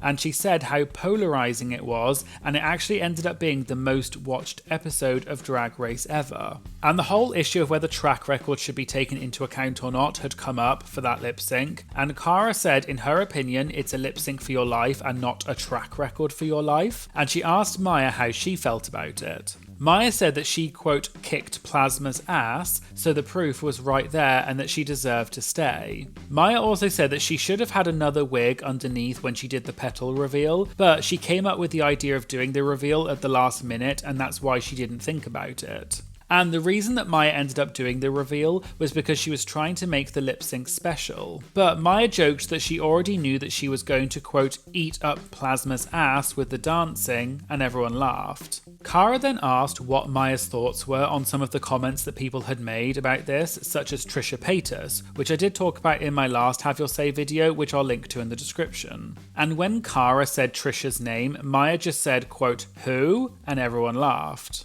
And Maya said that although Plasma had 2 wins, Maya also had a win, and when it comes down to it, it should just be the lip sync itself and nothing else. They then moved on to this week's challenge, which was that the queens had to write and perform their own verses for a political anthem called Power. And in the episode, they showed that Nymphia was struggling writing her lyrics, and they joked that Megami wasn't there to write Nymphia's lyrics for her. And this is because we found out at a previous Roscoe's viewing party a few weeks ago that Megami actually pretty much wrote Nymphia's entire verse for the girl group challenge. Maya then said that Nymphia is a comedian and she was, quote, trolling the girls when she kept saying that she couldn't do things. But Maya said that she may or may not have helped Nymphia write her lyrics for this challenge. They then moved on to the runway for this week, which was True Colours. And when they got to Nymphia, Naysha joked that the people in the audience had said, quote, not again, because she was wearing another banana outfit. Naysha asked Maya what her thoughts were on this, and Maya said that although she loves Nymphia, when she saw that Nymphia had another banana-themed outfit, she thought, quote, damn B again? And Cara added that we love when queens do branding on Drag Race, but how many times can you hit the audience over the head with the same thing? They then got to the moment in the episode when no one went home and everyone was safe, and Naysha asked Maya how she felt about there being no elimination. Maya then said, quote, them hoes should have to be lip syncing because I had to lip sync when I was in the bottom, so Q and Plain should definitely have lip synced, and I think we all kind of knew who would have went home. Naysha then said that she loves to come up with conspiracy theories or whatever you want to call it, and she said that she thinks that certain cast members in this challenge really surprised production because they did so well, and it would have been impossible to put those queens in the bottom, such as Maya and Morphine. And Naysha went on to say that in her opinion, all of the production favourites, such as Plain Jane, Q and Nymphia, were all, quote, in danger of going home. So Naysha thinks that that's why production thought of a way to, quote, pull a stunt, so that they could keep all of those queens in the competition. And that's why Naysha thinks it was a non-elimination episode. And while Naysha had been saying all of this, Maya was nodding along but didn't really say anything, and Naysha then asked Maya if she agreed with this theory, and Maya said she thinks that they didn't want to send any of the queens home, and they definitely couldn't send Maya home because she had done so well. But Maya didn't really answer the question. And Naysha joked and said, quote, this is the contract right here, implying that Maya was deliberately not answering because she didn't want to break her NDA contract and get into trouble. And everyone laughed and then they moved on. They then talked about how shady Dawn is being and joked that she is the real villain of the season rather than Plain Jane. And Maya said that Dawn is shady in a fun way rather than being just rude. Naysha then said that they ask every queen at Roscoe's what their relationship is like with Plain Jane, and she asked Maya how she felt about Plain Jane. Maya paused for a second and then clicked her tongue, and everyone laughed because it was obvious Maya had something to say. Maya then just said, quote, we're cool, and Batty then asked if they're cool or are they just co-workers, and Maya said just co-workers. And Maya explained that she and Plain Jane never had any issues, but they just, quote, never connected. Batty then said the reason she asked is because some queens have said that Plain was just mean, for example when she came for Amanda, whereas other queens thought that Plain Jane was funny. And Batty said there's a difference between being shady in the dressing room and then just being mean on TV. And Maya said, quote, I thought in the dressing room it was fun. All the shade I thought it was fun coming from her, meaning Plain Jane. But watching it, it was like, okay girl, you was kind of going a little bit too far with the shade, and I just kind of feel like it was a bully thing with Amanda. They then moved on to the audience Q&A, and someone asked about Maya being let down by her designers and not being able to get the outfits, which they had talked about earlier. And they were about to move on to another question, and then Maya said that she had something to add. And Maya then said, quote, "So for those who's getting into getting things designed, please do not go to Valentino Lane in Miami." And everyone laughed and cheered for Maya because they were gagged that she actually said the designer's name. Someone else then asked Maya if she was really that quiet at the beginning of the season, or was it just edited that way, and they had sort of discussed this earlier at the viewing party. And Maya said she really was that quiet because she didn't feel mentally prepared for the competition for multiple reasons, including the fact that she was missing 5 of her main outfits. But also, Maya said she's never talked about this before, but the week before she was going to film Drag Race, she had been at a nightclub and was getting out of her car, and a man walked past and Maya got scared and got back in the car. And then the same man came back a little while later and he ran up to Maya's car window and had his hands in his pocket. And Maya thought that he was maybe going to try and rob or attack her, but Maya just drove off and luckily she was fine. But it really shook her up and she was crying about it afterwards, even though she's not usually a crier. And Naysha made the point that you don't always know what's going through people's minds when they're on Drag Race, and the queens have so many layers to them that you don't always see on camera, so you shouldn't pass judgment on the queens. Someone then asked Jessica if she felt any kind of way towards Candy Muse, because Candy had eliminated Jessica on All Stars 8 right before the finale. And Jessica joked and said, quote, "I effing hate her." And everyone laughed, but Jessica said she's really good friends with Candy, and people always seem shocked when they see the two of them together because they think that they must hate each other. But Jessica said she loves Candy and they're really good friends. Naysha then spilt some tea and said that Candy had once told her that the reason Candy chose for Jessica to go home rather than Jimbo is because Candy said that she could see herself beating Jimbo, but she couldn't see herself beating Jessica, and people in the audience cheered. And Naysha also said that they knew that the finale challenge for All Stars 8 was some kind of performance with dancing, and Naysha implied that Jimbo is not the best dancer. And so that also might be why Candy felt that she had a better chance of beating Jimbo rather than Jessica, which is potentially why she chose to eliminate Jessica. There was also a funny moment when Jessica brought up her famous moment from All Stars 8 when she talked about guacamole. And Jessica revealed that she started her own line of chips, and she actually brought some of the chips with her and gave them out to the audience.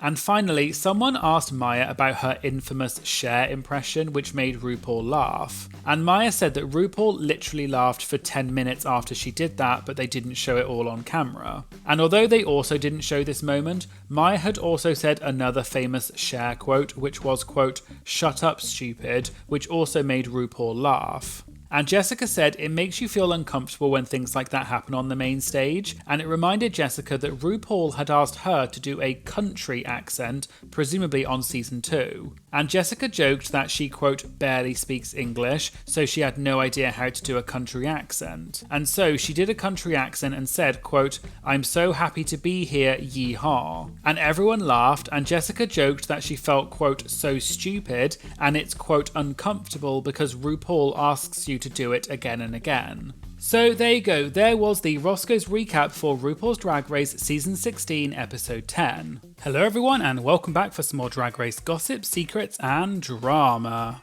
So I'm back for another Roscoe's recap, and this viewing party was for Season 16, Episode 11. And the guests this week were Brooklyn Heights and Melinda Verga. Today we're going to be talking about Maya throwing her cape on morphine during the lip sync, whether there should be drag kings on Drag Race, and Lady Bunny calls out RuPaul for hypocrisy.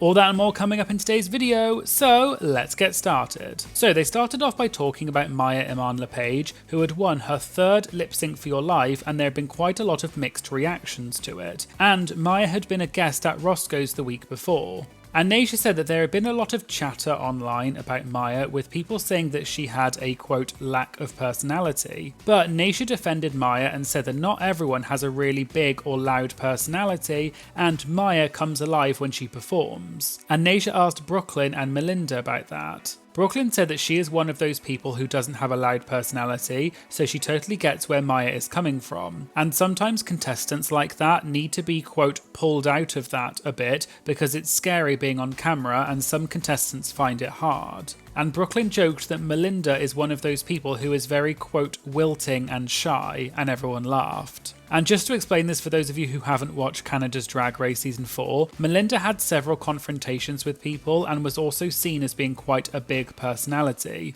So this is why Brooklyn was joking about Melinda being shy. And Melinda said that not everything you see on Drag Race is, quote, the tea, and she explained that she's actually an introvert and her social battery gets depleted very easily. And the others seemed a bit confused and jokingly asked Melinda if she knows what the word introvert means. But Melinda said it was true and that she is an introvert, but when the camera is on, she comes alive, whereas some people, like Maya, are the opposite. Naysha then asked Melinda if she felt that her edit on Canada's Drag Race was accurate. And Melinda said that she has, quote, no complaints, and she gave them, quote, all the material that they needed, deserved, and wanted, and she is not going to blame it on the edit. Caramel then asked Brooklyn if they would ever have a Canada's All-Stars rather than just Canada versus the world. And Brooklyn said she would love to do that because she thinks they have so much talent on Canada's Drag Race and there are enough queens to fill a cast. But Brooklyn said she has no part in the casting process. Naysha then asked when Brooklyn finds out who's on the cast for a new season, and Brooklyn said, quote, literally when I get there. And she just shows up to set and has no part in any of the casting process and doesn't know who is going to be on the season. Naysha asked if it's ever uncomfortable if Brooklyn knows any of the contestants from before.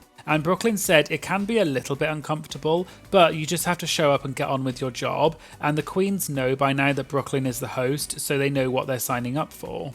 There was then a funny moment when they asked Melinda Verga to explain her name, and she said that it comes from Spanish. And so if you break it down, Melinda is the words me, which means my, and Linda, which means beautiful, and the word verga is Spanish, is slang, and is a slightly vulgar term for the male genitalia. So, mi linda verga means my beautiful male genitalia. They then talked about the immunity potions on season 16, and Caramel said that on Canada's Drag Race season 4, they also had something similar called the Golden Beaver, where the top queen could save one of the bottom 3, and Caramel asked how that affects the competition. Brooklyn said that she thinks it's amazing because it, quote, adds drama, because the queens have to plead their case and it gives the queens something to talk about and adds another layer of twists to the season. And Melinda said from the competitor's point of view, it makes winning a challenge more, quote, complicated, because on the one hand you're excited to win a challenge, but on the other hand you have to choose which of your 3 sisters to save, which makes it difficult, but she said that it does add drama. Naysha then asked Melinda more about her time on the show and talked about, quote, the moment, and Melinda joked that she didn't know which moment Naysha meant, but she clearly did. And I did mention this earlier, but just in case any of you are unfamiliar with what happened, on episode 4 of Canada's Drag Race Season 4, there was a design challenge where the queens had to make outfits using materials provided. And Melinda created a look that she said was inspired by Vivienne Westwood, but she received quite negative critiques and was in the bottom, which Melinda was quite shocked about. But she was saved by using the Golden Beaver. And in Untucked, Melinda had a bit of a meltdown and said that she was over it and wanted to leave, and the other contestants said that Melinda was being disrespectful and she should just leave if that's how she felt. And Melinda then shouted at several of the contestants and ended up tipping a table and storming out of the room. But she later came back and reconciled with the others, and this meltdown became a big part of Melinda's storyline on the show, and there were lots of memes about it. But back to Roscoe's, and Melinda explained that she was having a, quote, out-of-body moment when that happened, and she was just letting her mouth run and wasn't really thinking about it. But Melinda said she does sort of regret how she handled it, but on the other hand, she's glad that she was able to show that being on Drag Race doesn't mean that you're perfect, and the queens are all human, and they should be allowed to show their authentic selves. Naysha then asked Brooklyn whether the judges ever find out about any of the fights that happen in Untucked, like what happened with Melinda, or do the judges not know about it?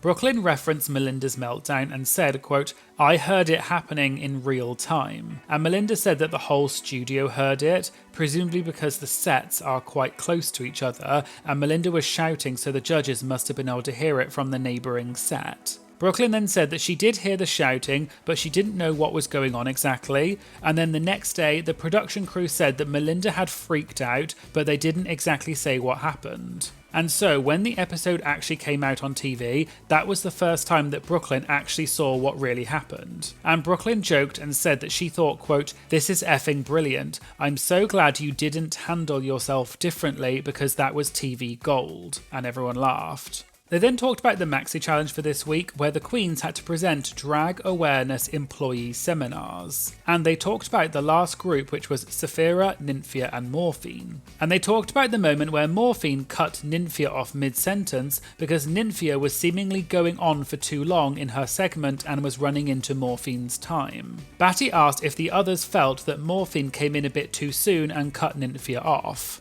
But Naysha said if you remember what the queens had said earlier in the workroom, Morphine and Nymphia had said that they were worried about being overshadowed by Saphira, and Nymphia had wondered how she was going to stand out in the group.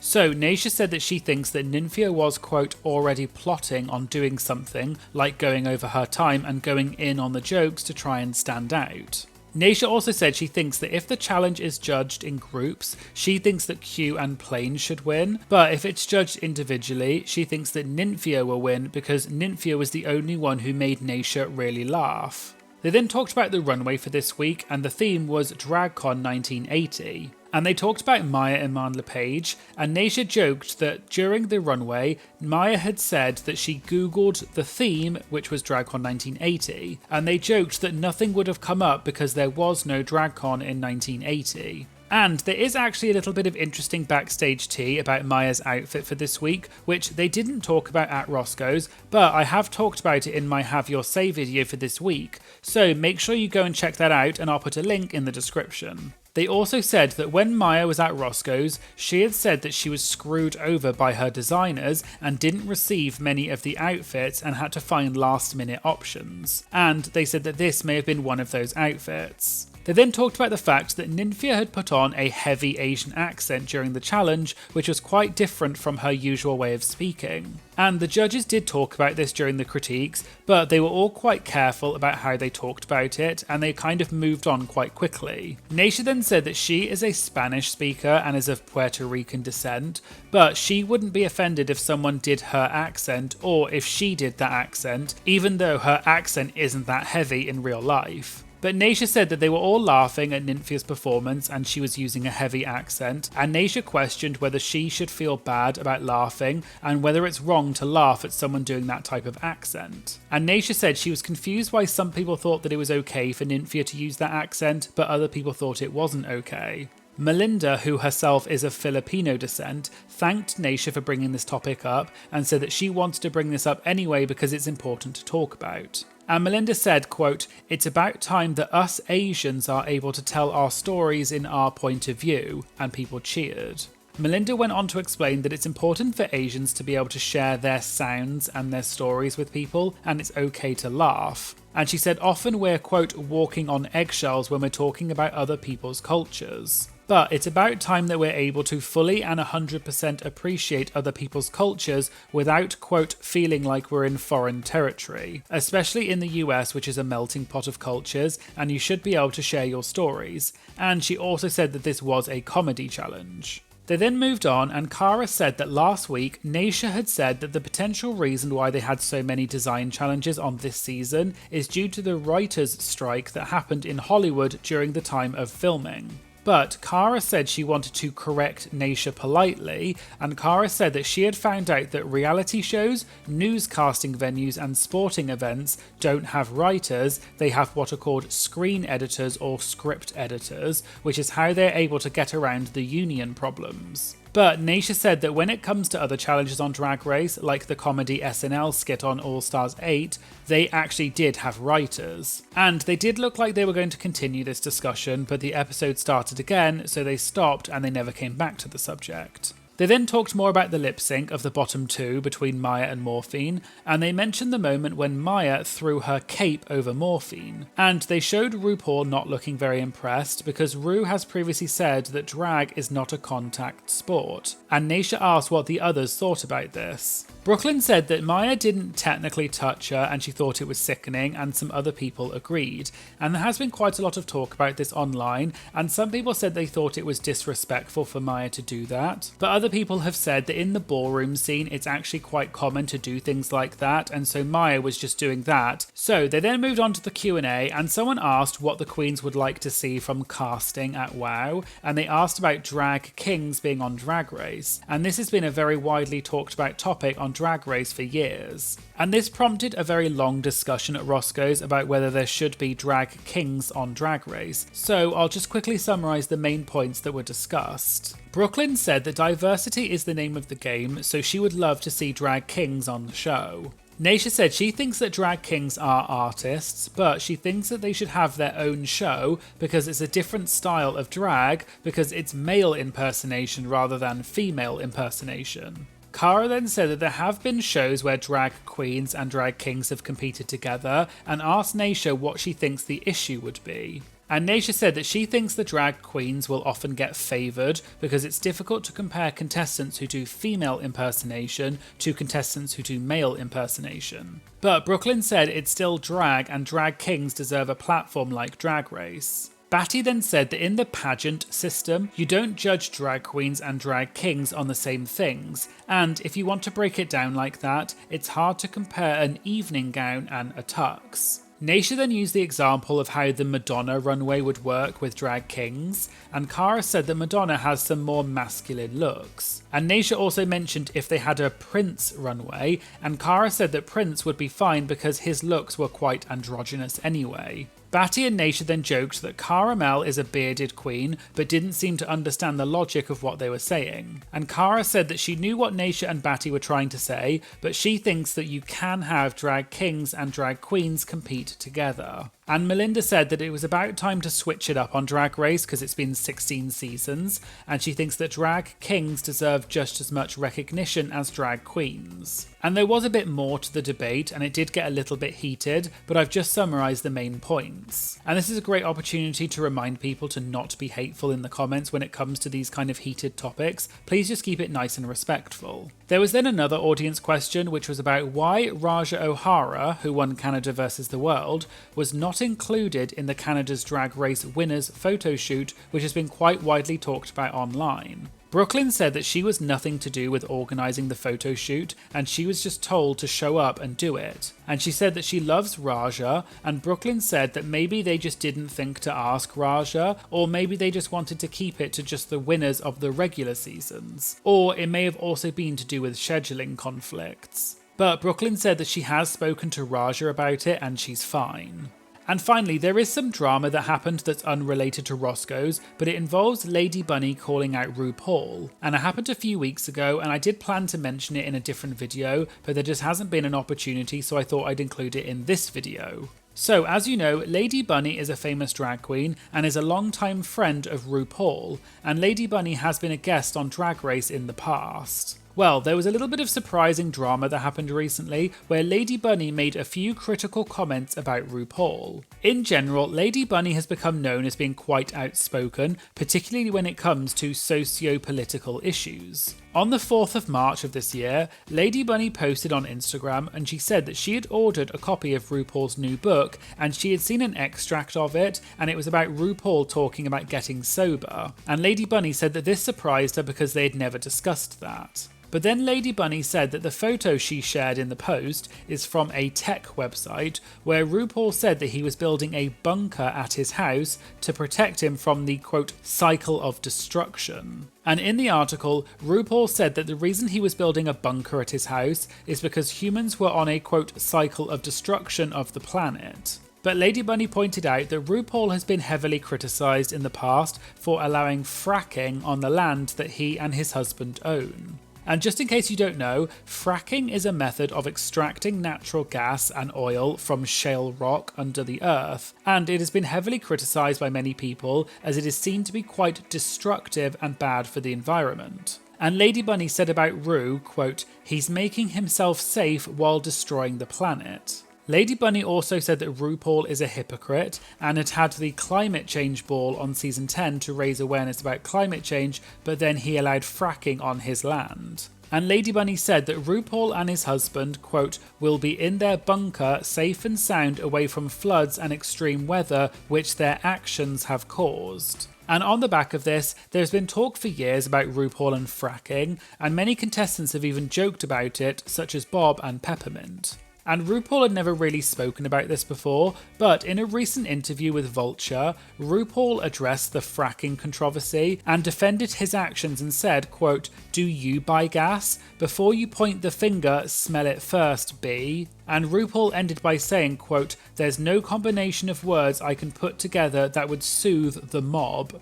You may have also seen that RuPaul recently launched an online bookstore called All Storer, which is supposed to be an all-inclusive online bookstore. However, the bookstore has received a lot of criticism because it sells several books that are seen as very right-wing, such as Mein Kampf by Adolf Hitler. And there were also several other books being sold that are anti-trans and were written by prominent authors who promote anti-trans and anti-LGBT+ rhetoric. And at first, All Storer responded by saying that they are an all-inclusive bookstore and they don't necessarily agree with the content of all of the books that they sell, but they don't agree with banning books. And they said that they would start labelling some books as, quote, controversial, and the proceeds from any books that were flagged as controversial would be donated to the Rainbow Book Bus charity. However, the co-founder and CEO of All Storer, Eric Savini, later issued a lengthy apology and said that he took full responsibility for the situation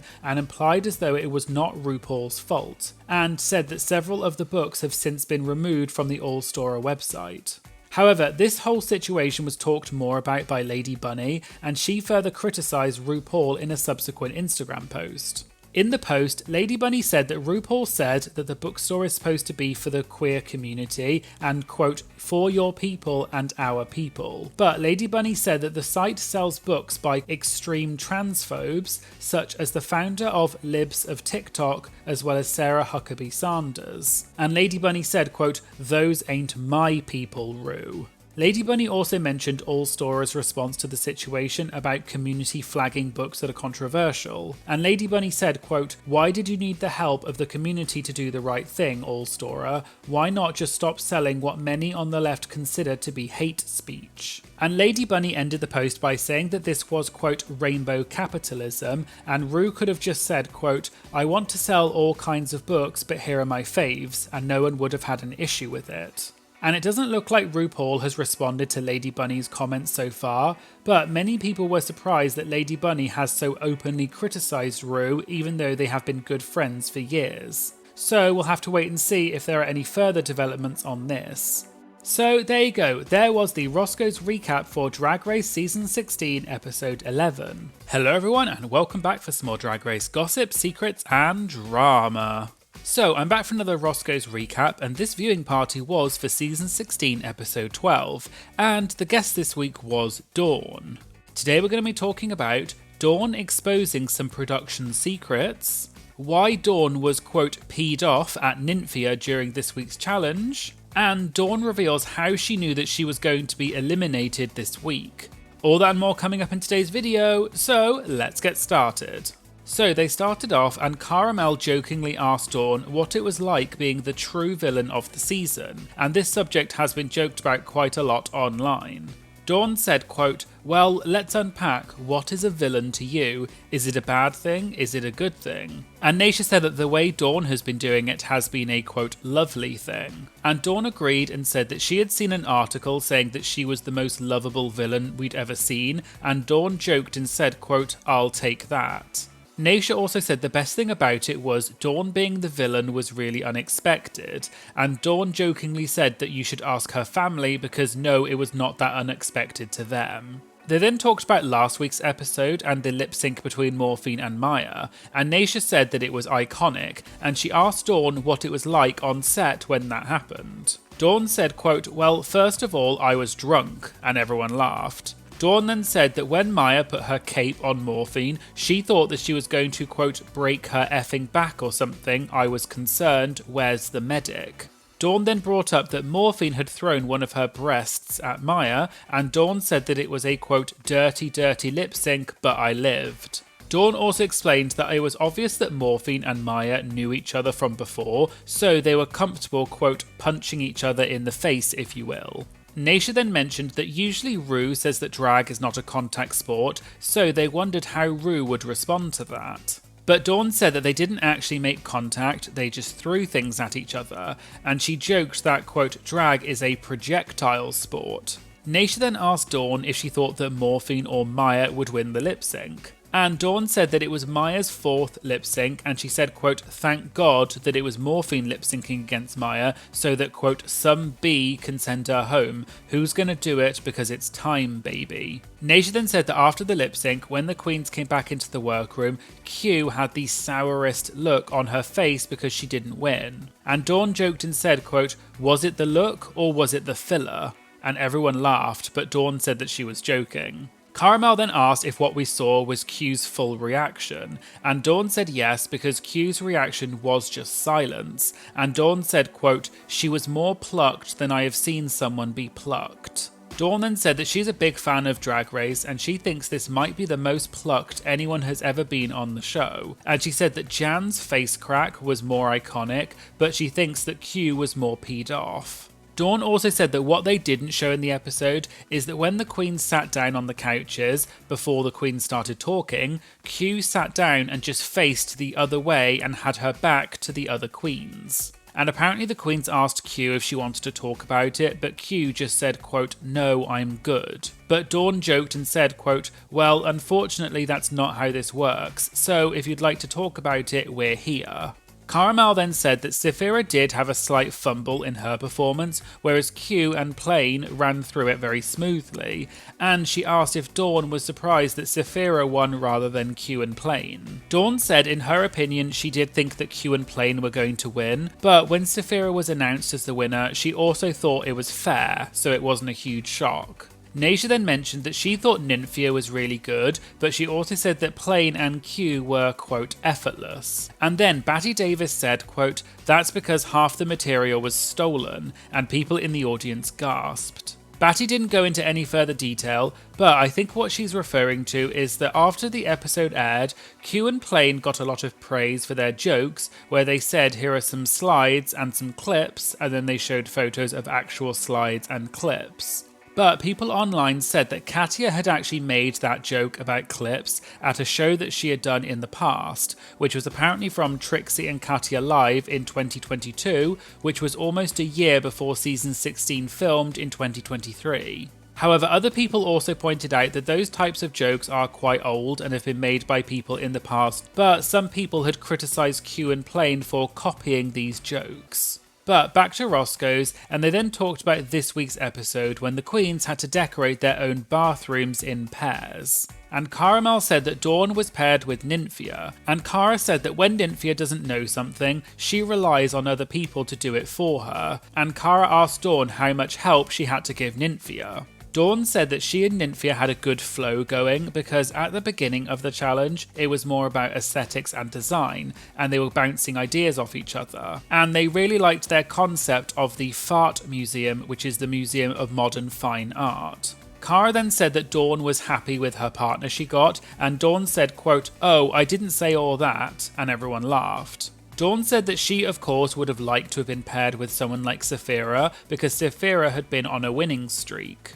Dawn also said that when she found out that she was paired with Nymphia, she felt like, quote, of the people left, this might be one of the harder ones to get good. However, it did not feel like as much of a death sentence as being paired with Maya felt like. And people in the audience gasped a bit, and Dawn said that she loves Maya, but Maya doing stand-up comedy is, quote, not going to go well. Naysha then referred to Dawn and Maya working together last week, and she asked if Dawn felt that if Maya flopped, then Dawn would be okay in the challenge. And Dawn said no, and said that she was glad that Maya is, quote, a good person, and Dawn said that what she's about to say sounds shady and she doesn't mean it in a shady way. But Dawn said that she was glad that Maya, quote, so obviously did a bad job, as opposed to Dawn. And Dawn said she wrote all of the jokes and made every single slide in that presentation and came up with the concept. And Maya could have quite easily thrown Dawn under the bus on stage and told the judges that it was all Dawn's material. But she didn't,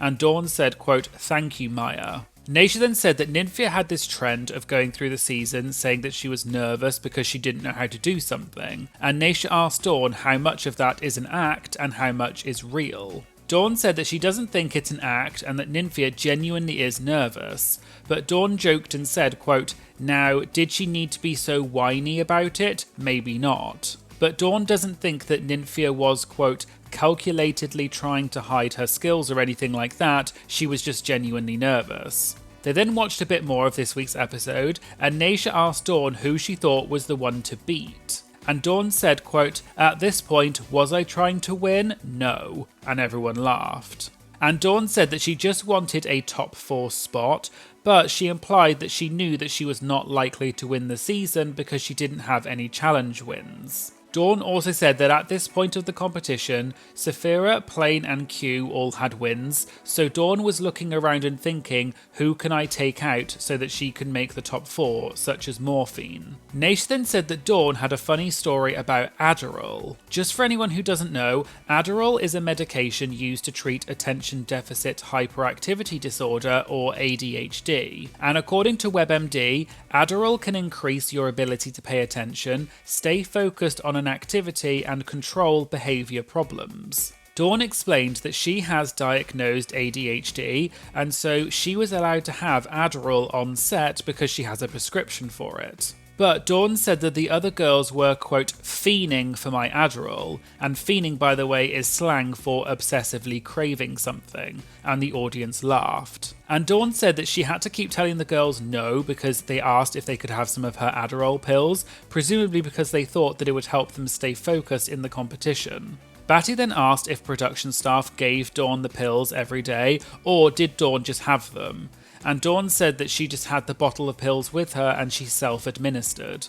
They then got to the part of the episode where the queens were setting up and decorating their bathrooms, and Naysha asked Dawn what it felt like that Nymphia kept shooting down every one of Dawn's ideas. Dawn explained that in the edit it doesn't really come across, but that day was actually the day that Dawn had the most fun she'd ever had on set. And all of the queens were just playing around and painting on each other's walls and being silly, and it was so much fun. But Dawn said that Nymphia was, quote, peeing me off because Dawn was trying to have fun and inject some love and personality into the challenge and was making lots of suggestions. But she said that Nymphia was just, quote, stank facing me. And Dawn implied that she jokingly said to Nymphia under her breath, quote, stop it, they're going to use that in the edit, make it look like we're doing a good job, you effing B.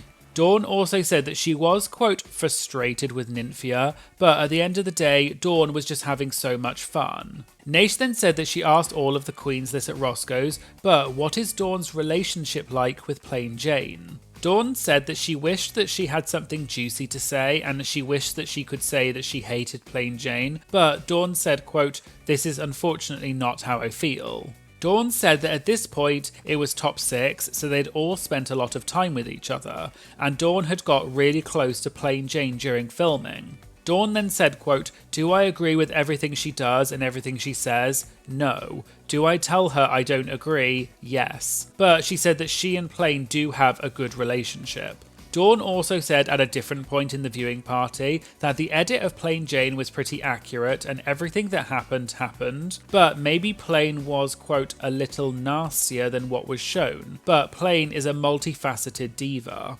They then got to the part in the episode when Plain Jane broke down in the workroom and said that she was feeling the pressure of always portraying herself as being confident even though she does have insecurities. And Naysha explained that when that was happening on screen, Batty had said, quote, victim, and everyone had laughed. And Dawn said that she, quote, gagged so hard that she spilled her drink, one of her nails popped off and the other went in her ketchup. Naysha then asked what that moment was like on set when Plain Jane broke down. Dawn explained that that day was really emotional and tense because it was really early in the morning when they were in the workroom, and they had all been in the competition for a while, so they were all kind of burned out and tired. And so Dawn said that she wasn't that shocked, but she realised that Plain was, quote, being got by this process, but not in a bad way.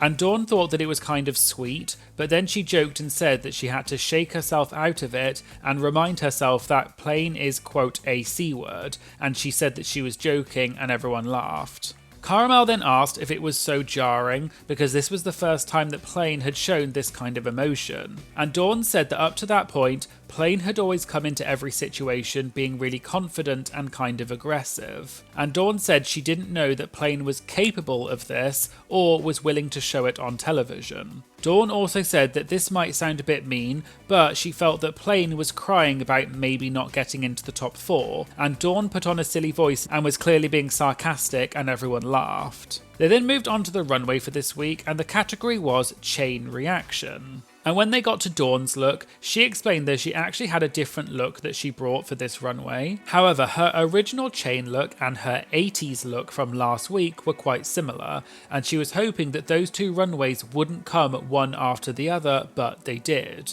And so Dawn wanted to change her outfit because it was similar to last week, so she had some spare fabric that she brought with her, and she asked the production staff to go out and buy her a bunch of chains. And Dawn said that she made this look that she wore on the runway in her hotel room between last week's episode and this week's episode, and the audience cheered.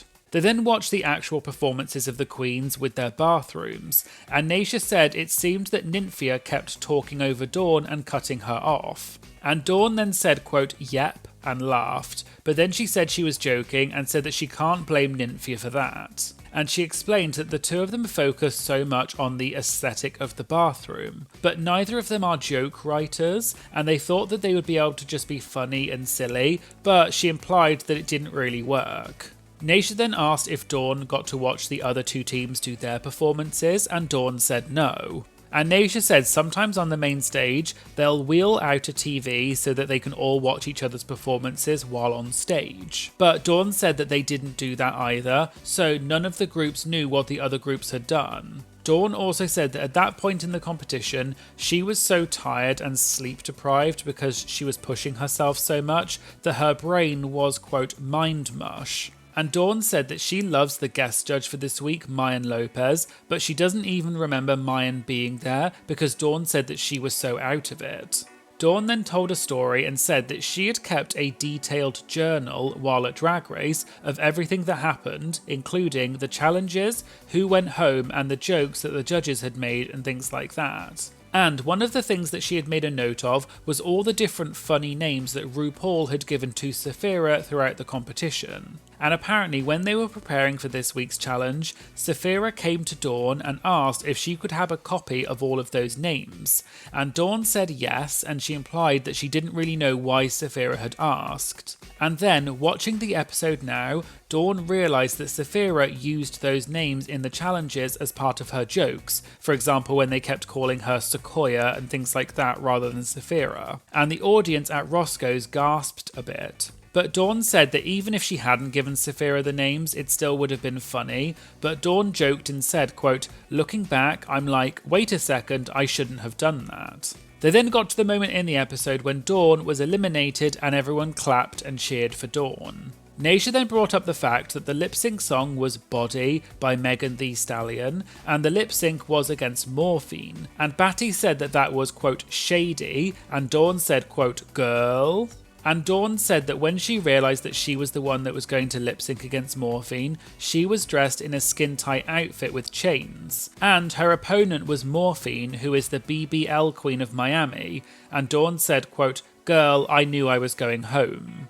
Dawn also said, quote, it was done, girl, so she decided to just have fun in the lip-sync. They then moved on to the Q&A, and someone asked Dawn who she felt was the bigger villain on the season between her and Plain Jane, which is something that they had discussed at the beginning of the viewing party. Dawn said it depends on what the definition of the word villain is, and she said if it means, quote, instigating the drama, creating the content, creating the fun, the reason you're watching, then yes, Dawn would take that. But if the word villain means, quote, the person bullying, nasty, making enemies, not me, is it plain? I dunno, I'm not going to comment on that, but it's not me, baby. Cara then said that Dawn wasn't necessarily the villain, but she certainly did have a spoon in her hand and she liked to stir things up. And Dawn laughed and agreed and said that what she likes to say is, quote, I'm never going to start bleep, but I'm going to make damn sure it doesn't end. And everyone laughed. Someone then asked what the meaning of the key is that Dawn was wearing as an earring in her confessional look. Dawn said that all of her jewellery in her confessional look was very deliberate,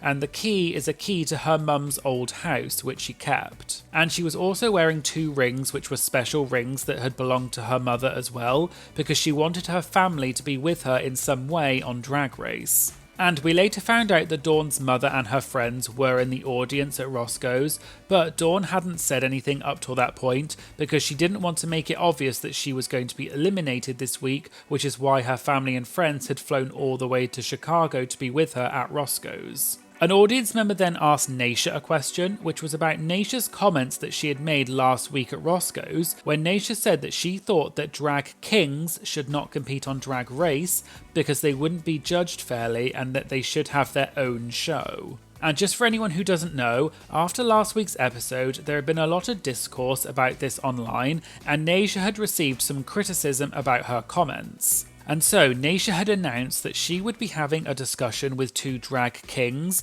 named Tenderoni and London Cider to discuss this topic. And I'll put a link to that video in the description because it's on YouTube. But back to Roscoe's, and the audience member asked Naysha how she was feeling now about the issue of drag kings on Drag Race. Naysha said that she had had this discussion with the drag kings to get their perspective on it. And the reason that Naysha had originally said that drag kings should have their own show is because that she felt that they wouldn't get judged fairly if they were on Drag Race and mixed in with drag queens. But Naysha said that what she was missing was that the reason drag kings want to be on Drag Race is because they get exposure from the show, because even if drag kings have their own show, it wouldn't have the reach or the exposure that Drag Race does. And Naysha said she had apologised to Tenderoni and Landon because Naysha was only thinking about it based on her own experience, and that's why she had that conversation with them. And Naysha said it's okay to have a difference of opinion, and what she said was not hate speech. And when you do have an open discussion with people and you hear their thoughts and you get new information, you're allowed to change your mind. And Naysha ended by saying that drag kings should be given the same opportunities as everyone else, and everyone clapped for Naysha. And finally, an audience member said that on the show, we often see just a bit of the challenge with the queens setting up and then the final product is done, such as all of the toilets, the bathrooms, the furniture, the sound effects, etc. And they asked Dawn if she could explain that process. Dawn said that every single decision about that bathroom was made by Dawn and Nymphia, and they have schematics and audio recordings and all of those things. But Dawn then said, quote, now, do me and Nymphia paint every wall? Do we move every piece of furniture? No, that's not reasonable. But every single thing that happens is under our direction. So that was fully our bathroom. So there you go, there was the Roscoe's recap for Season 16, Episode 12. Hello everyone and welcome back for some more Drag Race gossip, secrets and drama. So I'm back for another Roscoe's recap, and this viewing party was for Season 16, Episode 13, and the guests this week were Plain Jane, Nymphia Wind and Saphira Crystal. And there was also a guest co-host, which was Maddie Morphosis, who was standing in for Caramel. So today we're going to be talking about Plain Jane spilling an unaired shady moment on set with Plasma, why Nymphia is apparently a fraud, and some recent drama involving Jan calling out her Season 12 co-star Sherry Pie for lying. All that and more coming up in today's video, so let's get started. So they started off with Naysha saying that Plain Jane has been a big topic of discussion at Roscoe's throughout the season. And Naysha has asked every guest what their relationship is like with Plain Jane. And so Naysha asked Plain what her relationship is like with herself, and everyone laughed. Plain said that she had, quote, a bone to pick with Roscoe's because last time she was there in the audience, she got booed and the audience gasped a bit. And just to explain this in case you don't know, you may remember that near the beginning of the season, a mandatory meeting was a guest at Roscoe's. And the week after that, they admitted at Roscoe's that Plain had been in the audience at Roscoe's the week that Amanda was there. And I did talk about this previously on my channel. And apparently Plain had said that she didn't want anyone to know that she was in the audience because she didn't want to pull focus away from Amanda while she was at Roscoe's. But the fact that Plain was in the audience may have been why Amanda didn't really say that much about Plain while she was at Roscoe's. Anyway, back to this week at Roscoe's, and Naysha said that she had a theory as to why Plain got booed when she was in the audience at Roscoe's, and that's because they didn't acknowledge that Plain was actually in the audience, and that was at Plain's request. Plain then joked and said that for anyone who booed her, quote, "You're disgusting and you're pathetic and that's all," and the audience laughed. And Naysha then said that everyone at Roscoe's loves Plain Jane because she made this season very memorable and the audience cheered for Plain Jane. They then talked about the main challenge for this week, which was that they had to do a makeover involving dancers from the Drag Race Vegas show. And Naysha asked if the three of them had ever put someone else in drag before, and they all said yes. And Plain said that early in her career, two gay guys came up to her after one of her shows and said that they thought that she was so stunning, and they asked Plain if she would do their makeup for Halloween. Plain then said that she did, and she found out that one of them ended up giving oral to their Uber driver at the end of the night, and Plain Jane said that she, quote, turned their pussies out. Naysha then said that throughout the season we saw that Nymphia had been, quote, spiraling, and she said that she couldn't do things, and Naysha asked how much of that was true.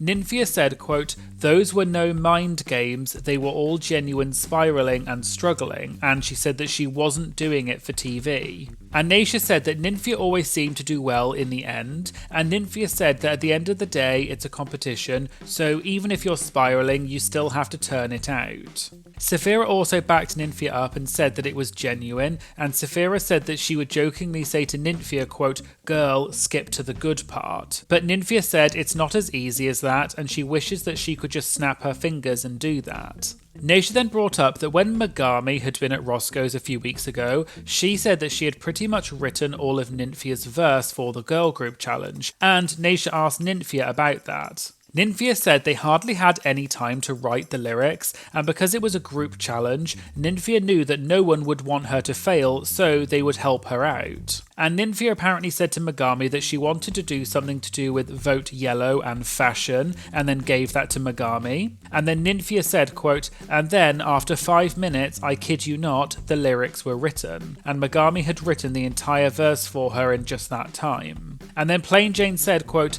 "If Megami did anything right during the whole competition," and then the audience groaned and laughed. And this is likely a reference to the fact that during Megami's talent show where she did a lip sync and held up posters, Plain had criticised Megami's talent and questioned whether Megami was creating any queer art that was worth protecting. And it seemed that Plain Jane was kind of making a shady comment about Megami. But Plain said that she was only joking and she loves Megami. Batty Davis then said that Megami isn't the only one who has been helping people this season, and Naysha joked that this isn't the first makeover challenge because Saphira has been making costumes for people throughout the season, which is clearly a reference to the fact that Saphira had helped Maya Iman LePage several times during the design challenges, and Naysha asked Saphira about it. Saphira said that like we saw on TV, when they asked Maya, "Did you make this?" and when Maya said that she did all the sewing work herself, that was true. Saphira also clarified and said, quote, "I did not put needle to nothing. She made that. Did I cut it out for her? Yes. Did she use my pattern that I made for myself? Yes. Did I do it in 10 minutes? Yes." And everyone laughed. Saphira then said she doesn't understand why people had such a problem with her helping Maya, because Maya was still in the bottom, so it didn't really matter anyway, and people laughed again. They then moved on and talked about the moment during this week's challenge when Saphira had to change her costume idea because her original costume was too big and heavy to dance in. And Naysha mentioned that one of the outfits that Saphira ended up using was plain Jane's, and Naysha asked how that came about. Saphira said that she had pulled out some, quote, bleep from her stuff, and Plain Jane came to her and said, quote, "Sister, I have this outfit that's like what you wore earlier, but it's in orange, and you have an orange thing. Do you want to wear them?" And Saphira said, quote, "Yes, thank you, Plain." And Saphira also said that she and Plain had won the last episode together in the bathroom challenge, so they had a, quote, camaraderie between the two of them. And Saphira said that Plain had always been very sweet to her and she was very grateful for Plain's help. They then watched the makeover runways, and people cheered for Plain Jane and her partner Lazy Susan. And Plain said that Lazy had served C-word, and everyone cheered. And then Nymphia and Plain started having some playful shade, and Nymphia said that Lazy looked like she needed some lip filler because she had thin lips. And Plain then said about Nymphia's look, quote, "Well honey, she may have had thin lips, but she wasn't serving Big Bird on the runway," and everyone laughed. Nymphia then said at least she had a concept, and Plain said that Nymphia loves a concept. And Nymphia then just started saying random shady words like, quote, "pretty drag," "boring mini dress," "bodysuit," "wear my yellow," and the audience laughed and Batty said, quote, "get her Jade." Then Plain asked Nymphia how many challenge wins she had, and Nymphia said it doesn't matter, and everyone just laughed. They then talked about the moment when the queens had to do a dance on the main stage with their partners, and Maddie asked what the other queens thought when they watched Q and her partner doing the dance, because Q's dance was arguably quite simple compared to the others. Saphira said for her it was interesting because she knew what she and her partner were doing, but when she saw Q and her partner dancing, Saphira joked and said, quote, "We could have just done that," and everyone gasped and started laughing. Saphira also said that she and her partner probably had the most complex routine out of everyone, and Plain asked if Saphira choreographed it herself or did her partner do it. And Saphira said, like most of the queens, they got their partner to choreograph it because their partners are trained dancers. Saphira also said she had no time to think about choreography this week because she was spiraling due to her outfit problems. Maddie then asked if the others thought that Q choreographed her routine herself, and all of them said yes at the same time, and everyone laughed because it was clear that they were implying that Q must have choreographed it herself because it wasn't very good. And Naysha then said, in defense of Q knows that she's not that good of a dancer, and at least she didn't try to dance. They then talked about the judges' critiques this week, and in particular when T.S. Madison said that she had seen Nymphia wear yellow the last times that she was there. And Nymphia said, quote, "You know what? I'm just gonna wear yellow, F it," and everyone laughed. Nymphia then said, quote, "I haven't worn yellow for a lot of the challenges, and T.S. Madison did see me wear red, and she forgot." And the audience gasped a bit and laughed. And this topic has come up quite a lot online about Nymphia wearing yellow, and in fact, T.S. Madison did tweet about her critique in this episode after the episode aired, because she had received some hate due to what she said about Nymphia. And people pointed out that Nymphia hasn't worn yellow that many times in her runways, and that T.S. Madison was there when Nymphia had worn this red outfit. So what T.S. Madison had said about Nymphia wearing yellow was not true. After the episode, T.S. Madison tweeted and said that although you may not have liked her critique, that's okay, but it's not okay to be aggressive towards her, and T.S. said that she will, quote, "F you up." And in general, T.S. Madison is known for clapping back at hateful people on social media quite often, and people love her for it. And then, in a different tweet, someone had tweeted at T.S. Madison saying that she needed to apologise for, quote, "gaslighting everyone regarding Nymphia's red runway." And T.S. retweeted this saying, "I got something I'll give you publicly." And she included a video of a lady who was joking about how to deal with people making fun of you and said, quote, "What do you tell someone who has 2 black eyes?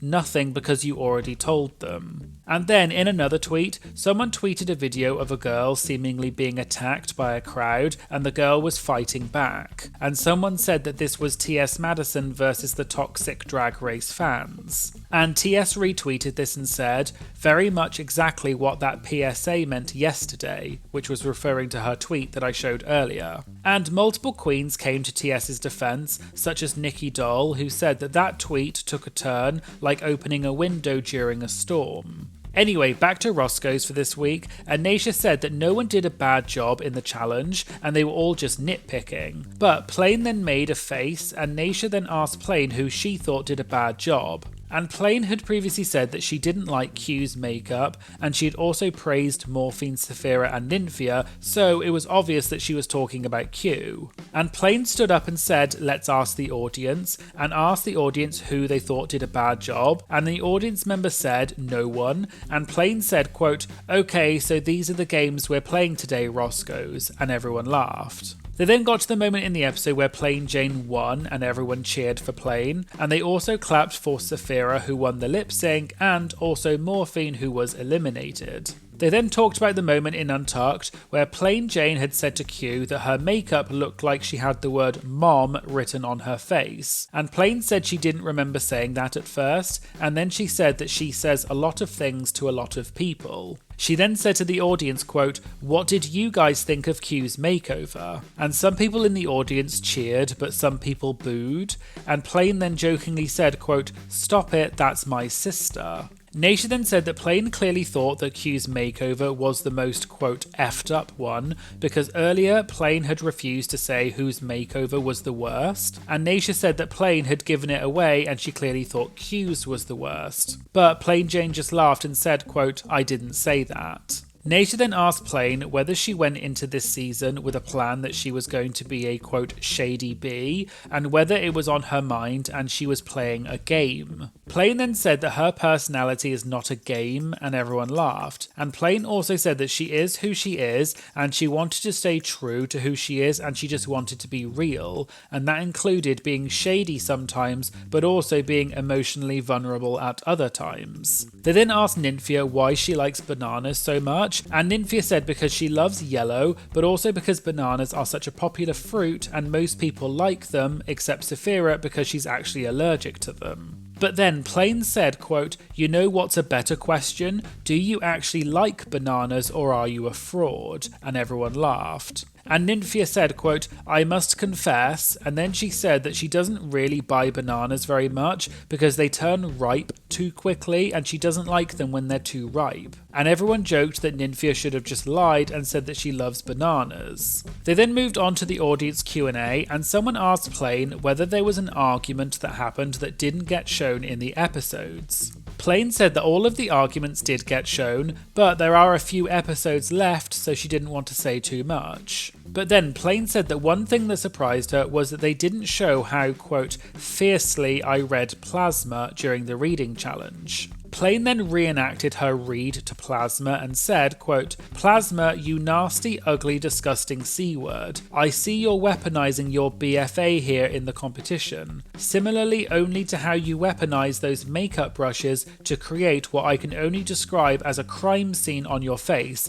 Ugly, ugly, ugly. And then Plain pretended to spit on the floor and everyone laughed. Naysha then asked what RuPaul's reaction was to that, and Plain said that RuPaul was, quote, truly getting her life. And Plain said that RuPaul loves that type of stuff, and RuPaul is a drag queen's drag queen, and she loves the shade. Maddie then said that while they're talking about things being cut from the show, when Maddie was on the show, in the episode when RuPaul said that Maddie Morphosis needed more oomph, RuPaul kept saying it and making funny noises, and then eventually said that she had had a coffee enema. Maddie said that that moment went on for much longer in person than it did in the edit that was shown on TV, and Maddie asked if something similar happened when Plain Jane told RuPaul her makeover partner's name was Lazy Susan, and RuPaul laughed for ages. Plain said she doesn't know why RuPaul laughed so much, but maybe she just loves a good drag name. But Plain said that RuPaul, quote, outright almost peed her pants. And the laughing apparently went on for a solid 2 minutes, and it was a lot longer than what was shown in the episode. Another audience member then asked Plain about the moment from a few episodes ago when Q told Plain that she was HIV positive, and after that, Plain said, quote, Mama, kudos for saying that, for spilling. And this has since become a really popular meme online, and the audience member said that Plain clearly meant it genuinely, but was she surprised that this has become such a big meme? Plain said it really surprised her, and in fact she was talking to one of the editors of the show, and the editor also questioned why this meme had become a thing. Plain then said that when she saw that back on TV, she didn't think that much of it, and she questioned, quote, "Am I really that interesting? Am I that artistic?"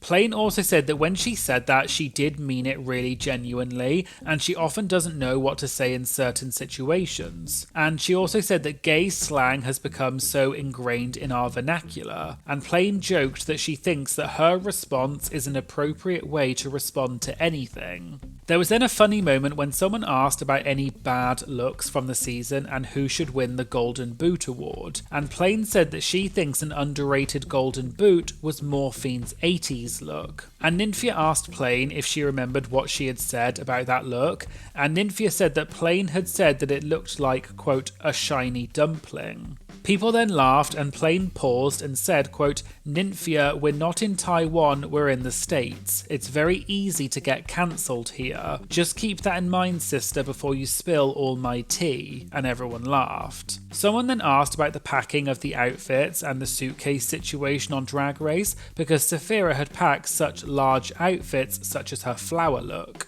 Saphira then said that she was going to make a video about packing for Drag Race, which you can purchase, so she's not going to talk about it. But Naysha pointed out that Dawn had said last week at Roscoe's that Saphira had packed in a really smart way, where things were detachable or inflatable, so everything was flat packed. The audience member also asked how many suitcases you're allowed to bring to Drag Race, but Saphira said she couldn't say because she doesn't want to break her NDA.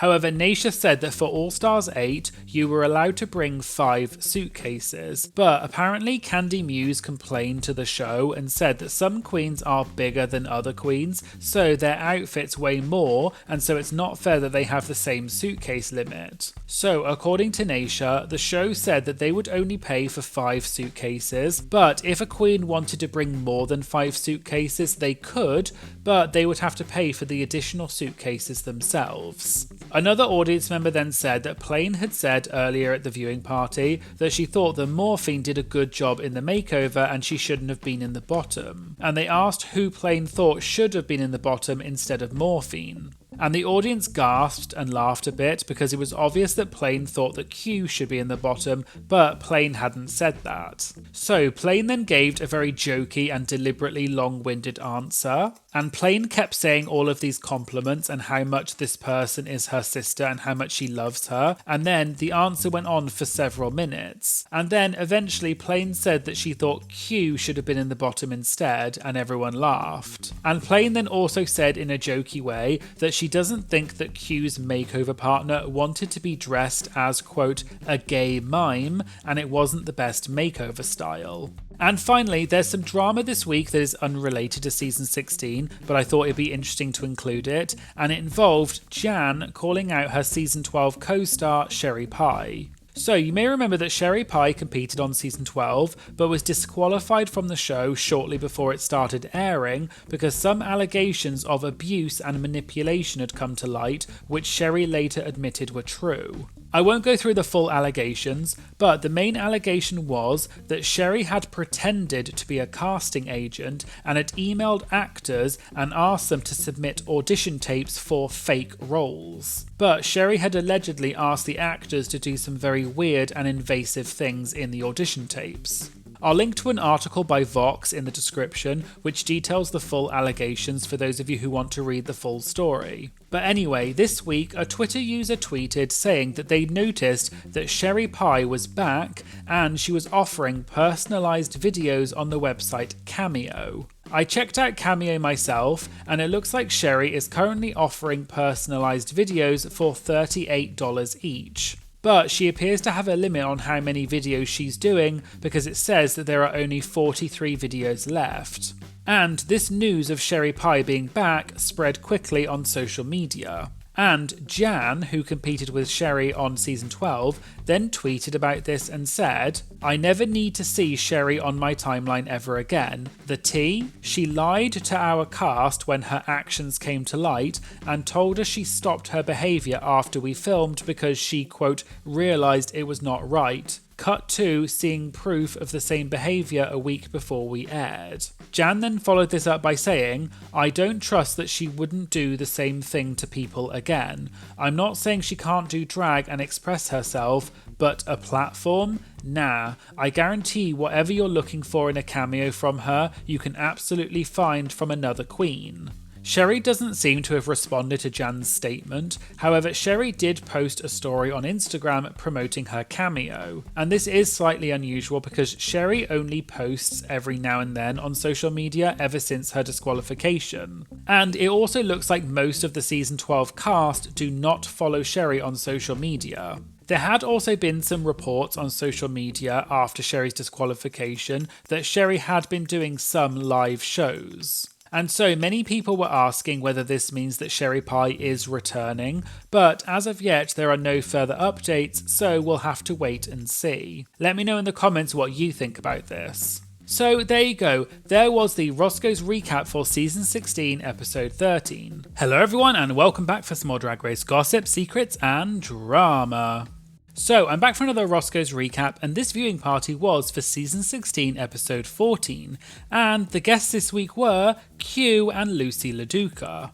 Today we're going to be talking about Lucy and Q exposing some shady production tactics, why Q knew that she was going to be eliminated regardless of what she did, and why Lucy refused to pick up a phone call from Mistress Isabel Brooks. All that and more coming up in today's video, so let's get started. So they started off talking about last week's elimination of Morphine Love Dion, and Naysha asked Q how that felt on set. Q said that there was definitely a quote shift in the energy on set after Morphine left, and the same thing happened when Tsunami Muse was eliminated. Naysha then brought up that there was a post going around on social media, and I think she's referring to this post by dragrace.central on Instagram, which shows how many confessionals the queens have had so far on season 16. And Naysha said that Morphine has had way more confessionals than anyone else, so it was clear that there would be a difference in the vibe of the season once Morphine was gone. Naysha then brought up the moment from the start of this week's episode when Plain Jane and Q were throwing some playful shade at each other, and Plain said that she and Q had a kind of quote sibling rivalry, and Naysha asked Q if that was accurate. Q said that that was pretty true and that they liked to, quote, read each other nasty. Q also said that she thinks she is better at taking it than Plain Jane is though. And Caramel brought up when Dawn had read Plain a few episodes ago and Plain had clapped back straight away. Naysha then said she asks all the queens what their relationship is like with Plain Jane. Q said that they are good sisters and she loves Plain, and Q also joked that she likes to tell people that Plain is, quote, an acquired taste and not everyone acquires it. Actually, most don't. They then moved on to this week's episode when the queens had to write a memoir, pose for the book cover, and also do a podcast interview about it. And Nymphia had said that she didn't want another writing challenge, even though that's exactly what they got this week. And Caramel asked if they thought that they had done that on purpose because Nymphia had said that she didn't want another writing challenge. Lucy joked and said, quote, yeah, they made it up on the spot, it wasn't planned at all. But then Q said, quote, well, sometimes they do be listening to what you be talking about, and Naysha agreed and said, quote, all the time. Naysha then said that both Q and Lucy had similar experiences on their seasons, and that they both got so close to winning challenges, but then didn't, and they both had face crack moments. And Lucy joked and said, quote, I don't like your tone. Q then said that it was such a coincidence that they were both there at Roscoe's together. And Naysha said that she would still consider almost winning as still something positive because it means that you were in the top, not the bottom. But she said that when it keeps happening again and again, you must think, quote, what the F? And Naysha asked how they both felt about that. And Q said for her, not winning felt like she was not meeting her own expectations, and she kept asking herself, what am I not doing? And Q said she holds herself to a high standard, so when she doesn't meet that expectation, she gets upset. Lucy said for her, she just felt like she should have won the stuff that she wanted to, and everyone just laughed.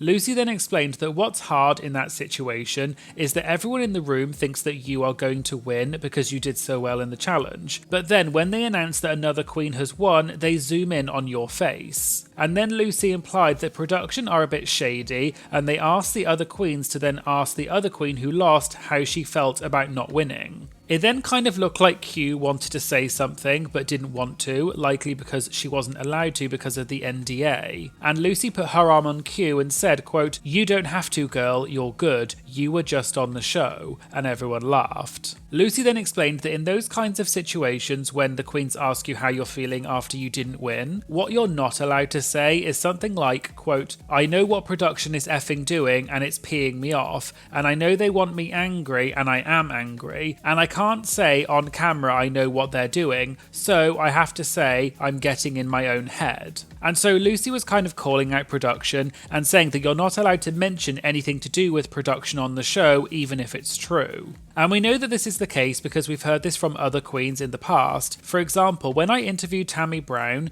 I asked her about the infamous fight of Mimi Unfirst versus everyone in Untucked on All Stars 1. And Tammy said that what the queens had been told is that if they talked to the camera or addressed production in any way, they would cut all of that out of the show because they can't show it. And so, Tammy and the other queens would deliberately talk to the camera every time they wanted to stop production from using that footage in the edit, and the producers would tell them off and tell them not to mention production in any way on camera. And there was also an example I've talked about on my channel when Farrah Moan gave the reason why she didn't do the reveal during her runway for the Lady Gaga look, and it was because she had a wired mic that production had put on her and they told her it would break. And Farrah said she did explain that to Lady Gaga in Untucked, but because she mentioned production, they had to cut that out. Anyway, back to Roscoe's, and Carmel then brought up an example of a queen being annoyed, and she said that when Q and Plain didn't win the seminar challenge, Q was visibly very annoyed about it, and it seemed like from the edit that they had been leading up to giving Q and Plain the win, but then they gave it to Sapphira. Q said that all of the queens, including Sapphira, thought that Q and Plain would win, and Q said although they didn't show it in the episode, when Ru announced that Sapphira had won,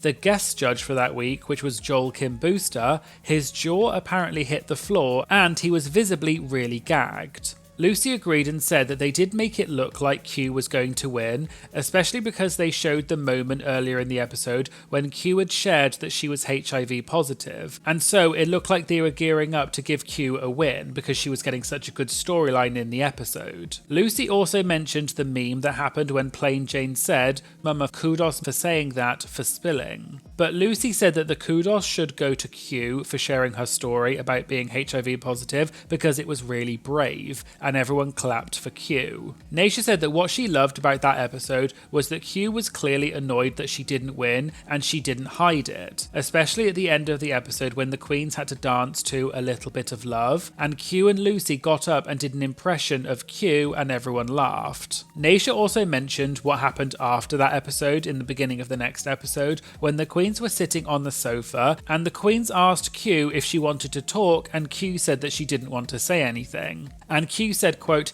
"If I did, it could have been a lot worse for me. I could have said something that I regretted. I was controlling myself." They then moved on, and Carmel said that a while ago, Q deleted her Twitter account after she had been clapping back at some hateful comments that people were sending her, which I mentioned in a previous video. And Carmel asked if Q did that to protect her own peace, or was there another reason? Q said yes, it was to protect her peace, and she also explained that she was never really a social media person to begin with, and the reason she created a Twitter account was because of Drag Race and she felt like she needed to be on Twitter. But when she then got on Twitter, she decided that she, quote, did not like it, and it was not for her because it's a scary and crazy place, and people on there are, quote, mad all the time. Carmel then asked if Q and Lucy have any advice for future Drag Race contestants about how to navigate social media. Q laughed and said, quote, stay off it, and said that you need to find other ways to preoccupy your time, as well as surround yourself with people who love you and actually support you. Lucy said for her, she's now at a point that she wasn't at when she was on the show,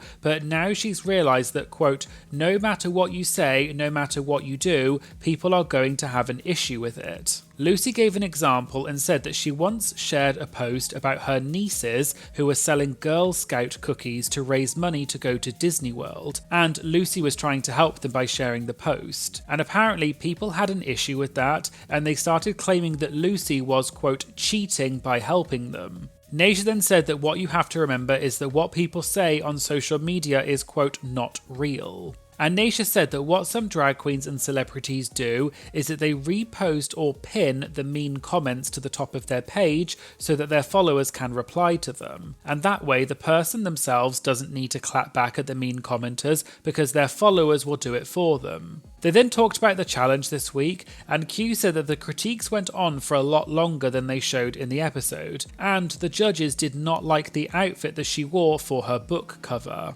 But Q said that at that point in the competition, she had run out of clothes, and they weren't told to bring an outfit for the book cover. And so Q actually made that look in her hotel room the night before filming, and she said that she was proud that she managed to do that, and everyone clapped for Q. They then talked about the part of the episode when the queens were doing the photo shoot for the book cover, and Nasia said her issue with photo shoots is that they often show some of the other photos that they took, and often those photos are way better than the photo that they actually choose for the book cover. And Nasia said she thinks the photo shoots are a way for production to, quote, control the narrative. And Nasia said that in her experience, the queens don't get to choose which photo gets used for the cover. And they asked Q if she got to choose the photo that was used, and Q said that they did see a few of the other options, and they did help to design the layout of the cover, but that was about it. But she doesn't think that they saw the final photo that they chose for the cover, but it seemed that Q didn't really want to say too much about it, probably because of her NDA. And then Nasia said that we saw that they had taken better photos of Q and also Plain Jane, but then they chose to use those, quote, nasty ass pictures instead. Batty also mentioned the moment when Ru had said to Plain Jane to whip her hair and they were using the fan, and Batty said that they didn't even show the photo of Plain Jane whipping her hair. And one funny thing I saw on social media is that someone tweeted and pointed out that the fan was not even switched on when RuPaul said that. And watching the clip back, I now can't unsee that. I'll play the clip and make sure you focus on the fan. Ready, and 1, 2, 3. Yeah, work the fan. Ready, and 1, 2, 3. Yeah. Work the fan.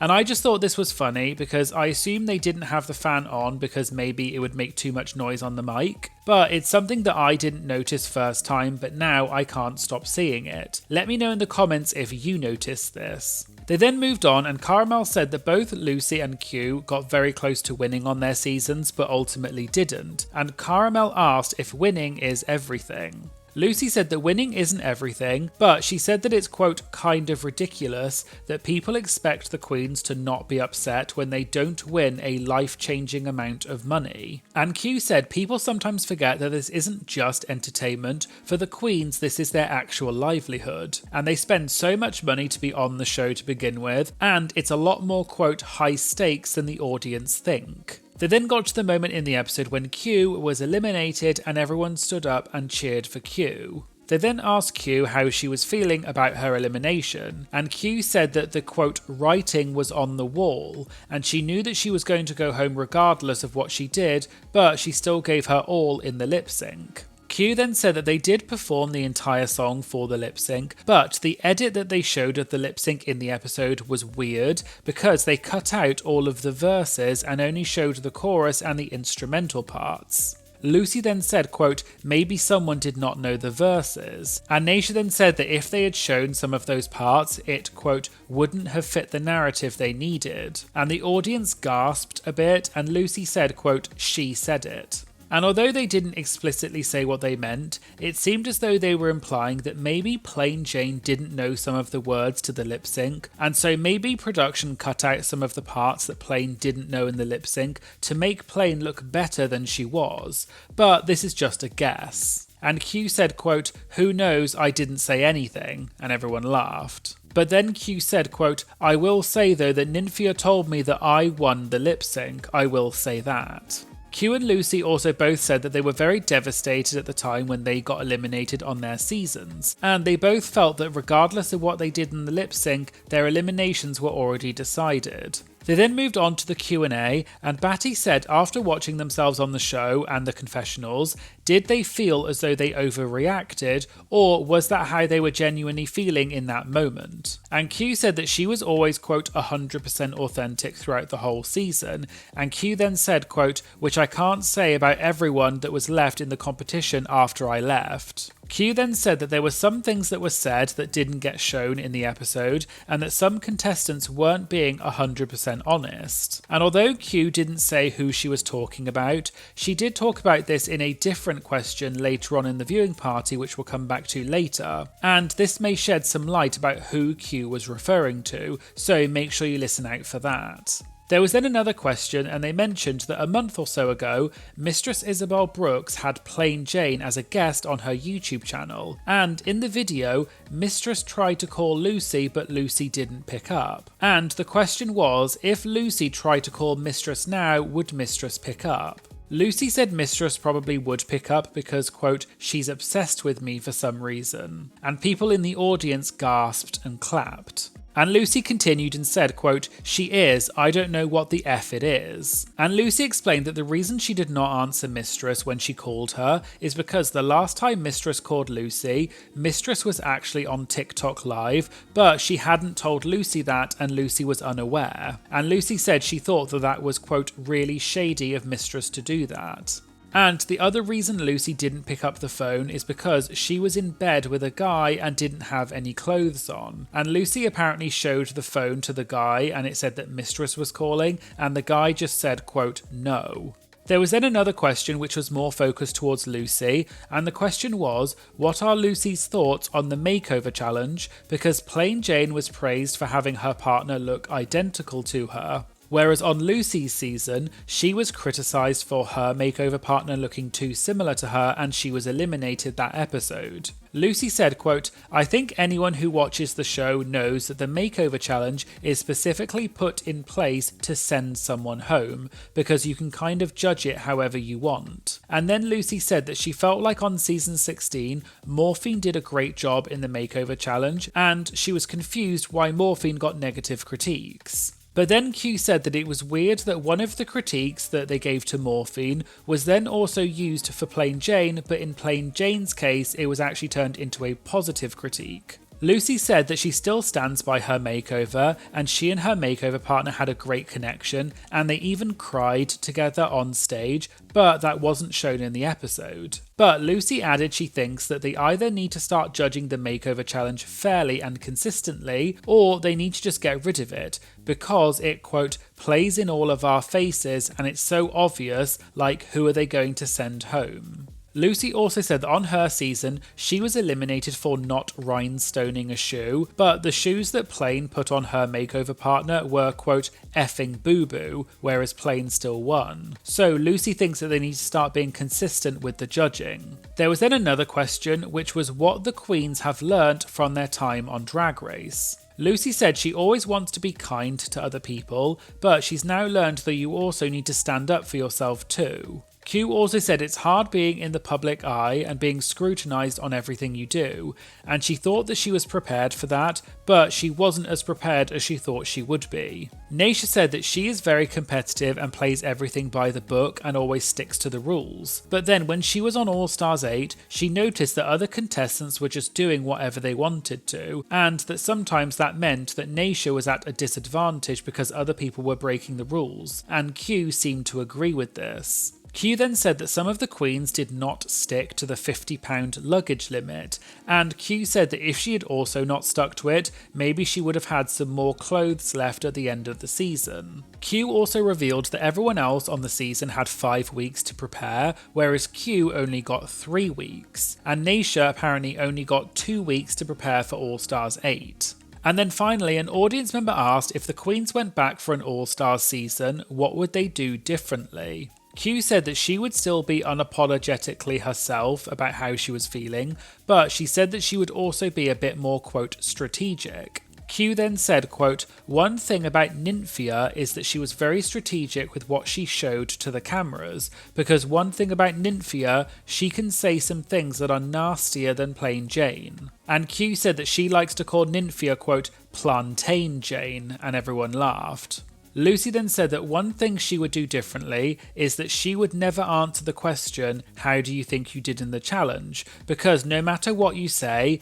they, quote, "can and will use it however they want to in the edit." And if you say you did really well, they'll cut out your whole part. And if you say that you think you did badly, they'll probably put you in the bottom anyway. Lucy also said that if she did go back, she would think about Drag Race more as a reality show than a competition, because Lucy was not in that mindset when she went on season 15. And Lucy said she does have to, quote, "give credit to the girls who had that kind of mindset." Lucy also said that Mistress and Luxe Noir London are so good at reality TV and knowing what the producers are going to do with every situation, whereas Lucy said she never thought about that and she always just said how she really felt, and so if she went back to the show, she would do it differently. So there you go, there was the Roscoe's recap for RuPaul's Drag Race Season 16, Episode 14. Hello everyone and welcome back for some more Drag Race gossip, secrets and drama. So I'm back for another Roscoe's recap, and this viewing party was for Season 16, Episode 15, and the guest this week was Candy Muse. Today we're going to be talking about the lip sync gag that Megami was told she was not allowed to do, why Candy Muse will never go back on Drag Race, and Candy also reveals some backstage tea about All Stars 8 and why she regrets going on the season. All that and more coming up in today's video, so let's get started.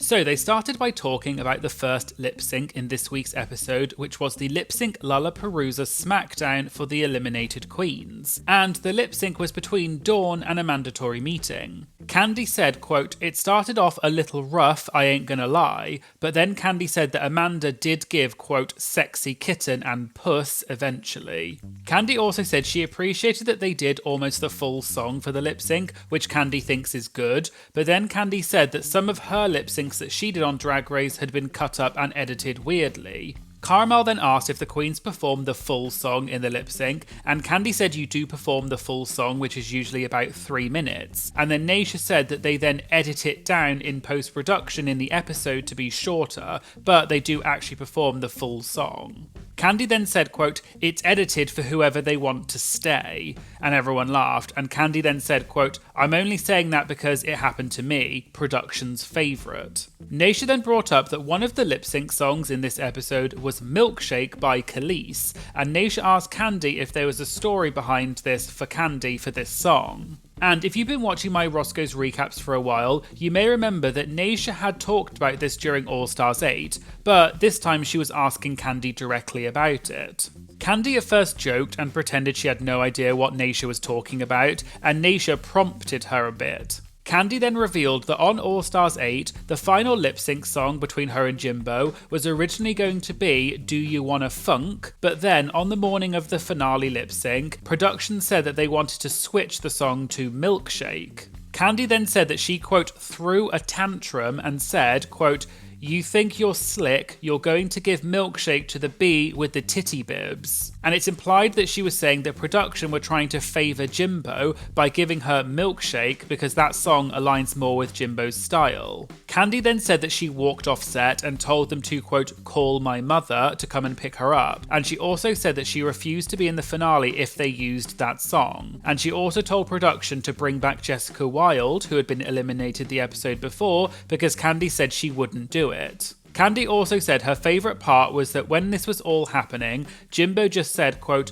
what are you talking about? And was acting confused as to why Candy was reacting like this. And Candy said, quote, B, you know what the F is going on, you ain't stupid. Batty Davis then asked Candy what her relationship is like with Jimbo, and Candy said they are good and she loves Jimbo, but she joked that Jimbo never answers her texts. Candy then said that if she could go back in time, she wishes that she had chosen Jimbo's lipstick and eliminated her in episode 10 when Jimbo and Jessica were in the bottom and Candy had to choose which of them to eliminate. Candy also said if Naysha had been there still, she probably would have chosen Jimbo's lipstick because Naysha would have encouraged her to do it. But Candy said the full tea is that Jessica said to Candy not to pick Jimbo's lipstick, and Jessica said, quote, "You know what you need to do," implying that Jessica knew that Candy had to pick her lipstick because it was the right thing to do. But Candy said that not eliminating Jimbo was her biggest regret from All Stars 8.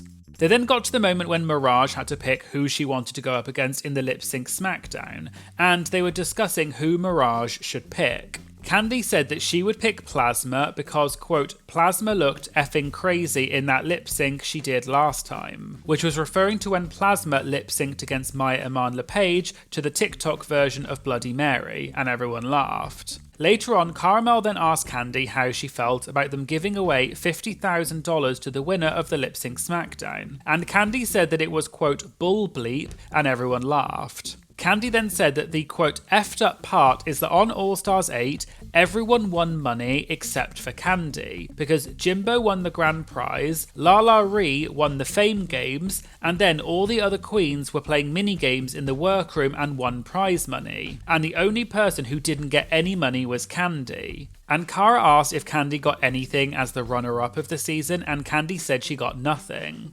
Candy also said that she competed on season 13 and was the runner-up and also got nothing, but then she said that on season 14 the runner-up got $50,000. And Candy joked that World of Wonder, quote, "has a vendetta against me." Candy then said it's good that the queens get paid because Drag Race is expensive, and Candy revealed for All Stars 8 she spent around $40,000 on her runway outfits. They then watched Mirage's lip sync, and they asked Candy how she felt about it. And Candy said she liked it, and then there was a pause, and Candy said Mirage did the splits and a backbend, which is what Mirage knows how to do. Naysha then asked if Mirage has maybe shown all of her cards already, and Candy said that's exactly what she thought when she watched the lip sync, and she said, quote, "You went in, did your moves, what do you have for the next one, we're gonna see." And Cara said that they hadn't seen the heel clacking yet, but then the other people joked that they already saw Amanda do it in the first lip sync.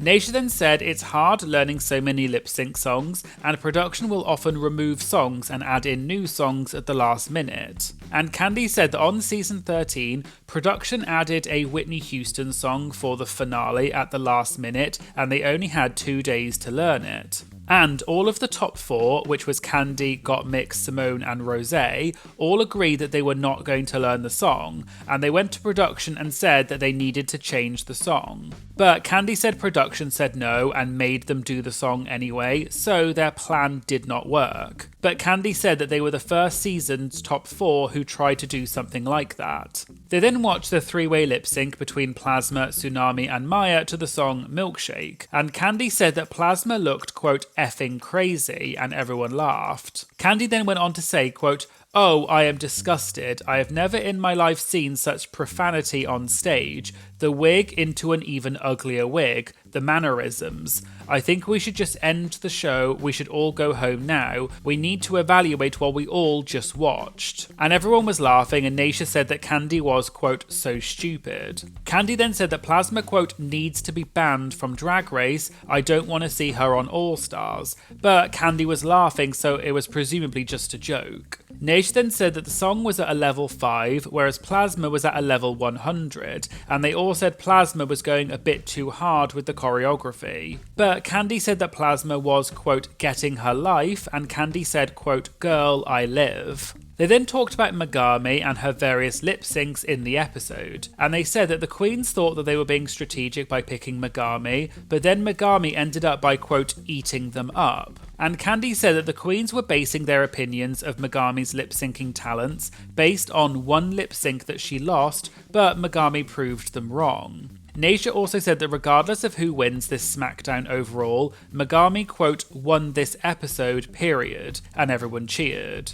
Naysha also said that Megami was smart because she was matching her lip sync specifically to each song, and, quote, "a backflip is a backflip in every song, it's exactly the same." But Megami was very smart and her performances were very different, and she had a gag for each of the 3 lip syncs. And on that note, Megami spilled some interesting backstage tea about this episode on an Instagram live video, which I was made aware of by one of my followers at Spacker1, who sent me a screen recording of Megami's Instagram live. In the Instagram Live, Megami said she didn't plan on being in the finale, so she hadn't learnt all of the lyrics to the final song, which was "Gonna Make You Sweat, Everybody Dance Now." Megami said she knew all of the girl parts in the song, but she didn't know the male rap part in the middle because she didn't think she would ever get to the finale. But that's why she had the idea for the hand puppet, just in case she was in the finale, and that would be a way for her to get around not knowing that part of the song. And that means that potentially what Maya had said in her confessional in the episode about Megami not knowing the words may have actually had some truth to it. Megami also revealed some backstage tea in the Instagram Live about a reveal that she wanted to do,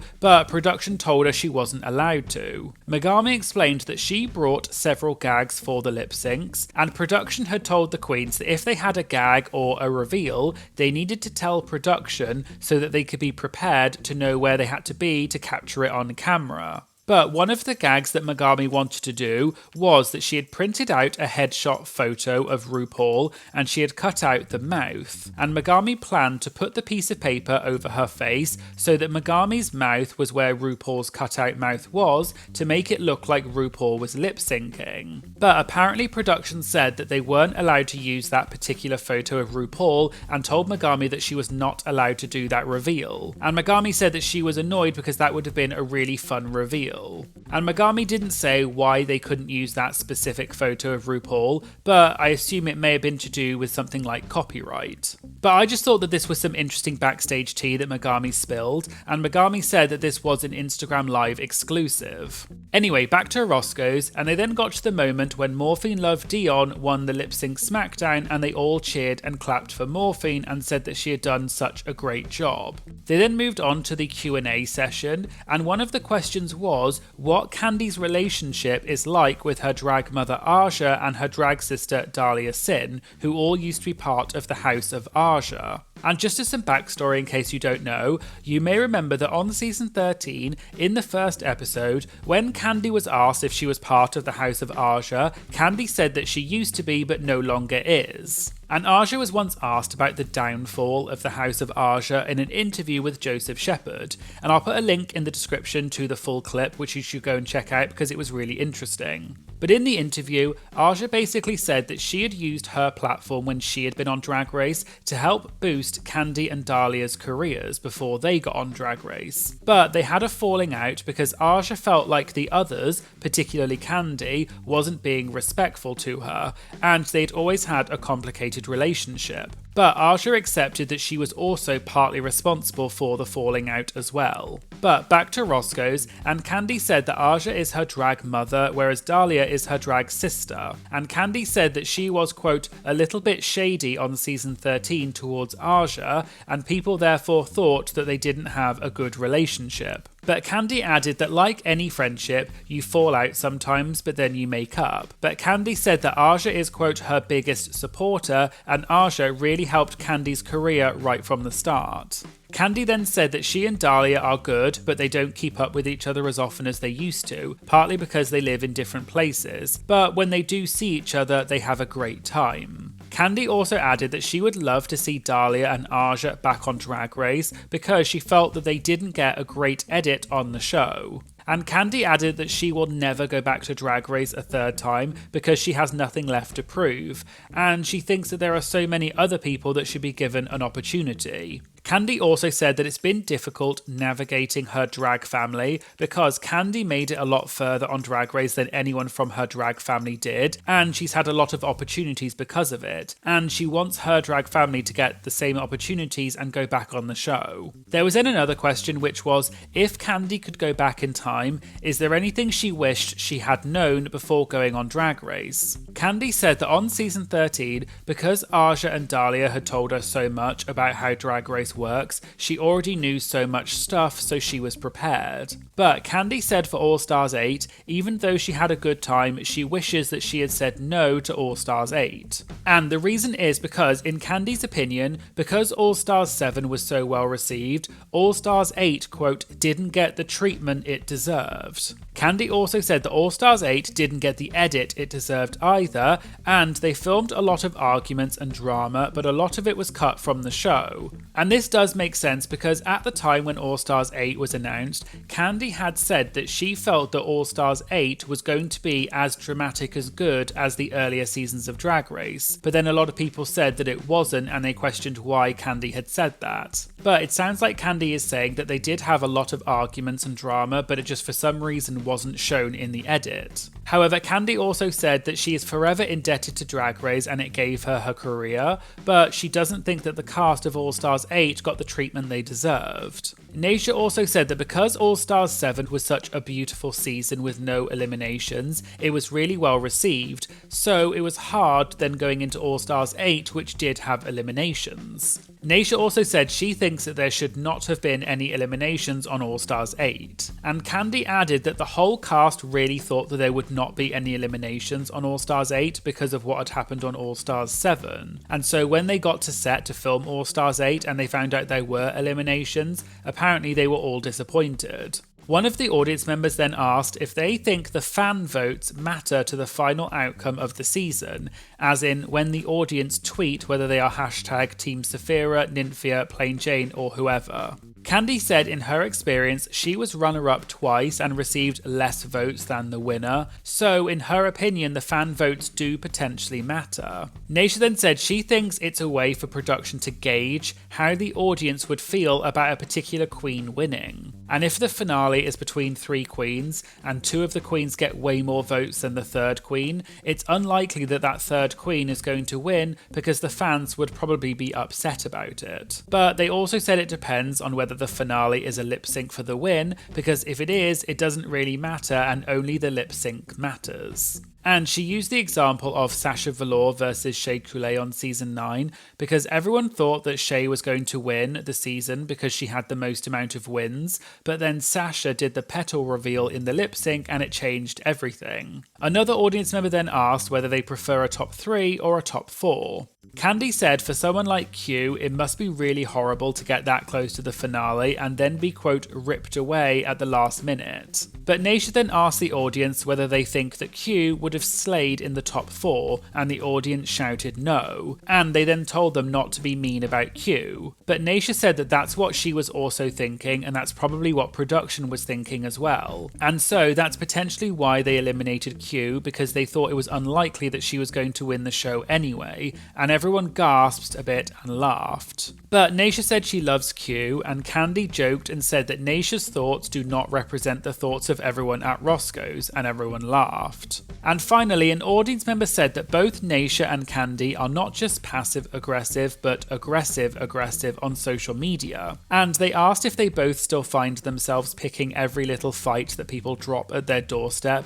or do they want to just appreciate peace in their lives? Candy said that during season 13, she would, quote, pick every fight that was thrown my way, and on All Stars 8, it was more like half-half. But Candy said that now, having had her daughter Tsunami Muse on season 16, Candy said she told Tsunami and the other queens on season 16 that, quote, people are going to have opinions about you whether you do great or not. And it's your decision on how you receive those opinions, and you can fight back with everyone on Twitter, but what's the point? Candy said she hadn't fought with anyone online in a really long time, and she now doesn't care because her career is doing well and she doesn't have time to argue with people online. And Candy said it's difficult when people are spreading lies about you online and you want to correct them, but even if you do, it doesn't really change people's opinion of you, and Candy said she just doesn't care anymore, and hateful people need to get a life, and everyone clapped for Candy. So there you go, there was the Roscoe's Recap for Drag Race Season 16, Episode 15. Hello everyone, and welcome back for some more Drag Race gossip, secrets, and drama. So I'm back for the final Roscoe's Recap of the season, and this viewing party was for Season 16, Episode 16, which was the finale. And the guests for this week were Lawrence Chaney and Lady Camden.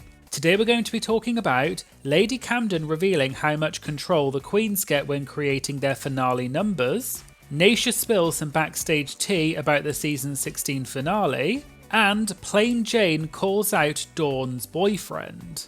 All that and more coming up in today's video, so let's get started. So they started off by talking about the Queen's runway looks at the beginning of the episode, and Naysha said that out of the top 3, Nymphia's look was her favourite, and some other people agreed. Lawrence said that although she loves Plain Jane and thought she looked great, if you look at Plain Jane's outfit and covered her face, you wouldn't know it was Plain Jane. Whereas Lawrence said she thought that Nymphia and Sapphira both had outfits that matched their unique styles and perspectives, and Lady Camden agreed. They also talked about how great Maya Iman LePage looked, and Lawrence brought up something funny that happened on Twitter with Maya, so I thought I'd give you the full story in case you don't know. So, Maya had tweeted a photo of her from the finale and said, "Bish, I look so good. I was coming back to the finale with a vengeance. I had to look over." And then Maya tagged several people such as Wow Presents Plus and MTV. However, it looks like instead of tagging World of Wonder, Maya tagged World of Warships, which is a video game about warships. Cornbread then replied to Maya's tweet, joking about why she tagged World of Warships, and Maya said it was a typo and she didn't notice until later. But then the funny thing is that World of Warships then replied to Maya's tweet and said, "We support our queens too." And Maya thanked them for responding and apologised for the typo. And World of Warships even have a pinned tweet, which is still pinned on their profile, that says, "Hello there, Maya." And people in the comments said that that is not the way you spell Maya's name. However, this tweet is from several days before Maya's tweet, so it looks like this tweet may have just been a coincidence, but I'm not 100% sure. But this was just a funny little thing that happened on Twitter. Anyway, back to Roscoe's, and Caramel then asked why there are no Drag Race alums in the audience of the finale as there have been in the past. And Batty Davis joked and said, quote, "because they can't keep a secret." Naysha then said that, quote, "this kind of sucked," and she explained that the way Drag Race usually works is that they film the season, then around a year later they film the finale. But what happened this season is that about 3 or 4 months after they finished filming the actual season, they then filmed the finale, which is not how they usually do it. And they brought everyone back for the Lip Sync Lollapalooza SmackDown, and they also filmed the finale around the same time. So both of these episodes were filmed in August of 2023, and the season premiered in January 2024.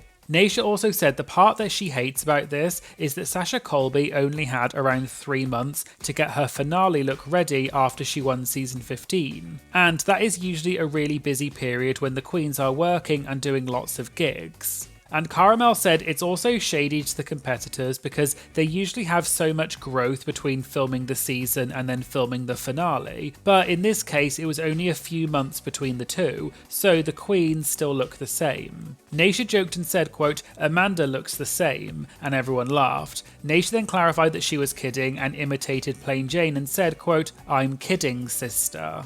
They then watched some of the finale performances from the top 3, and Naysha said that Lady Camden did a finale performance on her season, and she asked Lady Camden how much control the contestants have over their performances. Lady Camden said the show asks you for inspiration and a prompt, such as a playlist of songs that match the vibe that you want in your performance. But Lady Camden said she only gave them one song because she didn't want it to be unpredictable. So the song she gave them was "Don't Stop Me Now" by Queen, as that matched the vibe that she wanted. And she also said, quote, "I know not every queen got what they were expecting," implying that the other queens in the finale weren't necessarily happy with the song that the show created for them. Lady Camden also said that you were only allowed to ask for one edit if there was things you wanted to change, but after that you couldn't request any other changes. And she also clarified that if you did ask for changes, most of the time the producers just said they weren't going to fix it anyway, so the contestants basically had very little control over the song. And that whole process happened in 3 days. Lawrence then made the point that for most seasons, such as Lady Camden's season on season 14, when they go and film the finale, the season has already started airing, so the audience already know who all of the queens are, and so the finale feels a little bit almost like a mini All-Stars. And Lawrence said she feels bad that on season 16, the queens didn't get to go on tour and earn money before the finale because it happened so soon after the actual season was filmed and no one had seen the season yet at that point. They then watched Plain Jane's performance of her song Bodysuit, and they asked what everyone thought about it. Lawrence brought up a mandatory meetings face that they kept cutting to in the edit, and everyone laughed. And Lady Camden joked that Amanda is printing t-shirts with that face on it as we speak. Lawrence said she liked Plain's performance and it had a fun reveal, but she said that Plain, quote, sucked when it came to giving her speech as to why she should win. And Lawrence said it felt like Plain didn't believe that she would win, and the others agreed. Naysha said that in every other situation on Drag Race, you should try and make RuPaul laugh, but in this situation at the finale, you need to be serious and explain why you think you should win, whereas Plain was just trying to be funny. Lady Camden agreed and said that this is your moment and you need to go for it, and said that Plain's felt like a, quote, missed opportunity, and the others agreed. Naysha also suggested that perhaps Plain felt like she wasn't going to win for whatever reason, so perhaps she decided to just have fun with it instead. Also, something interesting I saw on Twitter is that Plain Jane tweeted about her finale number and shared a voice note clip of her singing a rough draft of her song Bodysuit. You want my bodysuit. And the tweet said, anyways, Bodysuit ate and no one gave me bleep. I decided on the concept myself after some brainstorming and sent in a demo they could use as inspiration. And I thought this was interesting because that sort of aligns with what Lady Camden said about what happened on season 14, but it seems that Plain is saying that she had more of a hand in coming up with her song. They then watched Saphira's finale performance, and most of them agreed that Saphira had the best performance of the top three, but Nymphia had the best look. They then talked about Miss Congeniality and who they think should win, and Naysha said she thinks it should be Saphira because she was the one who helped people out the most. But Lady Camden asked if you're allowed to vote for people in the finale to be Miss Congeniality, but she wasn't sure if that was the case for this season. And Caramel said that from what they heard from the guests at Roscoe's, Tsunami Muse and Morphine Love Dion were the ones who, quote, held it all together on the season, so they would be the likely candidates to win Miss Congeniality. Naysha also said that Morphine is friends with everyone from the cast, and so she thinks it might be Morphine that wins. And Lady Camden said she thinks that is who the cast is most likely to vote for.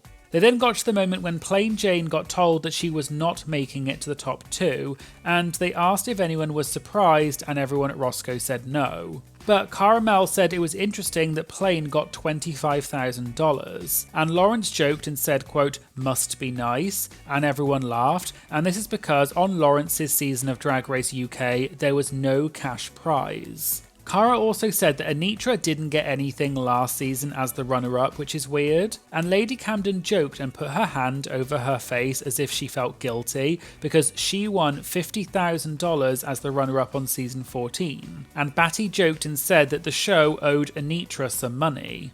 Naysha also made the point that so far they've given away about $275,000 in prizes this season, and this includes $200,000 for the winner, $50,000 that Morphine won for the Lip Sync Smackdown, and now $25,000 for Plain Jane. And that doesn't even include any of the cash tips that they won throughout the season. Lady Camden also said that when you get to the finale, even if you don't win, you still make a lot of money after the show through your career, and reaching the finale and doing well on the show in general opens up a lot of doors for you later on. They were then waiting during the commercial break, and Batty asked a question that was submitted by a VIP member, and it was asking, during the finale, how long is it between the Queen's opening look and then when the Queens have to come out for the first lip sync? And they asked Naysha because she has been to several tapings of the finales over the years. Naysha said there is a, quote, good amount of time because they have to reset the stage, and also RuPaul has to get up on the stage and then go back and sit with the audience. But Naysha added that they often shoot a lot of it out of sequence, and so when RuPaul is up on stage, they'll film several bits while RuPaul is still on stage, even if it doesn't appear in that sequence in the episode. And they will also film audience reactions when they tell the audience to pretend that they just saw something really sickening, and they make everyone pretend that they're reacting to it, even though nothing is actually happening on stage. And they also do these sorts of things while the queens are changing or getting ready between takes. Caramel then brought up that Drag Race Live Untucked recently started streaming, which shows the backstage moments from the Drag Race Las Vegas show, and Lawrence is on the show. Lawrence said it's a really fun show, and she brought up a funny moment from the show when Coco Montrese said she hates the colour blue and green and doesn't want to wear it in the show because it doesn't suit her, and it was a really funny moment that went viral online. The colour blue is just not for me. Doesn't work on me. Please edit in a picture of her wearing blue or green. Blue contacts and a blue shirt in the confessional. And then wore green. You wore lime. I did wear green. Green, you. You found You it. wore it. And after that, Lawrence started poking fun at Coco on Twitter, and so did Maddie Morphosis. And there are several back and forward conversations on Twitter where they were reading each other. I'll put a few of the tweets up on screen, but I won't read them out. But Lawrence said that although some people thought that they were actually being serious, it was all just a joke because Lawrence is really close to Coco and they've become really good friends since working together in Las Vegas, and none of it was meant seriously. They then got to the moment when Nymphia Wind won season 16 and everyone stood up and cheered and clapped for Nymphia. And they also gave a shout out to Safira Cristal for being the runner-up. Later, Naysha said that she had some tea to spill about the season 16 finale, and apparently they did film a tie between Nymphia and Safira, with both of them winning as a potential option. So Naysha was thinking that that might have been the outcome because it was such a close call. But Naysha did say she felt that Nymphia did a little bit better in the finale episode than Safira, and the others agreed. And Naysha also said Nymphia had some interesting reveals, and it wasn't just a boring reveal like some queens do, like, quote, I have a coat, I open the coat. Wow. Caramel also questioned whether maybe Safira went into the finale a little bit defeated because she had just won Miss Congeniality, so maybe she knew that she wasn't going to win the season as well. They then talked about their favourite moments from the finale episode, and Naysha said her favourite thing was Amanda's face every time Plain Jane was speaking, and the editing was, quote, so shady for doing that. And just in case you're interested, Amanda did talk about this more on social media after the episode aired, and Amanda said that people were telling her that she looked, quote, bitter in the finale, but Amanda said that everyone who doesn't make it to the end is bitter. Someone then asked why Amanda had been cheering for Plain Jane at some points in the episode, but then she also looked annoyed at Plain Jane at other points in the episode. And Amanda said, it was a fun number, just because I don't like someone doesn't mean I can't clap when they do a good job. Someone else then asked what Amanda was thinking when she made that face during the finale, and Amanda said it was when Plain Jane's mum told Ru how Plain had overcome bullying, and Amanda said, quote, love the irony. A Twitter user then criticised Amanda's response and said that it was disrespectful to Plain's mother to react like that. And Amanda replied saying, I did not say anything rude about that lady. She told Ru her kid got bullied, and hearing that after all the bleep she said to me and about me, I was simply gagged. Hurt people, y'all be safe.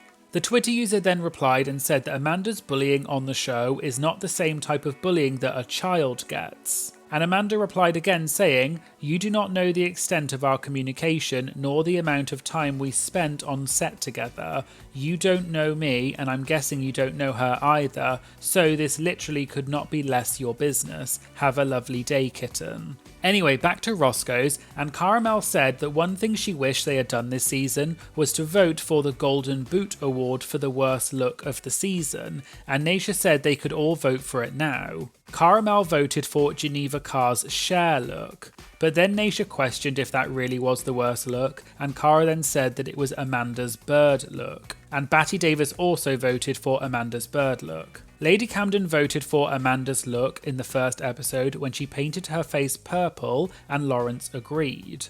And Naysha voted for Plasma's design look when she looked like a goth version of Cher. And Naysha said a close second was Hershey Le Coeur Jeté in the design challenge when she wore the pants that she didn't even make. They then moved on to the Q&A, and someone asked if Lady Camden ever auditioned for Drag Race UK, and Lady Camden said she did audition for one of the UK seasons, and it was either season 2 or season 3, but she doesn't remember. And then she auditioned for the US version twice and then got accepted on the third audition. Lady Camden also said they used to make the contestants upload their audition tapes on Vimeo, and you were able to see how many times the video had been viewed. And if it got viewed several times, it meant that it was a good sign that you were going to be cast on the season. But now they've changed and they make the contestants use Dropbox instead, so you can't see how many times the video has been viewed. But Lady Camden said that no one from the show ever contacts you unless you get on the show. Naysha said that some franchises do have people that play different roles, and Naysha said that one of the contestants from All Stars 8 was asked to be on UK vs the World, but then the US franchise found out and said that they wanted that queen for All Stars 8 instead, so they told UK vs the World that they'd have to find a different contestant. And Naysha said she wouldn't reveal which contestant it was, but then Naysha asked if anyone had any chewing gum or candy, and she emphasised the word candy, which implied that she was talking about Candy Muse. An audience member then said that some fans were happy that season 16 was a shady season, and that some of the more recent seasons were too nice and there was no drama, and they asked what they thought about this. Lady Camden said that everyone has something different that they want to get out of their Drag Race experience, but she said it's, quote, more of a risk for queens to go on the show now, because if the queens are shady on the show, they get a lot of hate and backlash online, which is why the queens are less shady now than they used to be. Lawrence agreed and said that people have criticised Q and Plain for how they were on this season, but they should be commended because it made the season interesting. And Naysha said that Mistress Isabel Brooks on season 15 brought back being shady and she did it really well. Someone else then asked Lady Camden when we can expect to see her on All Stars, and Lady Camden said she's never been asked to go back yet, but she would like to go back one day, but she wants to wait until it feels right and she's had time to evolve. And finally, I just wanted to mention some drama that's unrelated to Roscoe's, but it's related to the finale of season 16, and it involves Plain Jane calling out Dawn's boyfriend. So after the finale aired, a Twitter user who in their bio says that they are Dawn's boyfriend tweeted saying, "Okay, let's clarify something, Saphira didn't lose Drag Race, Plain Jane did." They also retweeted a photo someone else tweeted which said, "Season 16 boyfriends combined powers last night." People then criticised Dawn's boyfriend's tweet about Plain Jane and said that it was unnecessary. Plain Jane then responded to Dawn's boyfriend's post and said, "Huh? Lol, saw you scurrying around backstage last night as Dawn's lackey looking like a greasy moron." And it looks like Dawn's boyfriend may have now deleted the original tweet. However, people then said that Plain Jane had read Dawn's boyfriend down. Dawn then retweeted an image which looked like a message that said, "I am kinda greasy though, so astute observation mama," and the caption said, "Oh my god." And she also said, "Actually kind of hilarious mama, kudos." And Dawn's boyfriend then retweeted Dawn's post and said, "Am I greasy or just moisturised and unbothered?" Dawn's boyfriend also tweeted again with the photo of the three of them and said, "On further analysis, it turns out I'm actually a third, more devious option, greasy and unbothered." And it seems that Dawn's boyfriend then got some criticism for the tweets that they had made about Plain Jane. And Dawn's boyfriend said in a previous tweet, "LMAO, I finally got attacked by Drag Race stans on here, I guess that was inevitable." And they followed this up with, "I love when stans start calling me Dawn's annoying boyfriend on here as an insult, like that isn't my carefully curated brand." And it doesn't look like there has been any further interaction between Dawn's boyfriend and Plain Jane since then, so it's unclear whether this was serious or not. But from what I can see, Dawn's boyfriend and Plain Jane do not follow each other on Twitter, so we'll have to wait and see if there are any further developments on this. So there you go, there was the last Roscoe's recap for this season, which was season 16, episode 16, which was the finale. Thank you so much to everyone for joining me for all of the Roscoe's recaps this season, I hope you've enjoyed them. Let me know what was your favourite moment from season 16. And do you agree with the winner of the season? Let me know in the comments.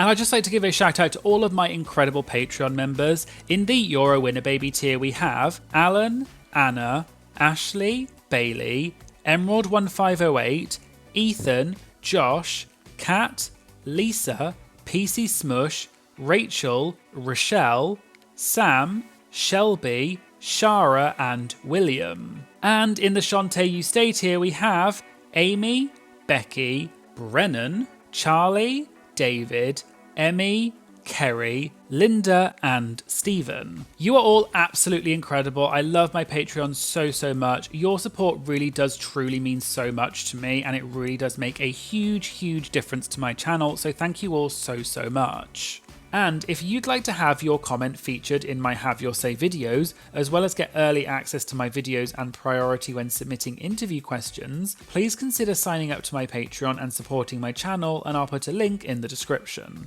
Please make sure you like, comment and share this video, as it really helps support my channel. And of course, please make sure you hit the subscribe button to stay up to date about new uploads. Thanks again for watching, and I hope you'll join me again in future videos. Thank you, bye!